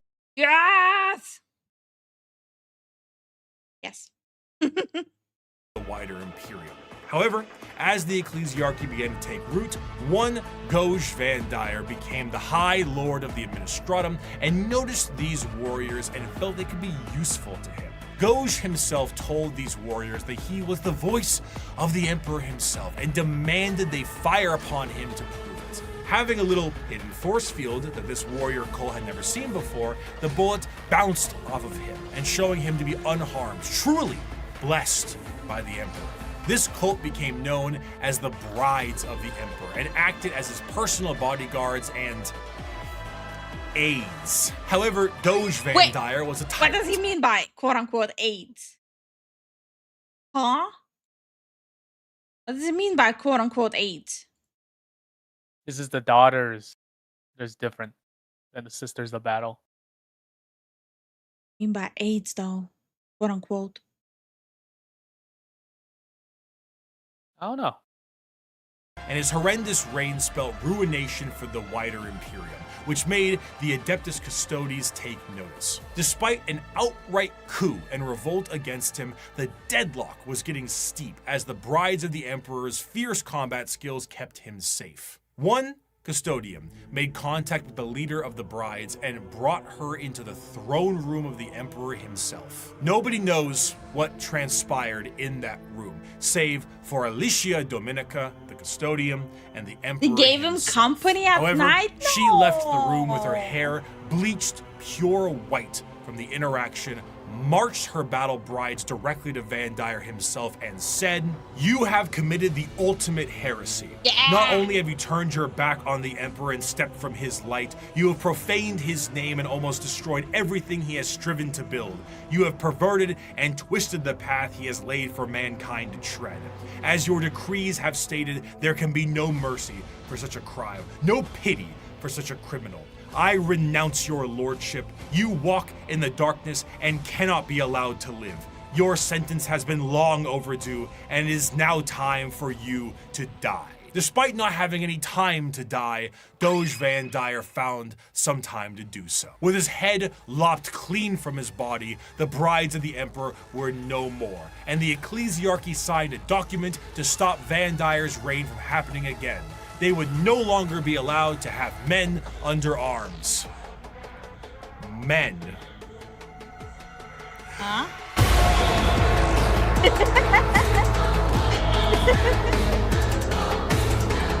The Adeptus Sororitas, or commonly known as the Sisters of Battle, the nuns with guns, the fighting force of... That's the only reason I'm streaming this today. This is the only reason I'm streaming today. Yeah. Yeah. The Church. Despite being the main militant faction, the Sisters of Battle, their organization actually is far more diverse than this and have many more nun-based roles for their members. They are organized by various orders with various specialties in mind, such as the non-militant orders like the Hospitaller, Dialogus, and Familius, including things like helping with surgical equipment and various other medical stuff, Duolingo, and a poli-sci degree. These orders are further separated into smaller orders in an almost Space Marine chapter sense, but tend to have more flexibility due to the nature of their work. And in addition to that, there is flexibility between the orders. It is not uncommon for a member of one of the more battle-hardened orders to switch to a more passive one once they sustain battlefield injuries or are a bit closer to retirement. As mentioned before, the Sisters of Battle are a part of their own separate organization, the Order's Militant, and feature the highest number of any given system. They are the... Thank you for the biddies, Sponta. How are you doing? How you doing, Sponta? Official fighting force of the ecclesiarchy, and they specialize in wars of faith. Unlike the deployment of Astartes and Guardsmen, the Sisters of Battle are often deployed with members of the Inquisitorial Ordo Hereticus due to the holy war nature of their battles. The Sisters of Battle are suited up with their own form of specialized power armor that gives them almost like a Joan of Arc vibe to the battlefield. Though lacking the more extreme modifications of a Space Marine's power armor, mainly to the fact that Sisters are, for the most part, regular humans, the power armor of a Sister of Battle almost matches the defensive power of an Astartes, but with added flexibility and versatility in exchange for its strength. Some of the patterns of armor do allow for the enhancing of genetics, but this is far from the norm. This, combined with an arsenal of tanks and vehicles that have literal church organ rocket launchers on them, really brings across the holy war vibe in a gothic manner. Accompanying a Sister of Battle in the fields of war is the holy trinity of weaponry: the bolter, the flamer, and the melta. With such a simple loadout, the Sisters of Battle are able to bring down the glorious flames of the Emperor himself, and his holy light shines on them in other ways during a conflict. Hell, even their jump packs evoke angelic imagery as opposed to the more clunky jetpacks ones that Space Marines have. In times of great turmoil or impossibility, a living saint of the sororitas itself might appear on the battlefield surrounded by a litany of doves and cherubs, an almost comical scene of holy glory followed by literal hellfire. The Sisters are a fascinating organization because they take what is normally seen as a benevolent force and turn it on its head to be a horrifying method of war. Because the Sisters are so zealous, they are nigh impossible to persuade and almost never fall to chaos. In fact, any deviation from the Imperial faith may see you killed outright as you are deemed a heretic, and sometimes Sisters have even less patience than the Inquisition does. To the Adeptus Sororitas, no punishment is too extreme for blasphemy and heretical behavior. Whether it's lobotomizing traitors to use as shock troops or attaching them physically to agonizing pain engines so they can die for the Emperor, anything goes. The most fascinating part of the Sisters, however, is their faith. We discussed how orcs often make things happen through belief because of their sheer number of them. The Sisters create miracles where they walk. They are not many psychers like orcs, but they are excessively devout and make up for that.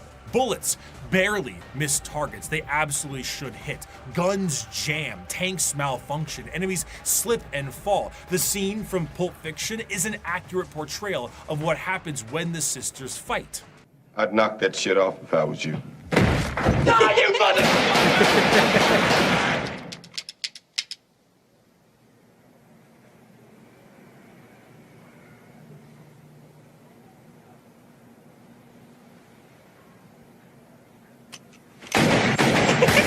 One of the most prominent figures is the Triumph of St. Catherine, a literal open casket with the saint of a Sisters order held aloft by lobotomized servant cherubs and protected by bodyguards of the faithful. The devotion to the Emperor swells so strong that acts of faith are made manifest, and sometimes angels themselves. When the Sisters go to war, they have thundering organs and litanies screeching out into the battlefield, hymns and songs. They rabble off prayers on their lips and burn holy fire across the area.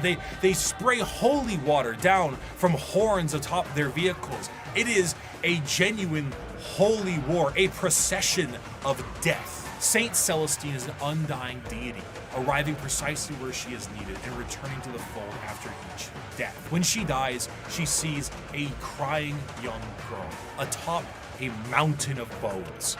Her bones, after every one of her deaths. She climbs this mountain every time to help comfort this crying child and is rebirthed upon the battlefield. And one day, her deaths will create a mountain so large that even she will not be able to traverse it. Is she a demon of the God Emperor?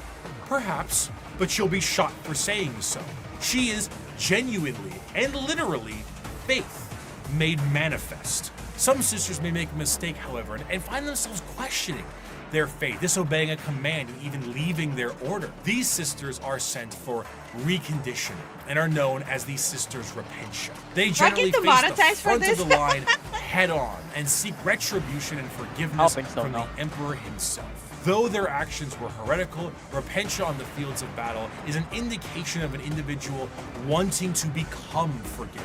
They run aloft with torture devices attached to their bodies and a chain sword the size of their body, completely armorless, to determine if this is how they die or if the Emperor will forgive them. Even the most famous champion of the Sisters, that Saint Celestine, was a repentia. Even she questioned her faith. And if she can do it, so can you. Just don't run away again. They don't really do third chances. The Sisters of Battle are martyrdom cells that create miracles in their tread.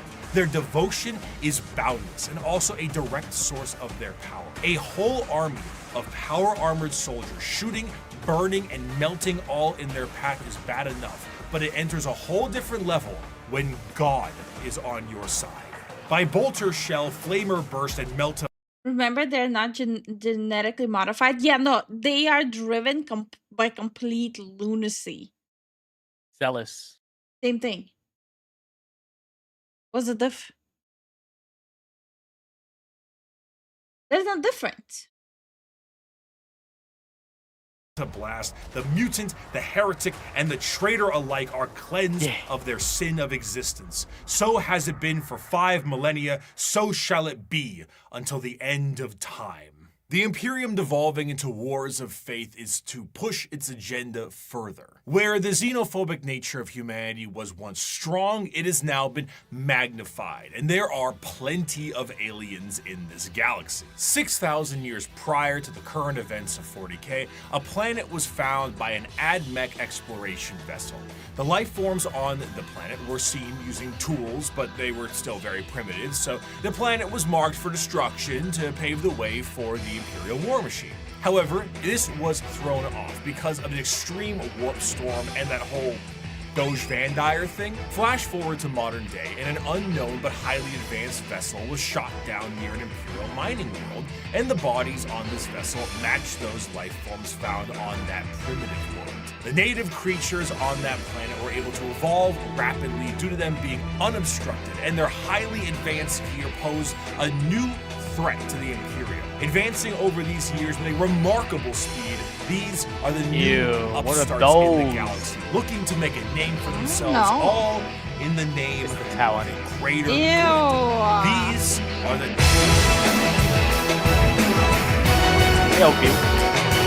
The alien is not intrinsically evil. Do not hate him. Pity him his ignorance. Seek to understand his differences and acquaint him with his inadequacies. Only then will he accept his place in the greater good. The early history of the Tau is chaotic at best. Due to their extreme speed run to space travel, their journey to the stars were overburdened with inner conflict. It wasn't until the appearance of the Ethereals that things began to settle. These Tau to the warring tribes marked their unification under one common belief: the greater good of the Tau Va. What about the greater good? The greater good. How can this be for the greater good? The greater good. This system is a caste-based system that seeks to unify and organize the Tau into an effective and successful society while working for their mutual benefit. These castes, in order from lowest to highest, are the Fire or Shas caste, which is soldiers, Earth/Theo, which is manufacturers and industrialists, the Water or Core, being diplomats and traders, and the Air/Core, being Navy officers. Also, you have the Ethereal/Un, which is the lords and leaders of the Tau. Now, unlike the paths of the Eldar, the Tau don't get any say into which caste they're in. It's determined upon birth due to inheritance from a parent. Trying to deviate from your caste, or trying to do tasks or even use tools assigned to another caste, is a grievous crime against the Ethereals, and those guilty of this crime tend to be sent to re-education camps, which sounds not so greater good, but a greater good than the good that the Imperium sees as greater. The guidance of the greater good also encourages the growth of the Empire through the absorption of other races and cultures. The expansion of the Tau Empire is split into spheres of time. So far, there have been 5 spheres of expansion, with a 6th one being planned in the current timeline. The first 2 spheres saw the Tau move beyond their homeworld and settle new planetary systems, known as Seps, and absorb multiple races into their ranks. But the 3rd sphere is where we see the Tau interact with the Imperium for the first time, which went about as well as you think it did. The Tau, as mentioned before, are highly advanced compared to some of the other species in the galaxy, and their military tactics are highly precise. Instead of the Imperial methodology of throwing everything at a problem, the Tau carefully assess any battle and take as many precautions as possible. Commonly, you will see a Tau warrior in a heavily modified battle suit with advanced targeting systems. The Tau do not often consider close combat to be something very effective, so they don't really put much stock into it. Their Gundam-like battles. So the Taus are just a bunch of nerds? They're pussies, yeah. I don't say that. Have they don't go into melee range, ranging from overwhelming firepower to stealth-based combat. And since they're an upstart species with a bit of technical flair, they have plenty of AI drones that help them in the field of battle. In addition to this, the Tau are also joined in the field of battle by some of the species that have been absorbed into the fold of the greater good. These auxiliaries often employ tactics that the Tau are unable to do on their end, such as the brute force and almost primitive nature of the Kroot, combined with the Geonosian aerial shock attack attack style of the Vespens. But the Tau assimilate more and more species with time, including even some humans who wish to break off from the Imperium for pick a reason. The aesthetic of the Tau also leans a bit more into the East Asian sci-fi aesthetics. The large mech suits definitely evoke that Gundam look, but the general garb of their higher-ups kind of create that motif, and they often have accents in the games that they are in. But while Tau are looked at as Gundam mech faction by some, others enjoy them for the full coalition of aliens. One of my favorite images in Warhammer is this official artwork by Games Workshop.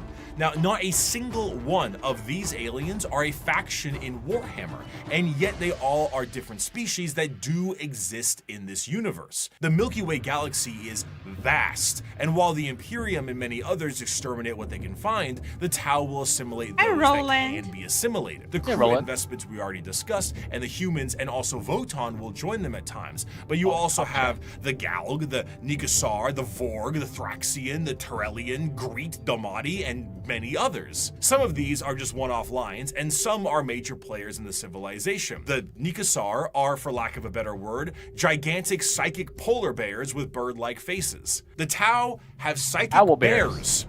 And the fact I haven't seen this is a crime. The Tau as a culture are generally marred by the various issues that an advanced civilization would have in an unadvanced galaxy. They do not travel through the warp because of the insane dangers, but instead use a more classic FTL jump.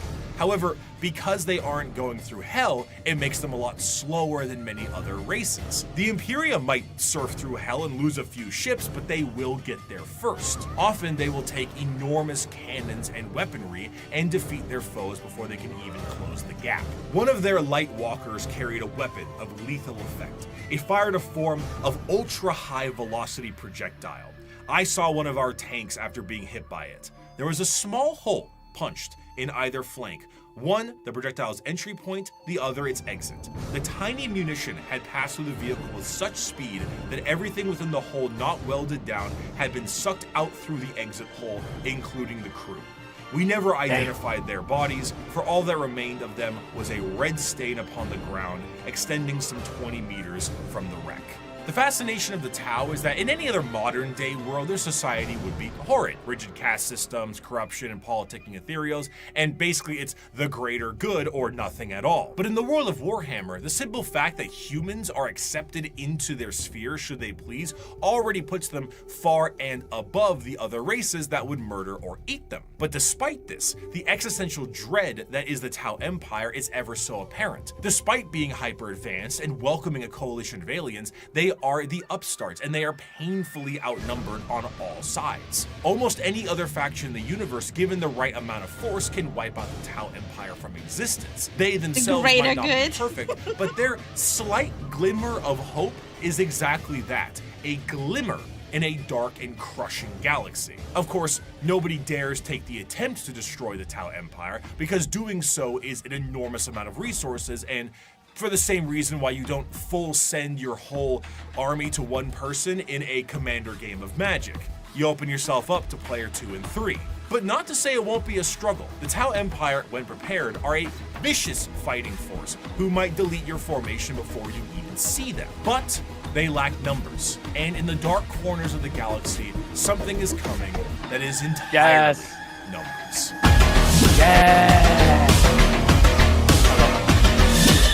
There is a cancer eating at the Imperium. With each decade, it advances deeper, leaving drained, dead worlds in its wake. This horror, this abomination, has thought and purpose that functions on an unimaginable galactic scale, and all we can try to do is stop the swarms of bioengineered monsters it unleashes upon us by instinct. We have given the horror a name to salve our fears. We call it the Tyrannid race. But if it is aware of us at all, it must only know us as prey. The conflicts of Warhammer 40k are chaotic enough with the sheer volume of violence that exists in the confines of the Milky Way. However, there is a threat to the galaxy that extends beyond our known galaxy that is creeping ever closer and cannot be negotiated with. What drew them to the galaxy is unclear. It may have been the light of the Astronomicon itself, like a moth to a flame. It could have been a Xenos device detonated in the Horus Heresy. It could have been that they were done eating the Andromeda Galaxy and they have come to take ours, or they might be running from something far, far worse. Regardless of the why, the where, when it came to the first official contact with these creatures, was the planet of Tyran. This is the site where the Imperium encountered a fleet of these creatures before being utterly torn to shreds. Thus, these creatures became known as the Tyranids. There is plenty of evidence that the Tyranids have been lurking in our galaxy for years beforehand, but this was the first true instance of their presence being fully known. Unlike other creatures in the realm of 40k that can be talked to, captured, or negotiated with, the Tyranids are unable to be reasoned with. They are, at their core, animals, but not the fun kind of animals. They are the xenomorphs of 40k, and boy are they hungry. They are instinctively hardwired to either kill or be killed, and they are an unrelenting force due to this. However, just because they don't talk outwardly doesn't mean they don't communicate with one another. The true horror of the Tyranids is found in their driving force, the hive mind. 3, 2, 1. Hot in here by Nelly. That's what I guessed. What? What? They're just besties. You see, the Tyranids are a collective consciousness that are all connected to a singular embodiment of psychic power that is utterly incomprehensible to the human mind. To keep this connection there, the Tyranids on the field of battle are followed around by synapse creatures, essentially serving as their Bluetooth connection to the greater hive mind. This allows them to send and receive information about the battle they're in, and it also allows them to adapt to certain situations based off of the information gained. Depending on the enemy, the swarm might be able to develop a new weapon or new tactics so they can get the upper hand. When the synapse connection is cut, they are unable to essentially form a save state and are stranded. The sheer power of the hive mind presence pours from each Tyranid in such a manner that it causes a distortion in the warp itself. A hive fleet's arrival can cause a dark shadow the size of several light years, coined the shadow in the warp. This shadow prevents any usage of the warp, or at least makes it exceptionally difficult.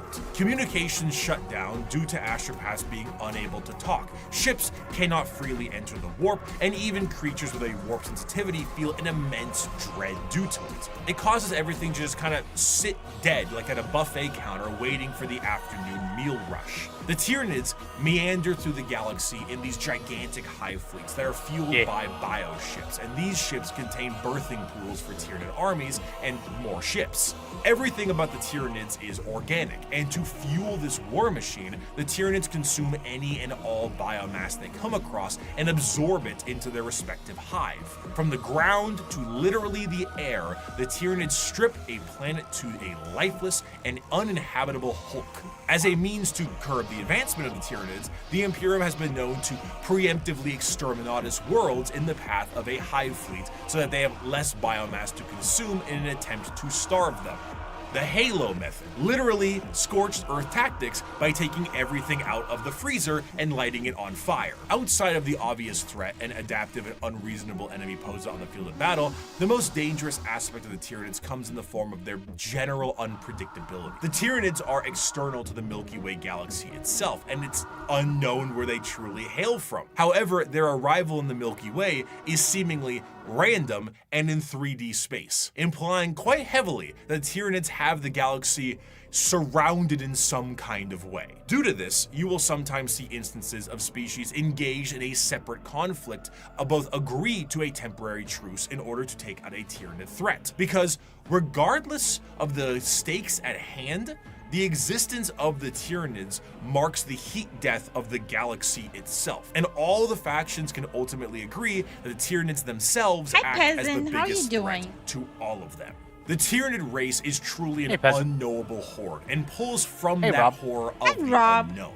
They, as a faction, are not ones with a large amount of general lore because their entire race is told from the point of view of those being. I'm gonna lie, I'm a little surprised I was able to get so much progress in one stream. Everyone's chilling.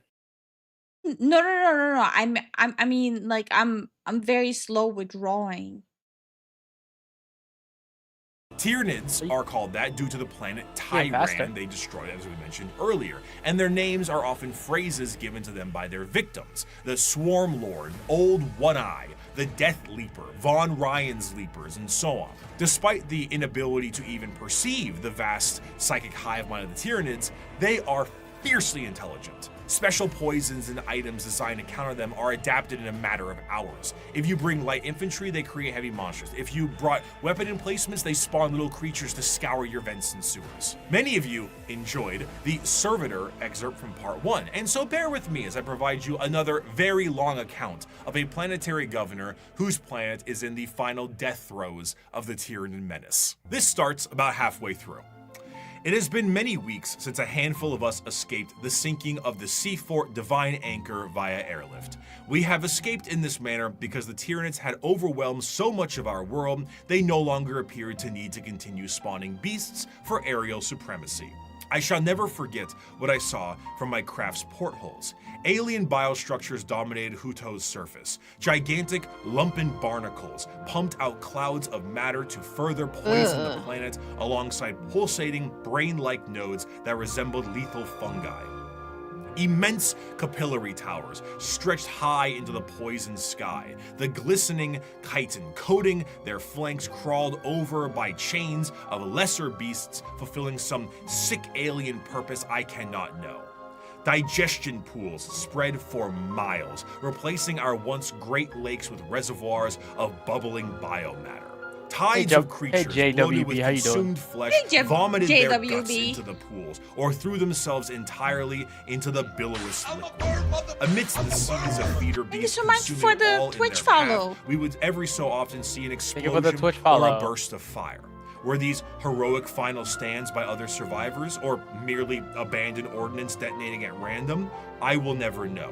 I cannot rejoice in the deaths they inflicted. The biomatter of the dead Xenos was surely recycled by the Xenos regardless in no time at all.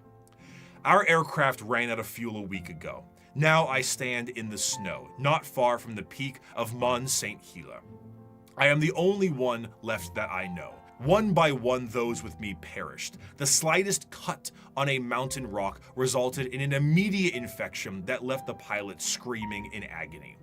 Her co-pilot fired the shot that ended her torture, and my senior aide threw himself from a ledge, the reality that there was no escape hitting him. I have no idea what happened to my chief medicae. Others were slain by lone beasts the rest of us were unable to kill or drive away. A justly deserved end will soon be mine. I have failed on every possible level.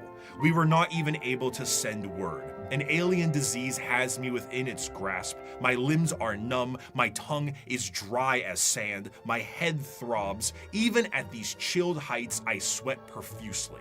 From here where I sit, I can see the final death unfold on the planet entrusted to me. Before me is the Radarin Ocean. The water level is visibly dropping, hour by hour. They are even taking our seas. There are enormous beasts with great, slowly flapping wings and immense open maws moving through the sky. I may be at high altitude, but the air is thinner here than it should be. I know enough of mountaineering to know that. They will not even leave. Oh, hi, Bark. How have you been? And thank you so much for the sticker. Hey, Buck. How you been, man? Our air. There is an isthmus I can see, upon which is sat one of the Xenos capillary towers. Now I believe I can tell what they are truly for. High up, foul Xenos bioships cling to their flanks like twisted calves at their mother's udders. They are feasting, I am sure, hungrily filling themselves to burst on the hideous gruels that are what remains of my people.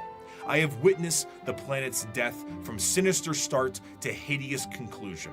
I see the power of our foe, and though I have shown boundless weakness these past months, I do not see how we could ever have won. If this is any sort of good news, it seems that one thing that might be an inadvertent repellent effect on the Tyranids is chaos. Chaos and chaotic energies offer no nourishment to the Tyranids, they cannot eat that. And the presence of rifts and warp storms work as a means to starve out the Tyranid fleet. The Tyranids, of course, are attempting to adapt to this, but it seems that even at the most primal core of the galaxy itself, chaos agrees that these dinner guests are not welcome in any way, shape, or bioform. In the end, though, the Tyranids represent the final fears of the galaxy itself. Despite the goals to conquer the galaxy as a whole, the remainder of the universe. Thank you so much for the kick subscription, Nino. Thank you for the subscription, Nino. Holy crap. May very well be dead and derelict space. Instead of endless worlds and solar systems, it may just be bones and ash. Nobody breaks the law on my watch. Going poor with my own Horus Heresy army. Wait. What do you mean? You got some figurines? Damn, that's like that's over 100, like 400 right there. That's a mortgage right there. That's a mortgage right there, buddy. Thank you so much for the super chat, Buck. Thank you for the super chat, man. The tendrils of the hive mind have wrapped themselves around the galaxy, and the only thing that's guaranteed is that dinner is served. However, the Tyranids are not simply the unending hordes of bugs. Beyond the more general buffet tactics of the force of the Tyranids, the hive mind has a more secretive and dangerous means of planetary conquest in the form of something a bit more terrestrial. General upheaval and revolution. However, though the idea of a societal revolt for the good of the populace is an admirable thing, these leaders have the nefarious intent of the hive mind itself. These are the downtrodden and the oppressed, the revolutionaries to a better cause, the heralds of the Star Children. These are the...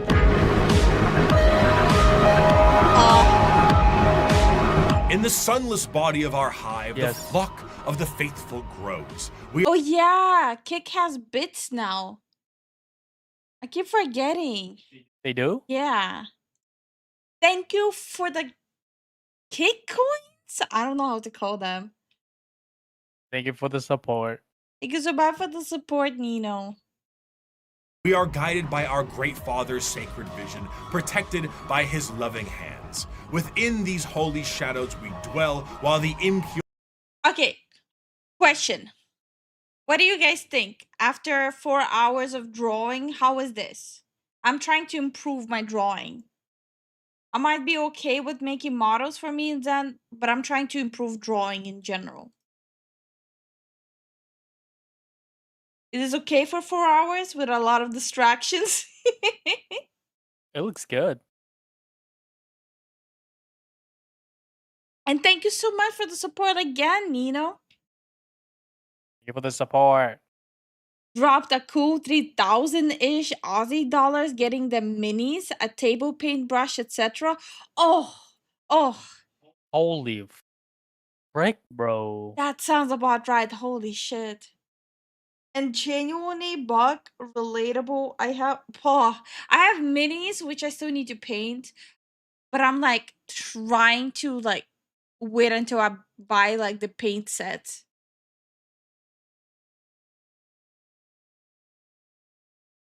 That's amazing. Looks awesome in my opinion. I really am liking how it's coming out. That's good.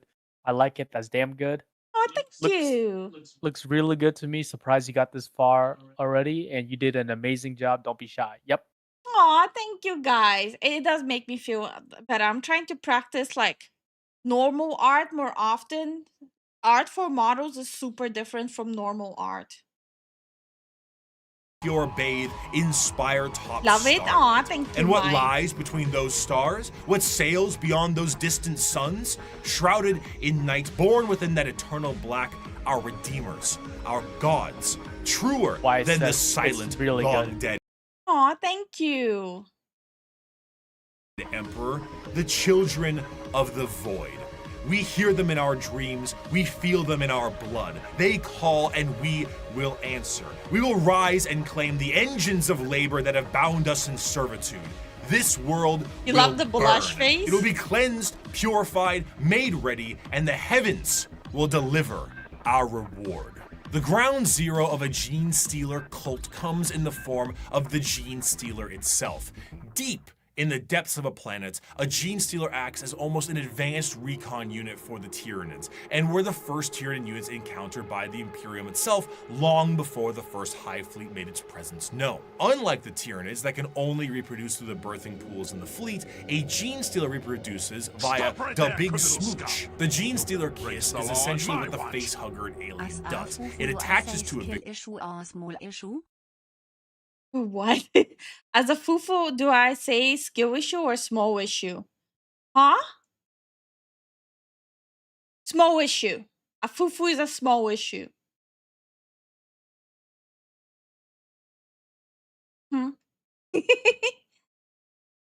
Victim and releases an embryo. However, instead of a chest burster, the embryo alters the genetic makeup of the host itself, turning it into the primary conductor of a localized version of the hive mind known as the brood mind. Any offspring that this host produces is known as a gene stealer hybrid, and the host assures their survival to continue to reproduce. The first few generations of a gene stealer hybrid look more like the gene stealer itself, which in our current reality would be terrifying. But considering how the vast majority of humanity is a little mutated in 40K, it doesn't stand out as much as it should.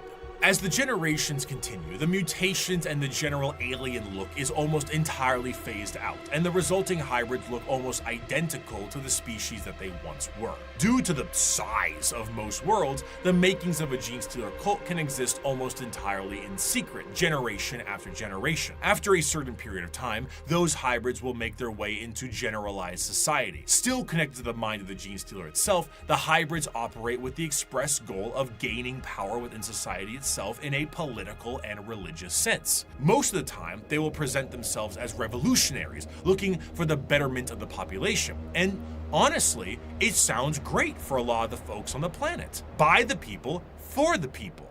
As they expand more openly, the crossbreeding continues until all aspects of the planet's society is infiltrated. However, all bets are off when a hive fleet comes close enough. When a Tyranid hive fleet gets close enough to a planet, the brood mind activates essentially an endgame scenario. The once political and religious leaders become bloodthirsty fanatics that work to finalize the collapse of society and the death of those who oppose them. But to those in the brood mind, the god they believe in is coming, and this is holy justice and vindication for their religious and political beliefs. As the hive arrives, the planet is essentially ripe for the taking. The original gene stealer pieces out to the next world or is reabsorbed for deployment elsewhere, thank you for the and support. the Tyranids begin to take the planet for themselves. The cultists sing praises and holy songs as the Next time, what I need to do, I need to draw the fufu as the flying baby. Bro. Right now, I think I'm not gonna have enough time, but like next time, I need to draw the fufu as a flying baby. Tyranids begin to eat everything up in kind of a meet the pyro sense of religious delusion. But as they are harvested, some of them are snapped back to reality, oops, there goes gravity, before they are thrown into the biomass soup. For a fleeting second, they see that this was all a ruse to consume the world and that their false gods were a bunch of hungry bugs. The cultists essentially put the checkerboard dining cloth on the table for them and invited them for a feast. Due to the constant redeployment of gene stealers, there are known cults that pop up across the Imperium itself. Some of the more well-known ones are the Cult of the Bladed Cog or the Rusted Claw, but there are hundreds, if not thousands, of different cults that keep popping up all over the galaxy as the gene stealers spread. And due to their covert means taking over the planet, they are not generally viewed to be a threat until it is far too late. And due to the know-how of gene stealers, they tend to be predatory to those in the lower classes of a given planet. The gene stealer cults overall have really come into their own, commercially and artistically. They have very much embraced the revolutionaries aesthetic and crafted a fascinating method in doing so. It's this great combination of this pseudo-Marxist Bolshevik uprising mixed with the hills have eyes in the populace. What's particularly enjoyable about their uprising is that often from their point of view, the reasons they have are extremely justified. Most of the members of the GSC are the extremely impoverished and menial laborers of the Imperium, who honestly wouldn't need an alien presence to provide a manifesto on reasons to revolt. Their weapons are all makeshift and often involve things like mining lasers, drilling saws, demolition charges, giant stop signs. Their political machinations work quite well, as the cult ends up being really good at assassination, especially when you have a third arm holding a pistol beneath all those robes. They're a faction rife with fascination and culture, and their plans are generations in the making, to the end goal of being thrown right back into the soup by the star children they prepared the world for. And those are the threats to the galaxy now. The degradation of almost every species is now behest by the Tyranid menace, and all of the infighting between each and every single one of them will be their undoing. The world of Warhammer is a bleak and horrendous one, and that is in its own right the charm. It is so large, so vast, so absolutely horrendous and insane, and yet is treated with 100% severity and seriousness. In the beginning of part 1, I gave you an abridged and different opening to the Warhammer world, the grim darkness of the far future, and I leave you with this part 2 with the full quote itself. It is the 41st millennia. For more than 100 centuries, the Emperor has sat immobile on the golden throne of Earth. He is the master of mankind by the will of the gods, and master of 1,000,000 worlds by the might of his inexhaustible armies. He is a rotting carcass, writhing invisibly with power from the dark age of technology. He is the carrion lord of the Imperium, for whom 1,000 souls are sacrificed every day so that he may never truly die.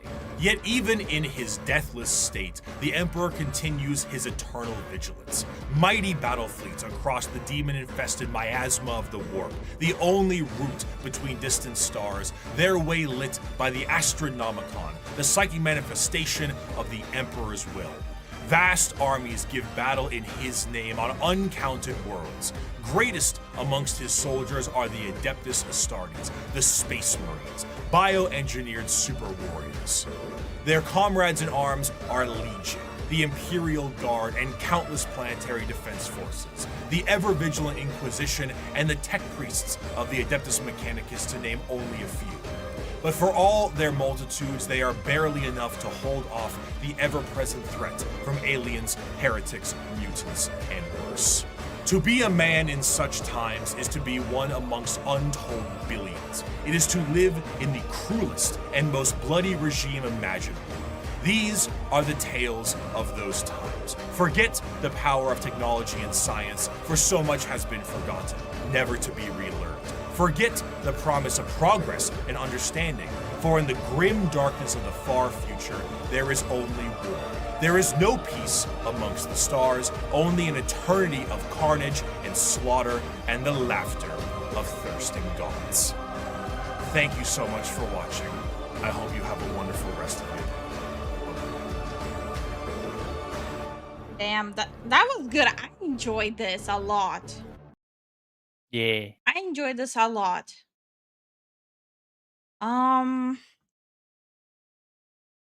Considering that I got burned out from doing the local Wednesdays right after like we did one. Maybe this is gonna be our Wednesdays now. Not always Warhammer, but like Game lore? yeah, like game lores. But like we still have like a lot of Warhammer stuff to go through as well. That's true. And it's gonna be accompanied by me drawing me and Zen in the game lore style. Yeah. Or at least outfits. What's everyone's opinion on this? Lore Wednesday? Yeah, it's like Lore Wednesday / art. Lore / art Wednesday.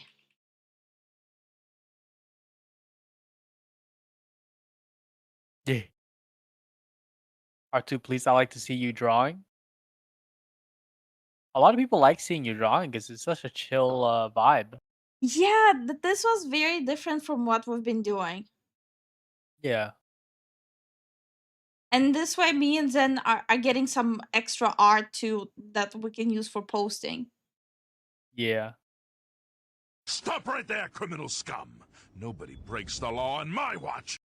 Forget the promise of progress. Unless you're Belisarius Kafel, then it's progress 24/7. Thank you so much for the support, Buck. Thank you for the support, brother. Dude, you spent. Bro, you should be saving, man. You spent a lot on those figurines, man. He probably will end up spending it on more figurines. I really like lore and watching your art. Sounds good to me. Yeah, I think maybe instead of like middle of the week it being something crazy, maybe middle of the week should be something relaxing. So instead of crazy, we'll go relaxing. Yeah. It's good. I think our streams are just good chill time between heavy topics. Exactly. Yeah. So we can use it like as a reset button. Makes me laugh more because of the auras. Whoa. What? You guys are worth my food budget. No, don't say that. Food comes first. Come on. Food comes first. Come on, man. As for like, hope there's like no confusion who is who. With the art. So Zen is a white scar. No. White. Oh, I really hope I wrote scar right. And I'm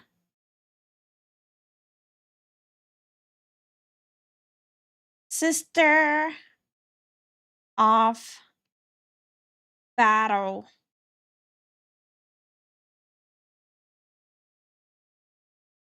Was fun though. Yeah.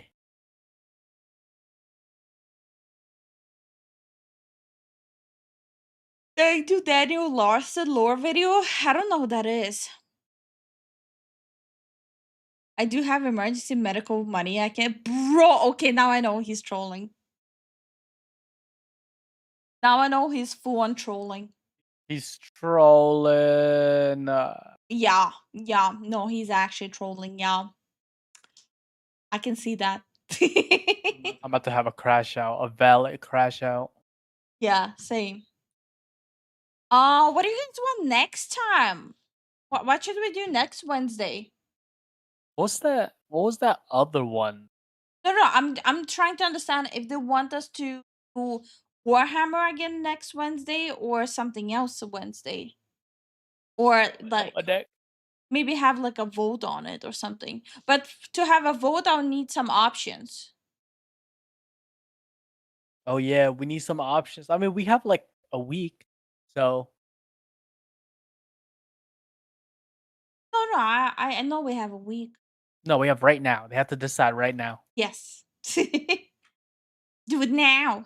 End of stream, I imagine. Yeah, time flew by really fast. It's already 11:30 p.m. Yeah.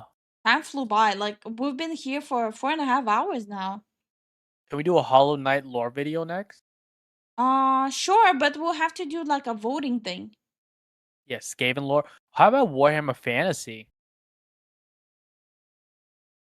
Well, can you note down the options? Okay. Warhammer Fantasy lore pre-Sigmar.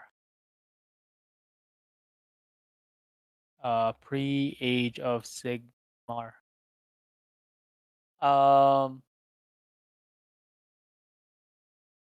So whatever lore we're diving into, it's gonna be accompanied by art. So like me and Zen in that art. Video about what faction you play says about Warhammer 40k.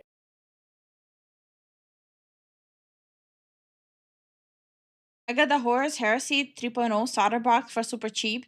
So I got a F ton of guys to paint. Hell yeah. Maybe we should look into the Horus Heresy lore. Oh yeah, Horus Heresy is It's where it started, baby. Fantasy lore is funny and interesting from the perspective of the Skaven. Yes. Yes. Main thing. It was a fun time watching Ricky's 40k faction video again. Well, it's his new one. Yeah, like the second one he posted like 4 months ago. I think the first one was 6 months ago. Yeah, it was 6 months ago, the first one.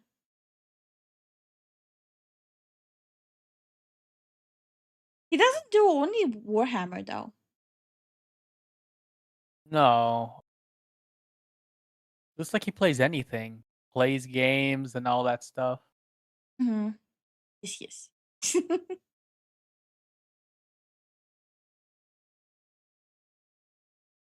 I cannot think about any other option.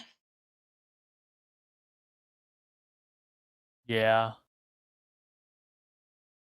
Yeah, I'm completely blanking. I will definitely leave it up to like the deciding. So I will post like a post for people to give suggestions. And just go by that. Yes. It's my third time watching this video, and let me guess, each time it's funny. Ricky was a league streamer? I actually didn't know that. Yeah, just searched him up on Wikitubia. Hmm. His first video was being a jungle main as Master Yi. Oh, ew. Yeah. The Master Yi.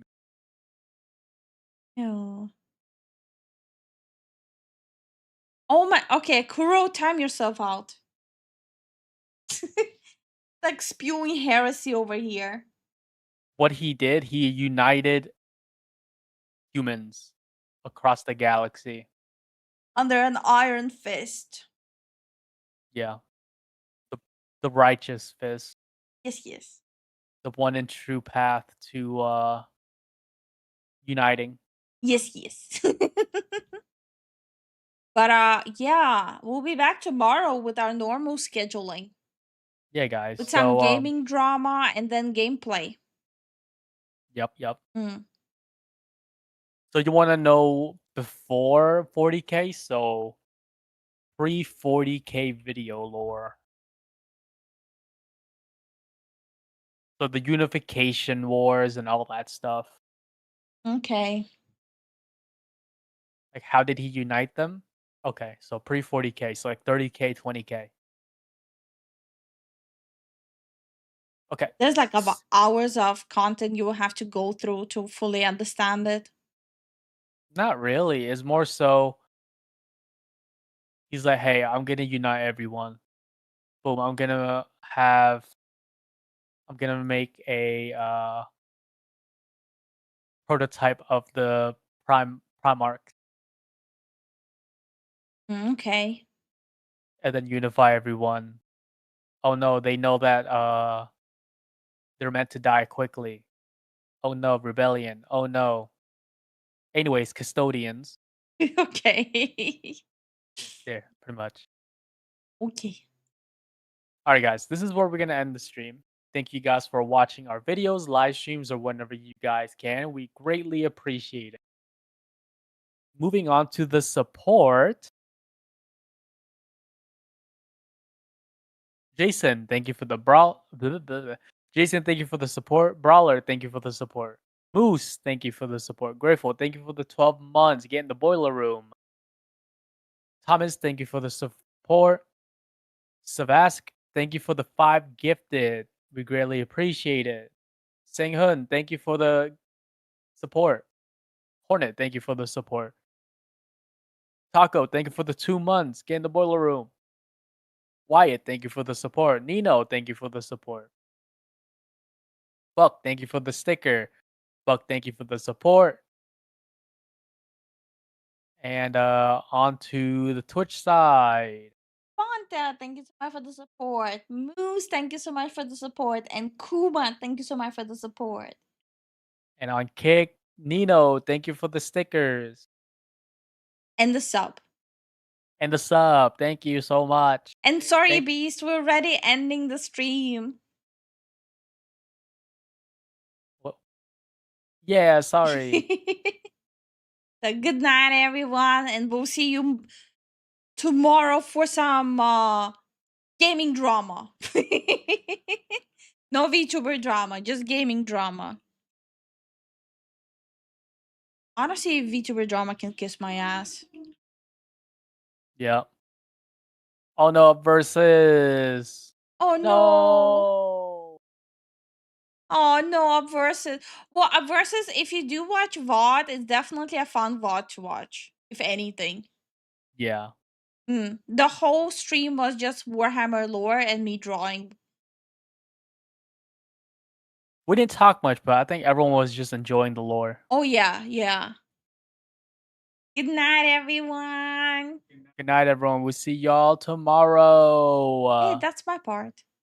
And we'll see you guys tomorrow. Yes, yes.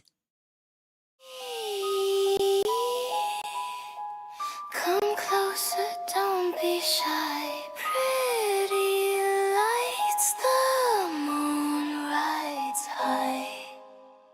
I tuck my tail beneath my coat. I hum a tune, I bite my note. A button nose, a velvet paw. I bow, I smile, you think you saw. I dance in shadows, soft and small.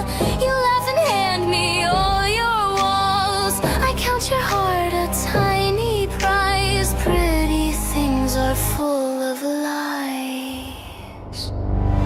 Cute as candy, sharp as night. I'll hold you close, then slip from sight. I wear a grin so warm and mild, but I'm a monster and I am wild. I'll steal the light behind your chest. Keep one last look before the rest. You'll remember me, my wicked style. The last thing you'll know is my smile.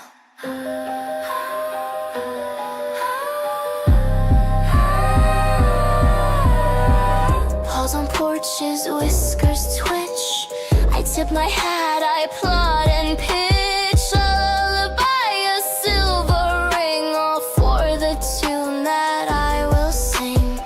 Soft footsteps, honeyed words, the air grows thin, the night is stirred. No need for screaming, no loud trials. I close the space with kitten smiles.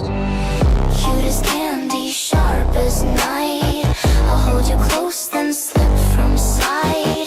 I wear a grin so warm and mild, but I'm a monster and I am wild. I'll claim the warmth inside your chest.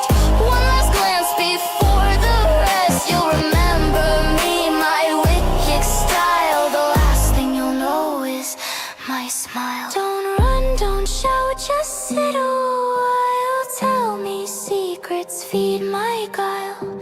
I'll tuck the moon beneath my sleeve. Trade your daylight for make-believe. It's so easy when you trust. A little hush, a little dust. Cute as candy, sharp as night. I'll hold you close, then slip from sight. I wear a grin so warm and mild, but I am a monster and I am wild.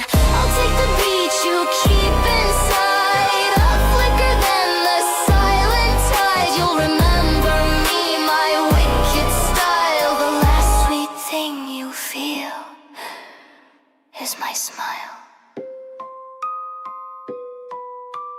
Good night.